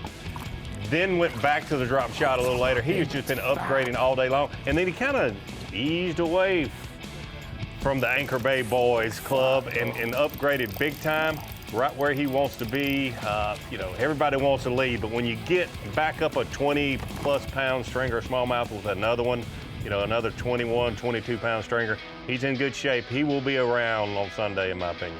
Another guy who's trying to make it all 4 days here, Shane LeHue. Been a great smallmouth track record for him during his Bassmaster Elite Series debut a couple years ago. And LeHue, one of those guys that mentioned last night, it's not necessarily luck, but man, 50 feet away, 50 yards away, the boat beside you could just be 4 1/2 to 5 pounder, 4 1/2 to 5 pounder, and you were on the 3 1/2 to 4 pounder train. It's all about little adjustments, and for Shane LeHue, he explained sliding out and wandering off on his own just a little bit yesterday. Helped him upgrade a couple times after that 10 a.m. mark, especially when the sun came out. Today you can see with the way it is, the sun has been out. It has been a calmer day as well. Great fishing conditions at Lake St. Clair, especially for these guys who want these fish to be above the grass a little bit. Helps them see them better, target them better, and then hook and land them. Yeah, absolutely. Shane LaHue yesterday got off to about the same start he did today, watching him, but he did hit that flurry yesterday about 10:30, 11 o'clock. He has not found that. Slipped down a leaderboard, but still a good day for Shane LaHue. One of the guys representing for the lake in its whole, you know, out in the middle, floating around, Brandon Card, holding steady inside the top 10, mostly due in part to his upper echelon 4 3/4, almost 5-pound smallmouth. That one in the middle of the day was a huge upgrade for his day. Can a guy, Davey Height, floating out in the abyss here, compete with the population that's in Anchor Bay when it comes down to it on Championship Sunday? Absolutely. To be honest with you, Brandon Card has kind of surprised me today. He got started off this morning, a lot of 1.5 to 2.5 pound fish compared to other anglers. A lot of those, you know, fish that you just can't take to the scales here on Lake St. Clair. But he has, since he got away from the boats a little farther and a little farther, has caught those 4+ pounders. So don't count him out, that's for sure. The deficit that Joey Cifuentes and Brandon Card experienced this morning after the Anchor Bay group of fishermen put quick limits on the board and pretty good weight, we were worried about Cifuentes and Card, but the afternoon has been all about them. It's slowed down in Anchor Bay for some of those guys, but these two have made up a lot of weight, and Joey has now left his area after hitting a phenomenal close to 23-pound bag again. So we got a lot of great fishermen that we were talking about here on the Yamaha Midday Report, but then we've also got a lot that we haven't talked about. This is going to be a shootout. Joey Cifuentes has left the area that he really upgraded in the last hour and a half or so. I mentioned this earlier. Not saying that Larry Nixon told him to go try this area, but the area that he is in all to himself is where Larry Nixon has known for many, many, many years, is where the big ones get once the full summer impact, you know, mid-July till about the middle of August. Out there in that Canadian water, just kind of really in the abyss, as you call it. Those fish that get out there this time of year are always the hammers. If Joey can find another spot or two out in the abyss and be able to have additional fish other than that Canadian area, he could be one that's deadly. That was your Yamaha Midday Report as we head out live with Cooper Gallant. Still making do in Anchor Bay, but like you said, Davey, expanding their zones just a little bit.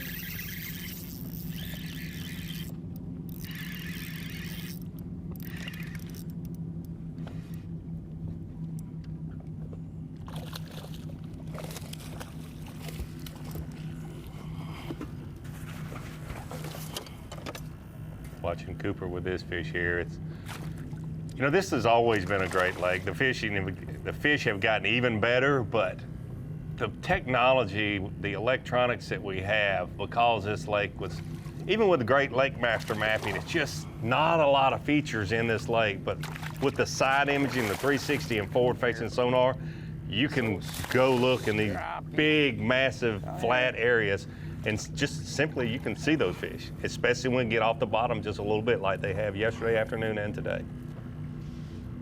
We're talking about Larry Nixon. We also have Jason Christie on camera as Cooper Gallant lands this fish. He may have to check this one to see if it culls. It looks a little thicker than some of the other ones. We'll see if that makes an upgrade for him. But talking about Larry Nixon, having Jason Christie on camera today, honestly, if you think about it, they mentioned Larry Nixon's won 3 times at Lake St. Clair, all semi-pro and pro-level events.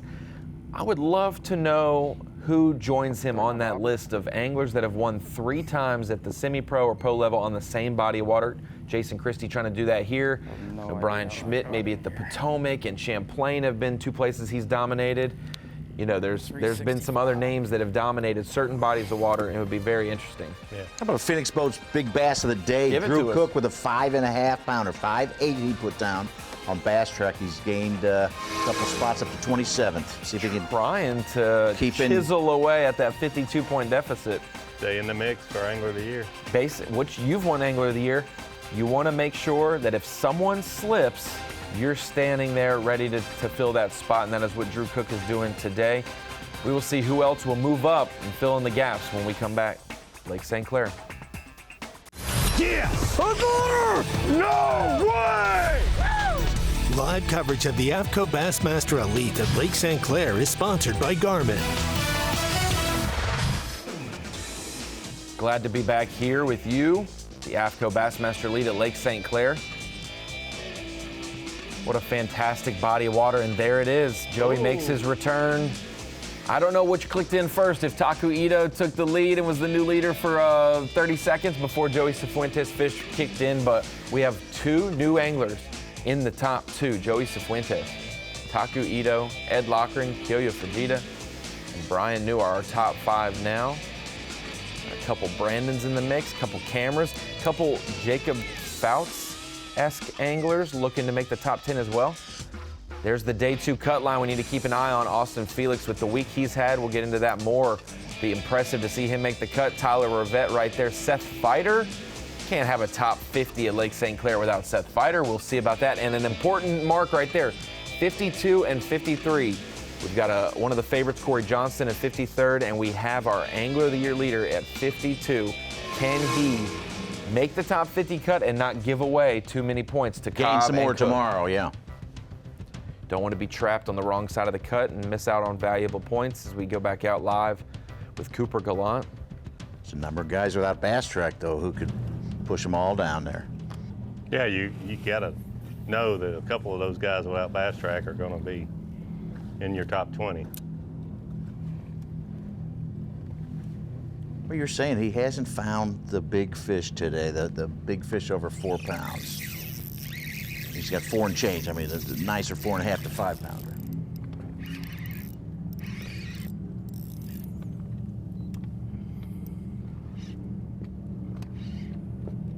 See, these ones aren't as pressured. You can catch them.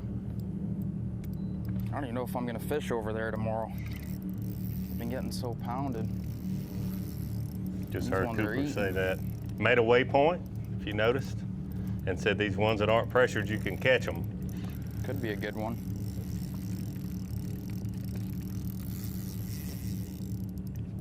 Drag's loose, but it's staying down.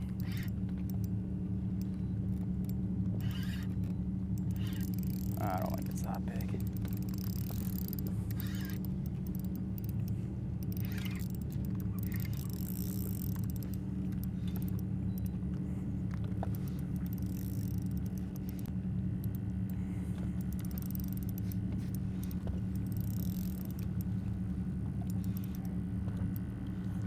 This is a pretty good one.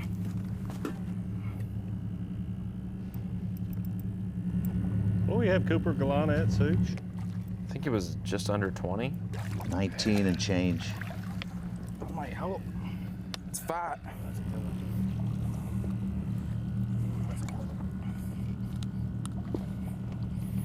I think we might be a little light on him, too. Of course. Yep. Oh, yeah.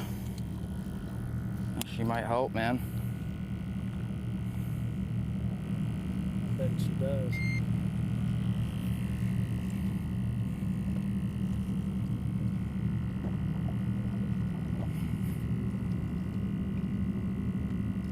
Got to be a 4+ pounder. Like 420. It'll help. 4 1/4. 4.3. Get him over 20 pounds and above Brandon Lester, an 8th. Yeah. Feels good. I'll beam him just in case. Scale keeps bouncing up and down. Cooper Gallant just being rock solid on smallmouth as soon as we start our northern swing, as we bring it into the Bassmaster Studios and out on site, Brandenburg Park. Dave Mercer, I know it brings a smile to your face to see Cooper Gallant catching them. Give us a little breakdown, your thoughts. This is expected. How many years has this been in the making for Cooper Gallant to be in the stage of where he is in his career? Cooper Gallant it's no shock to anybody north of the border. He has always been one of those anglers that just stands out. And his incredible drive to get here is I mean, what he has done in the last number of years, and I said it in the segment earlier with Z, one of the most impressive things about Coop was the year before he qualified for the Elite Series, he just missed it by a point or two. And I remember talking to him in that offseason and saying, Coop, you crushed, you were that close. And he said, no. He said, I would have had to go if I qualified, but he said, I'm not ready. He said, I need to spend more time out there. And, man, he has spent an incredible amount of time. Fished the next year, all 9 events. Obviously learned a lot down there. But you watch, Corey and Chris, they have been, basically taking the money from everybody north of the border. Like in this 6-week break, they have fished Tuesday nighters, Wednesday nighters, every tournament. Like it doesn't matter whether it's $200 or $2,000. They're taking it from everybody. They're fishing tournaments. Coop has not fished one tournament that I know in Canada. He is literally committed to this northern swing. Spent a lot of time pre-practice in these bodies of water, and to see what he's doing, I mean, it's just big bass, big stage, big dreams, and he is a prime result of it through the collegiate system all the way up. And it's really cool to see him fish the Classic this year. It was one of the few times where I was on the Classic stage, and I actually was, got a little emotional, because I remember 6-7 years before he was in the splash well. I remember, going to see him afterwards and putting my arm around him and being like, dude, you keep working and you can be here. And man, he worked, and it is incredible to see what he's accomplishing. And I'm just telling you, he's just getting started. And what also stands out to me, guys, if you're going to win Dakota Lithium Rookie of the Year this year, you better bring it. Look at it. In our rookie class, we have 2 Elite Series champions, obviously Joey Cifuentes and Will Davis Jr. We got Koya Fujita, who's already got 2 top 3s, and on pace to get another one here this week. It is incredible. But Cooper Gallant, I'm sticking with it, and I know, it's a little gutsy because he's back a little. Cooper Gallant is going to win the Dakota Lithium Rookie of the Year this year. I just honestly believe it. He's that talented, and he is incredibly talented. Reminds me a lot of a young Polinick. He's got that the weird thing about him is there's flashy people that show up on tour, Matt Robertson and stuff like that. But Brandon Polnick has a quality, and Cooper Gallant very much has that same quality. They're just the kind of people that you're gravitated to, but it's not like they're saying, hey, come on over here and check me out. You talk to all the media and everything. He is so easy to work with. He is literally born for this. He used to be a competitive snowboarder, but once he set his sights on becoming a professional angler, he has definitely done a great job, and I think he's just getting started. Dave, to stay on that topic somewhat, you're on site for all the events, and you see you mentioned Corey and Chris Johnson. They've done well here. They've been here multiple times. Last year, they both did well here. You expect to see them do well in the smallmouth bass tournaments. But you've got other anglers. You've got a lot of anglers that are in this event that have a lot of experience. And you're talking about Coop, but then also a Brian New, his first time ever here. What do you see in those anglers, being on site with them, seeing them at takeoff and their mentality when they leave the dock, and then also when they come on stage? What really sets those people apart? How can they show up to a place that Larry Nixon won multiple tournaments before these guys were, out of middle school? What is that it factor that when you see those guys show up that, hey, he's going to be the Opens Angler of the Year, or he's going to be a guy that's going to make it to the elites, and he's going to do well right when he gets there?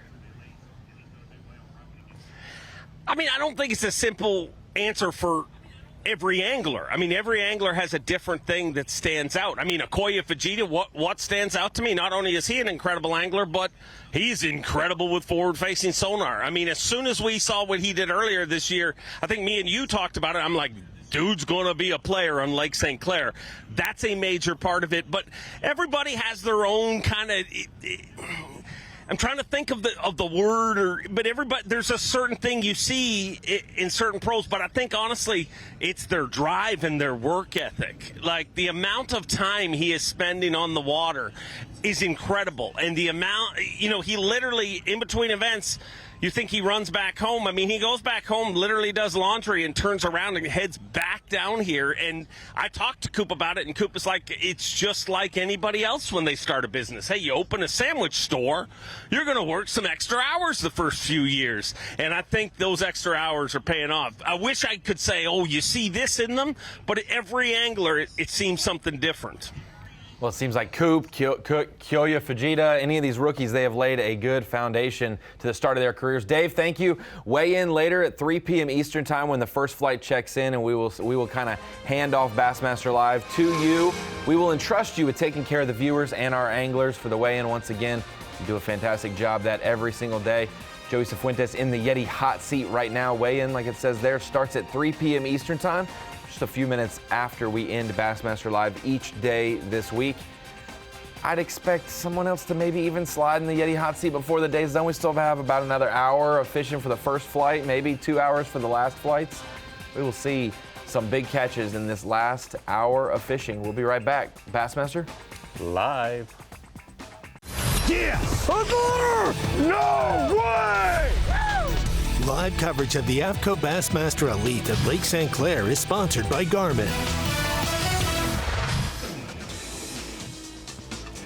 Couldn't have asked for a better start to our northern swing than we have gotten at Lake St. Clair so far. We are almost 50% of the way through this tournament. We start with 102 pros.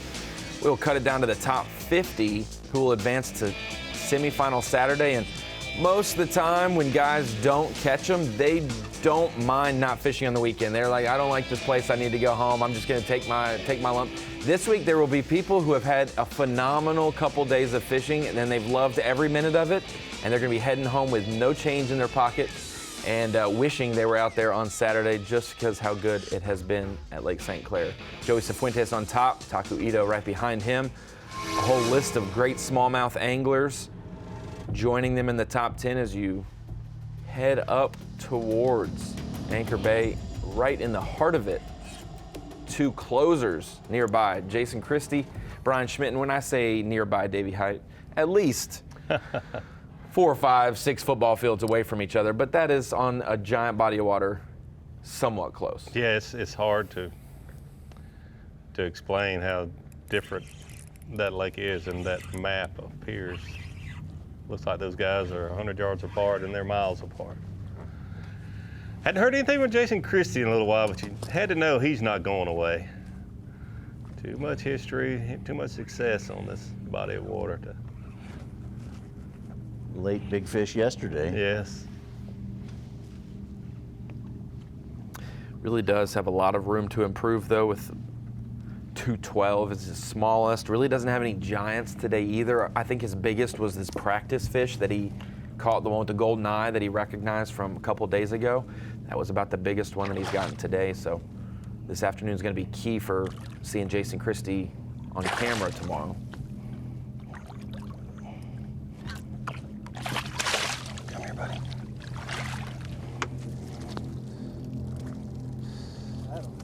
That'll help. Smallest one, I think, 212. Yep. Definitely help him. Couple of nice 4-pounders coming in. Jonathan Kelly with a 4.5 to get over 20 pounds. He's about 27th. Chris Johnson with a 4 1/4. He's almost to 22 pounds, and he's inside our cut.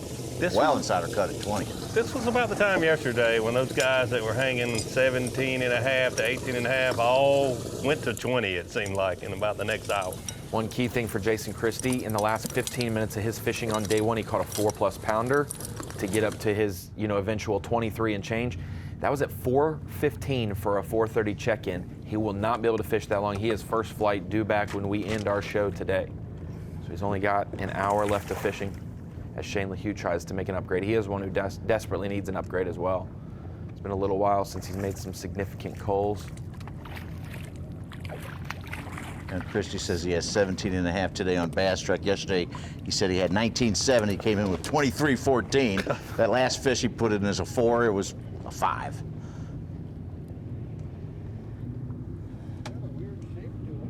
Yeah, he's kind of skinny, huh? Getting the scale. What's that? He's getting the scale. Yeah, he's close to helping. Second place, Ito, called with a 4 1/4. He's over 23 pounds on Bass Truck. Joining Brian New. Talk about Brian New when LaHue's done here. 2 events ago, Brian New was in the 101st in the Angler of the Year standings. 2 events ago? 2 after Santee. No, yeah. Oh, So that he's would be had 2 after events Santee. plus Yeah. this one. Yeah. 2.5 events ago. Yes.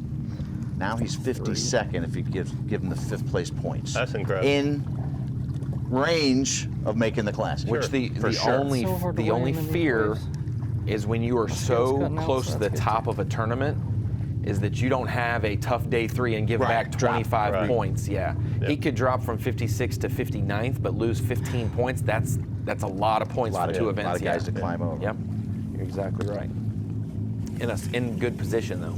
Either way, he's made a great come from behind move towards the Bassmaster Classic. It's also the scary thing. You'd expect Corey Johnston, who started the week 59th in points, to make up more ground. He's right near the cut line, and he's in 55th in points. So he's a guy that, can he make 15 AOI spots up in 2 events? I think so, but it's a lot more pressure than normally facing this time of the year. Well, Jason Christie looking to go back-to-back on Coles here. He's the smallest of the 3 now.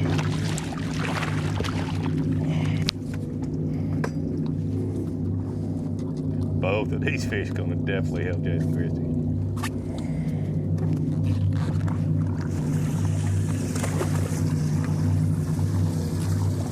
Big help, these 2 fish.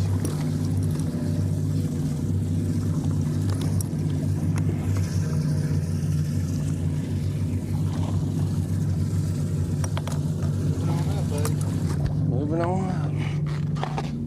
Christie quietly culling and also doing it kind of fast, knowing that it could go down in the next 10 minutes and you go from 17 to 22 pounds just like that on upgrades. Meanwhile, Joey Cifuentes back in U.S. waters, looking to maybe find another spot that could help him later. I don't think this one will Come cull on, baby. Come all. on. Look at that. I think that one spawned out last Meat week. wagon. Just a beautiful Small and bass wreck is a 4-2. Now, I'm going to weigh him, but I know he's not going to do me any good. I've had an exceptional day today, so, but we're going to see what he weighs anyway. A little confused about his meat wagon comment. I was like, what is this? He doesn't think this one's going to help, does he? He's right at 4 pounds. But everything I have is over 4 pounds. So, but man, that's a beautiful fish right there on the old flatworm. See you, buddy.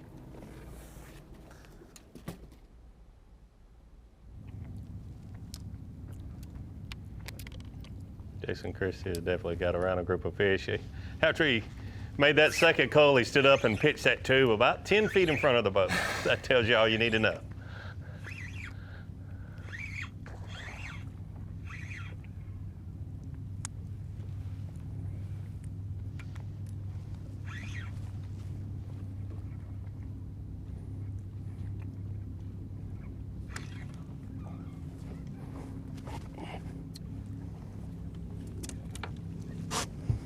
Another good one.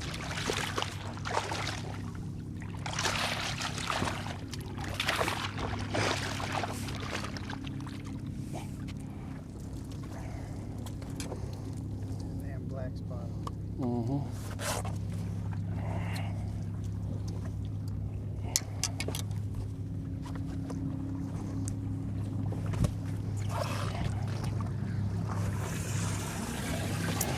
Had an angler call me yesterday, not in this tournament, but watches the Elite Series religiously, and said you cannot weigh in a 260 or a 280 at Lake St. Clair. That can't be your smallest fish. So it's good to see Jason Christie go 3 in a row there and cull out his smallest. Now he is well in position on making the top 10 to be on camera tomorrow. So we're bringing it into the Bassmaster Studios at the Dakota Lithium Screen of Knowledge.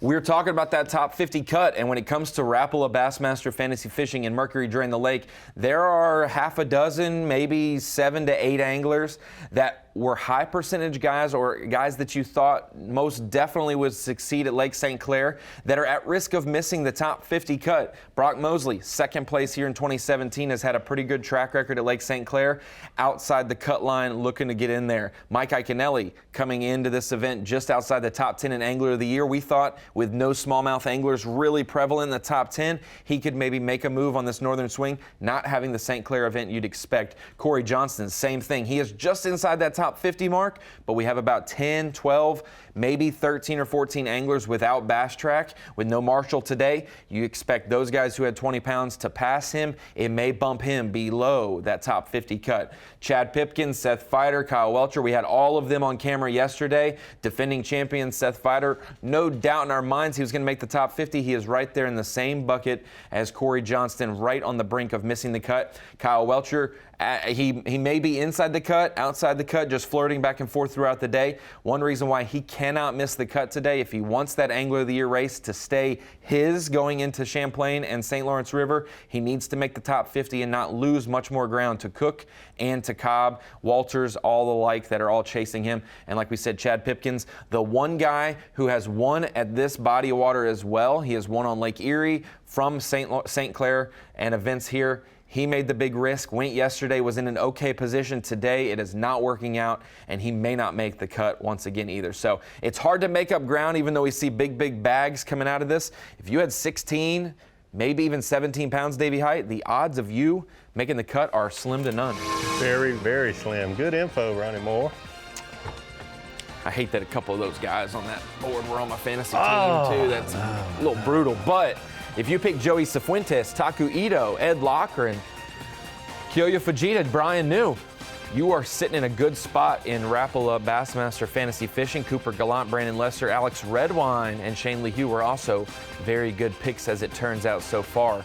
That's just your top 10, and it's 42 pounds, 10 ounces. We will see who else gets 20 pounds a day and eclipses 40 pounds. Who knows? That may be the top 50 cut. We will see when we get back.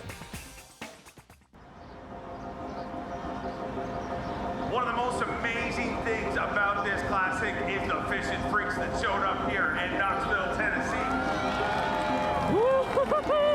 Look at that crowd. It is for the fans. Blast off, there's all the media, the fans, family, you're in that moment. A new all-time attendance record for the Bassmaster Classic this week in Knoxville, Tennessee. I think everybody that shows up to the Classic wants to feel a little bit of what we are feeling. When they open that door and pull you into that Coliseum, the adrenaline rush of that, it's insane. All the records set here in Knoxville in 2019 have been reset here again. 6 pounds, 13 ounces! Gussie gets it done! And oh, Canada, you have a Bassmaster Classic champion!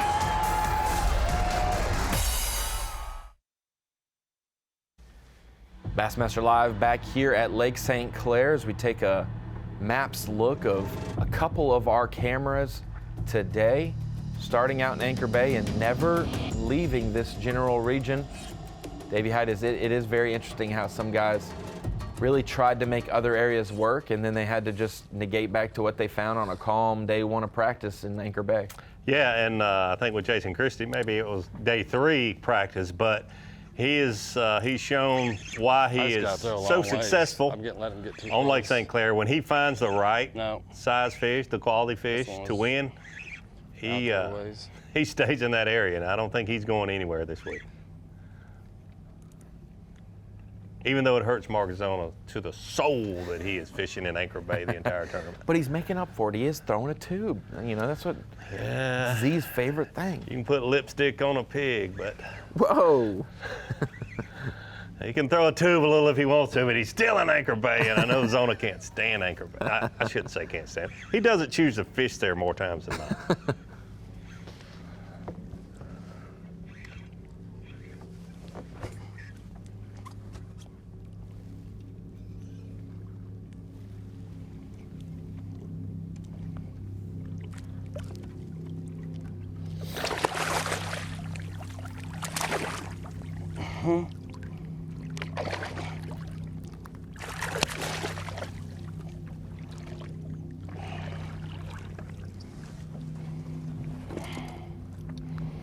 It's really good to see.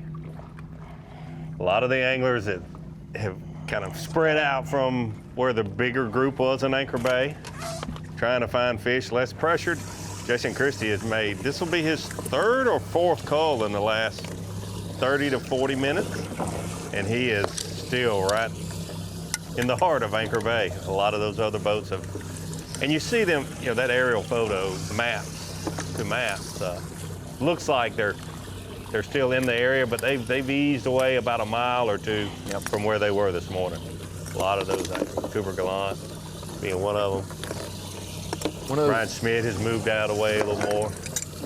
Other than forage, one other key thing is how the grass grows. And in a bay like Anchor Bay, it can get really thick in places. It can get, scarce and sparse in places. Shane Hugh talked about on the phone how a lot of times he's caught them in the past on the tallest grass. Like it's short grass all around, and there's a high clump, and then there's short grass. That fish will gather up and just be around the tallest grass there. He said that has not been the case this week. He hadn't caught a single fish on the higher grass. He's not quite sure why, but the whole household that they're staying with, Cobb, Walter, they've all mentioned that. Yeah, I think I know why, just because I've been there a few times. The bait fish, the perch, when they're really keying in on the perch, those perch like that higher grass because it gives them more cover. The crawfish, if they're really feeding on the crawfish, those crawfish are in that lower vegetation, and those bass can ambush them in that short sand grass. It really just kind of depends on what forage they're really focused on. Right at the end of the day, I need a 5-pounder, but take this little flat-nosed minnow right here and pitch it by the right fish, and we could do some major upgrading on our bag there with a 5-pounder. I mean, wouldn't be major because we got a pretty good bag, but it'd be nice. It would be nice.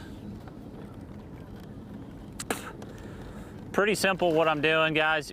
The key when you're on St. Clair and a lot of these northern lakes, the key is to be in the right area. I mean, it's that simple. You have to get out here and look around with your live scope, and when you start catching quality fish, you're in a good area. So the fishing part's really not that hard, but it's just finding them, and it's just a grind to sit there and look for them and find them, and sometimes it's a little difficult to give them the bite, but when you got max scent, it's not that hard. So, but that's the key. That's the key, is just location. There's a smallmouth right there, I would bet.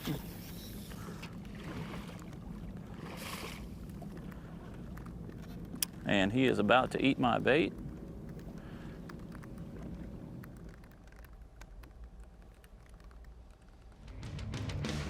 We haven't really had any disagreements today, Davey. We haven't had any qualms with what the power pole replay of the day has been throughout the stages. And I feel like the three of us would agree that we have to kind of give it to Joey Cifuentes. After a slower start, had a huge deficit to those Anchor Bay boys, as he was still probably running to his area. They already had 15 to 17 pounds in the boat. But when he started to make those midday upgrades, boy, did he ever. He absolutely did. Ronnie, are you saying it's unusual for us to get along for 2 days in a row? No. I'm saying the three of us love each other. But when we had Tommy, when we had Zona in there, there's disagreement. There's overruling. I'm with you. Anthony Clayton puffs out his chest in the truck. There might be some disagreements. Yeah. So I'm totally with you there, Ronnie. And this power pole replay today, I totally believe it needs to go to Joey for the big upgrades he made about midday, catching 4+ pounders. And having about 23 pounds surely helps my vote for power pole replay of the day. It's the difference of being in the driver's seat of the tournament or top 3 versus being in 17th or 18th. If he fell back today with 17 or 18 pounds, he would drop out of the top 10 and really see his odds and hopes of winning go down. But another 20+ pounds today, he'll be well in position. Got a question for you. Uh-oh. Friend? You think he made the right move leaving that area? Today? Yeah, today 100%. with probably 2.5, 3 hours left in his fishing day. As many fish as being caught? I think so. I think him saving it, I don't think he needs to leave early tomorrow. I think if you have, unless you're really seeing the numbers go down, why not try to get 22 to 24 again, and then you can get out of there. But doing it today, I think it really does ensure some good things for him. Yeah, I agree with what he did, but I just can't help but think, like I said, Mark Zona knows a lot about Lake St. Clair, and he didn't think that 2/3 of the field can cannibalize Anchor Bay. Yeah. Joey Cifuentes is out in the abyss all by himself, and he's concerned about catching too many on a day like today. So well, and that's we'll see. I think he had all of his weight by 10 o'clock yesterday. I asked him about the sun impacting his deep spot, if that has an impact compared to the shallow fish, and he said, I didn't even get to fish it in the sun because I was done before the sun even came out in the afternoon. For him to be able to catch them the way he did today, but like he said during one of those catches, I've been trolling my guts out trying to find, so like it's a large area with just sporadic pods of fish.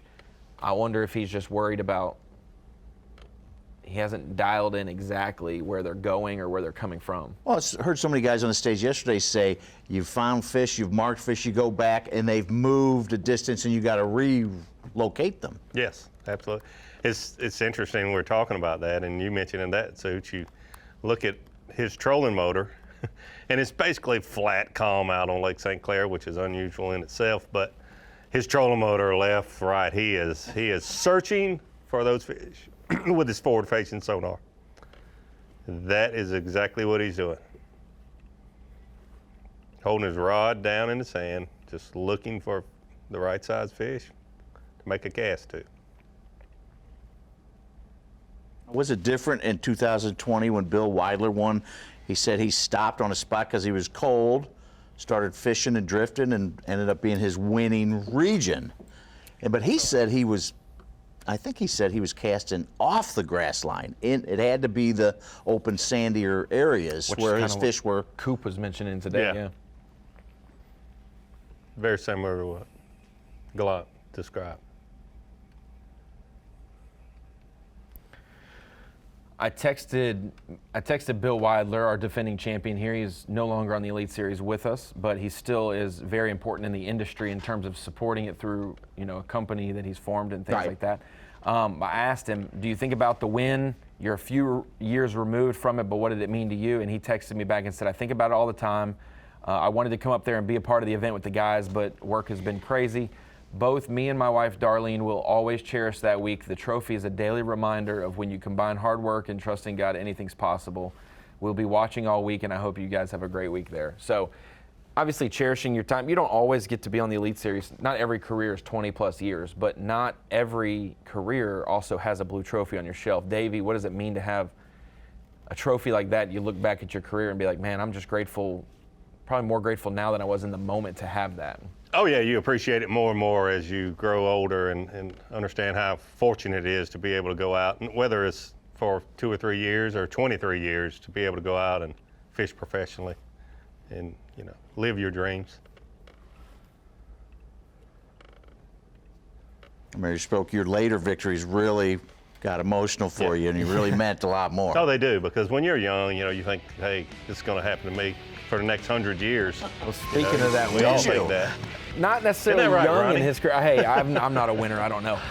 Lake Seminole. I'm already adding Lake St. Clair to his win total possibly. But Joey Cifuentes, second Elite Series event of the season.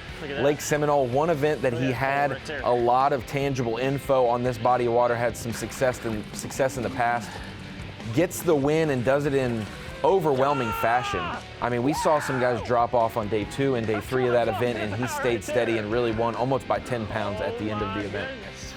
Very impressed with Joey Cifuentes there at Lake Seminole. Chambers, Georgia, right on the Flint River. Had great crowds there, but I'm still shocked. I was sitting there when he pulled up the first day of the tournament, because I was like, it's going to go down here and it's going to be a group of elite anglers that start right here. He was the only one.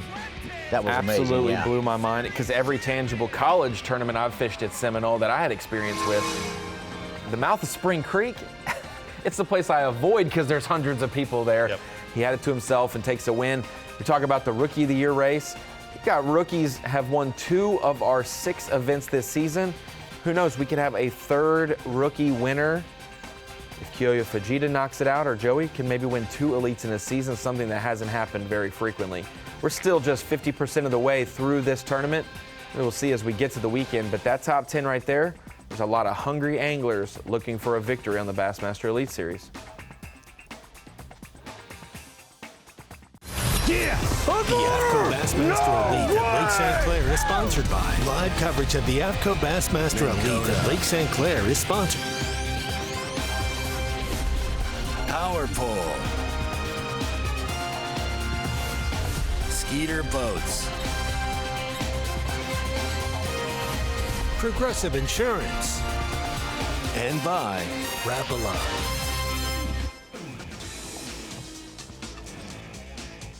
Hey, when the wind kicks up at Lake St. Clair, that's about the only boat that makes it nice and cozy when you're running across the lake, Davey Hyde. I know you've been on one side of St. Clair and not liking that you got to go to the opposite side, but I don't know how in the world we'd calculate this, but how many smallmouth, some trivia for you, Davey, how many smallmouth caught each year on Lake St. Clair? A, 50,000, B, 75,000, C, 100,000, or D, 125,000. All you get is 25,000 bass increments, Davey. Yeah, I'm not sure that I trust how they calculate this either, but hey, we're Game playing. and Fish does something. They got some voodoo magic going on. Yeah, we're playing a game here, so let's play. I'm gonna go C, 100,000.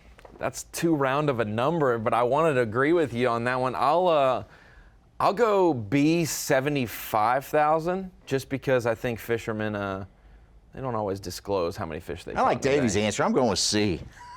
C, 100,000 right. smallmouth per year caught at Lake St. Clair. Over 90% are released. That's a positive note.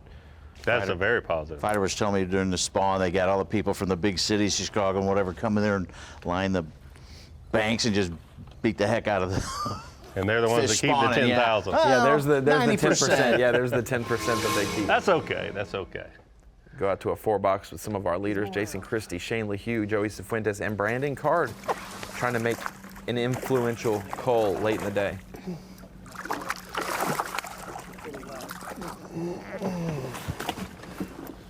Oh, come on. Stop that.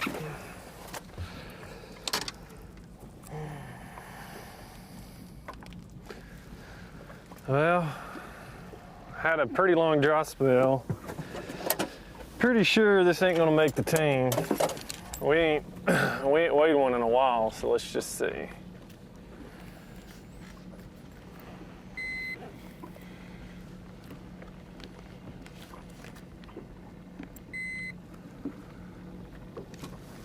Yeah, he ain't gonna help. Tell us what he weighs, though. 3 1/4. 3 1/4. Doesn't Not gonna help. That's good. It's a good thing at Lake St. Clair. Nice little fish, though. Beautiful.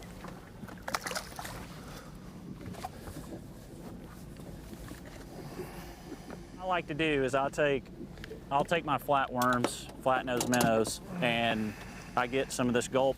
Doesn't matter, I got a saltwater thing here, but I like to put them in there, and that just gives us some extra juice. And I probably shouldn't be saying that, but it works really good. So get you some gulp. I use the shrimp like in Florida when I'm saltwater fishing. So I just take the shrimp out and I'll put the flat noses in there. They expand just a little bit. They get a little bit bigger, but really getting a lot of those fish, you know, get them to bite. So it's just a cool little trick that some of us guys are doing out here on tour, and you know, may catch a big one on it. It's worth a shot. Do not spill that in your boat, Davey Hyde. Do not spill that in a boat. It's amazing the way the attitudes and the mentality changes when you leave your spot that you caught 23 pounds on to just go explore other areas. Berkeley Mac scent, the gulp, Here the we go. juice, all of it is hands down the best stuff there is out there. So you can just buy you some of that and put your favorite bait in there and let her soak.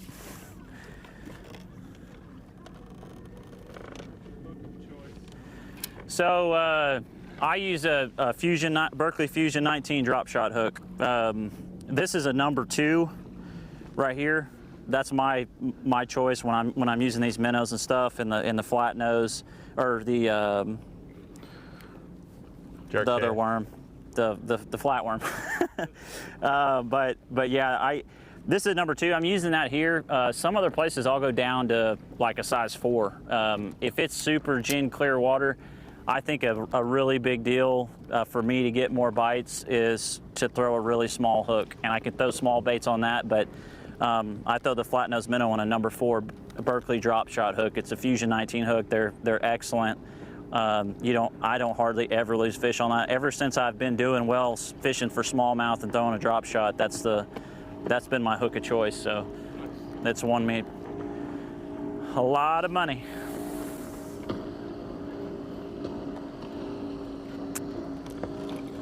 Davey had Larry Nixon as a mentor. Did you have somebody that you looked up to, took you under their wing and helped you learn the ropes? I had a lot of people that I looked up to. I guess Guido Hipton. Oh gosh, he taught a bunch of folks, didn't he? And I don't know back in the day he was I don't know the if only he nice took me guy. under his wing or it was just someone I knew I could ask a serious question and get an honest answer. And he straight up would tell me this might not be what you want to hear, but this is the truth. Really? Some cold hard realities, facts about, because you grow up reading Bassmaster magazine or whatever it may be in anyone's individual case, but a lot of people my age, you grow up reading Bassmaster magazine and I didn't know a full-time professional angler. There was not one in the state of South Carolina at that particular time. So, yeah, it was good to just get honest answers. Great area, just gotta get lucky. You didn't have Instagram to DM your favorite pro and ask him a question? No. But honestly, I know that's being funny somewhat, but if you met your favorite pro, 100%. That didn't mean he was going to be honest with you. Oh, no. Because oftentimes they might, you don't want to tell a kid with eyes as big as saucers and a lot of dreams that, oh, kid, it's not easy out here. You better save up some money and these guys will kick your teeth in. That's what they're here to do. You don't tell kids that. Yeah. You don't know. Most people don't. Guido would tell me that, though. Oh, he did? Yeah. Before you but hey, do that's this, fine. need to know Well, if you do it the right way, that you're gonna skin your knee, and you're gonna have to get back up from it. Yep. You'll be well informed going in. But I also, on that same topic, it's a great question, Such. That when Guido did tell me something that is what I, to flatter me or whatever, he wasn't doing it to flatter me. He was being honest with me about, hey, because I fished with him a fair amount before I started fishing professionally. When I say a fair amount, a handful of times, and he tell, hey, you're doing some good things. I see what you're doing, and you not just everybody can cast like that, or I'm just making up stuff, whatever he said. But I knew he wasn't just saying that to be saying it to be the nice Guido Hipton. He was being honest. I'm sure Larry Nixon saw that something in Joey Cifuentes. Yep. And I mean, they were in the same region up there, and they kind of, I think He learned as a co-angler, traveled with him. Yeah. He said one big thing, Larry yelled it through the phone last night whenever I was talking to Joey. He said, I taught you patience on smallmouth fisheries because you want to run around and jump around. And he's like, just poke around. If you get in an area you're confident in, just poke around. And that's how Jason Christie's won. He said, I've never found 2 or 3 areas. I found an area, and I just weasel around in here as much as I can and take my time and patience and not when to run. Smallmouth especially. Yeah.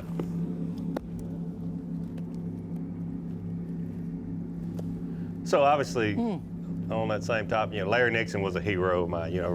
He was the only $1 million tournament winner, when I was coming up, and Denny Brower, and you had all those people, and in their own ways, it was great to get to know Larry Nixon and call him a friend. He was everything you dreamed he'd be, just such a nice, genuine person, and a great angler, no doubt. And Denny Brower was a little harder to get to know, and then when he finally, started loosening up to me and speaking, I was giddy, and I went back and told Guido, because like I say, I built a relationship with Guido. I said, Denny Brower actually, is speaking to me and talking to me, and he said, you've earned his trust. So it just took some anglers a little while to kind of get to know, but most all of them just great human beings, and all had dreams just like I did. They had already accomplished theirs for the most part, and I was still dreaming, but we all have that common denominator. We love to fish. That's what draws us to this sport, and love to compete. If you don't, you're in the wrong business. You need to be careful with this Cifuentes fish. I don't know how big it is, but it wasn't the best hook set, so you might have to fight this one a little differently at the boat.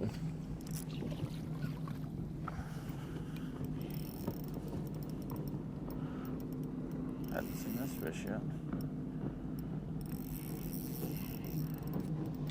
We didn't talk about it, but one advantage of him leaving the area that he has most confidence in, he could very likely find another really good place that could really help him out a lot come Sunday. still here. And one thing that it also does is you want to know if your place is running out of fish, but what if he fished for another 4 hours there today before leaving and never got another bite or started losing faith in it? Do you run all the way across the lake to start your next day there? Maybe he just think he's going to help there with the good cause, memory, but I'm having fun.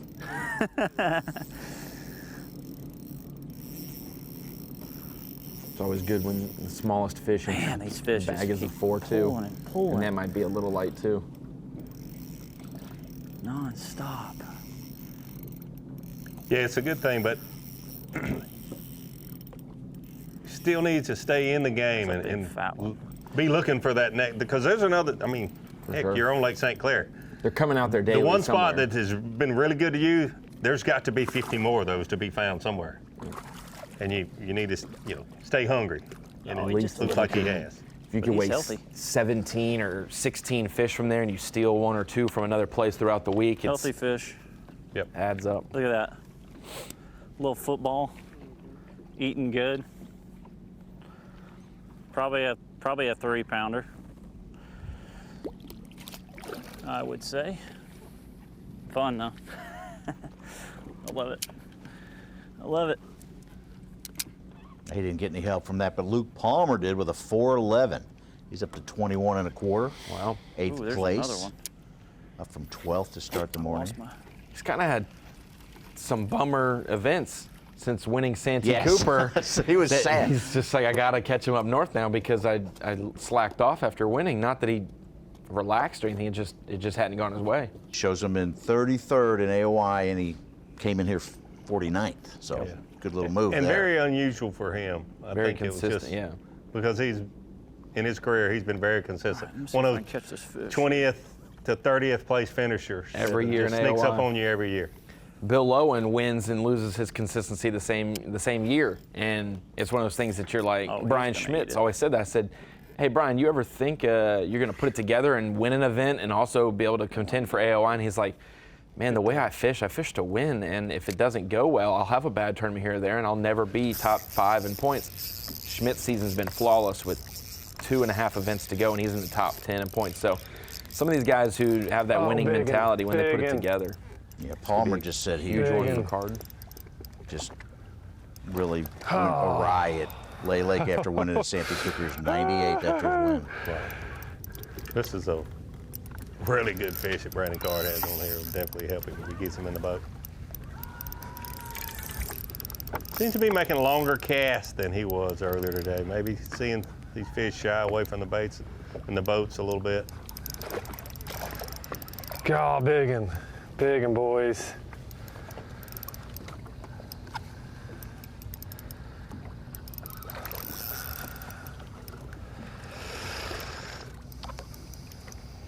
Dang.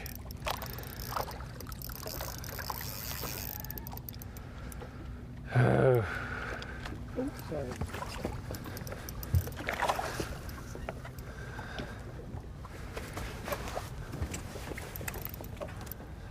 Come on.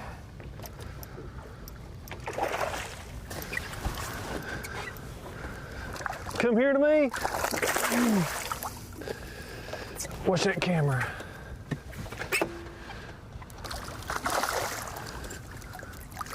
Yes! Yes! You kidding me? Dude, look at this fish. Look at that fish. That's like a 4 3/4. Boom! I ain't caught one in a long time. Good one. And then we catch a dang giant.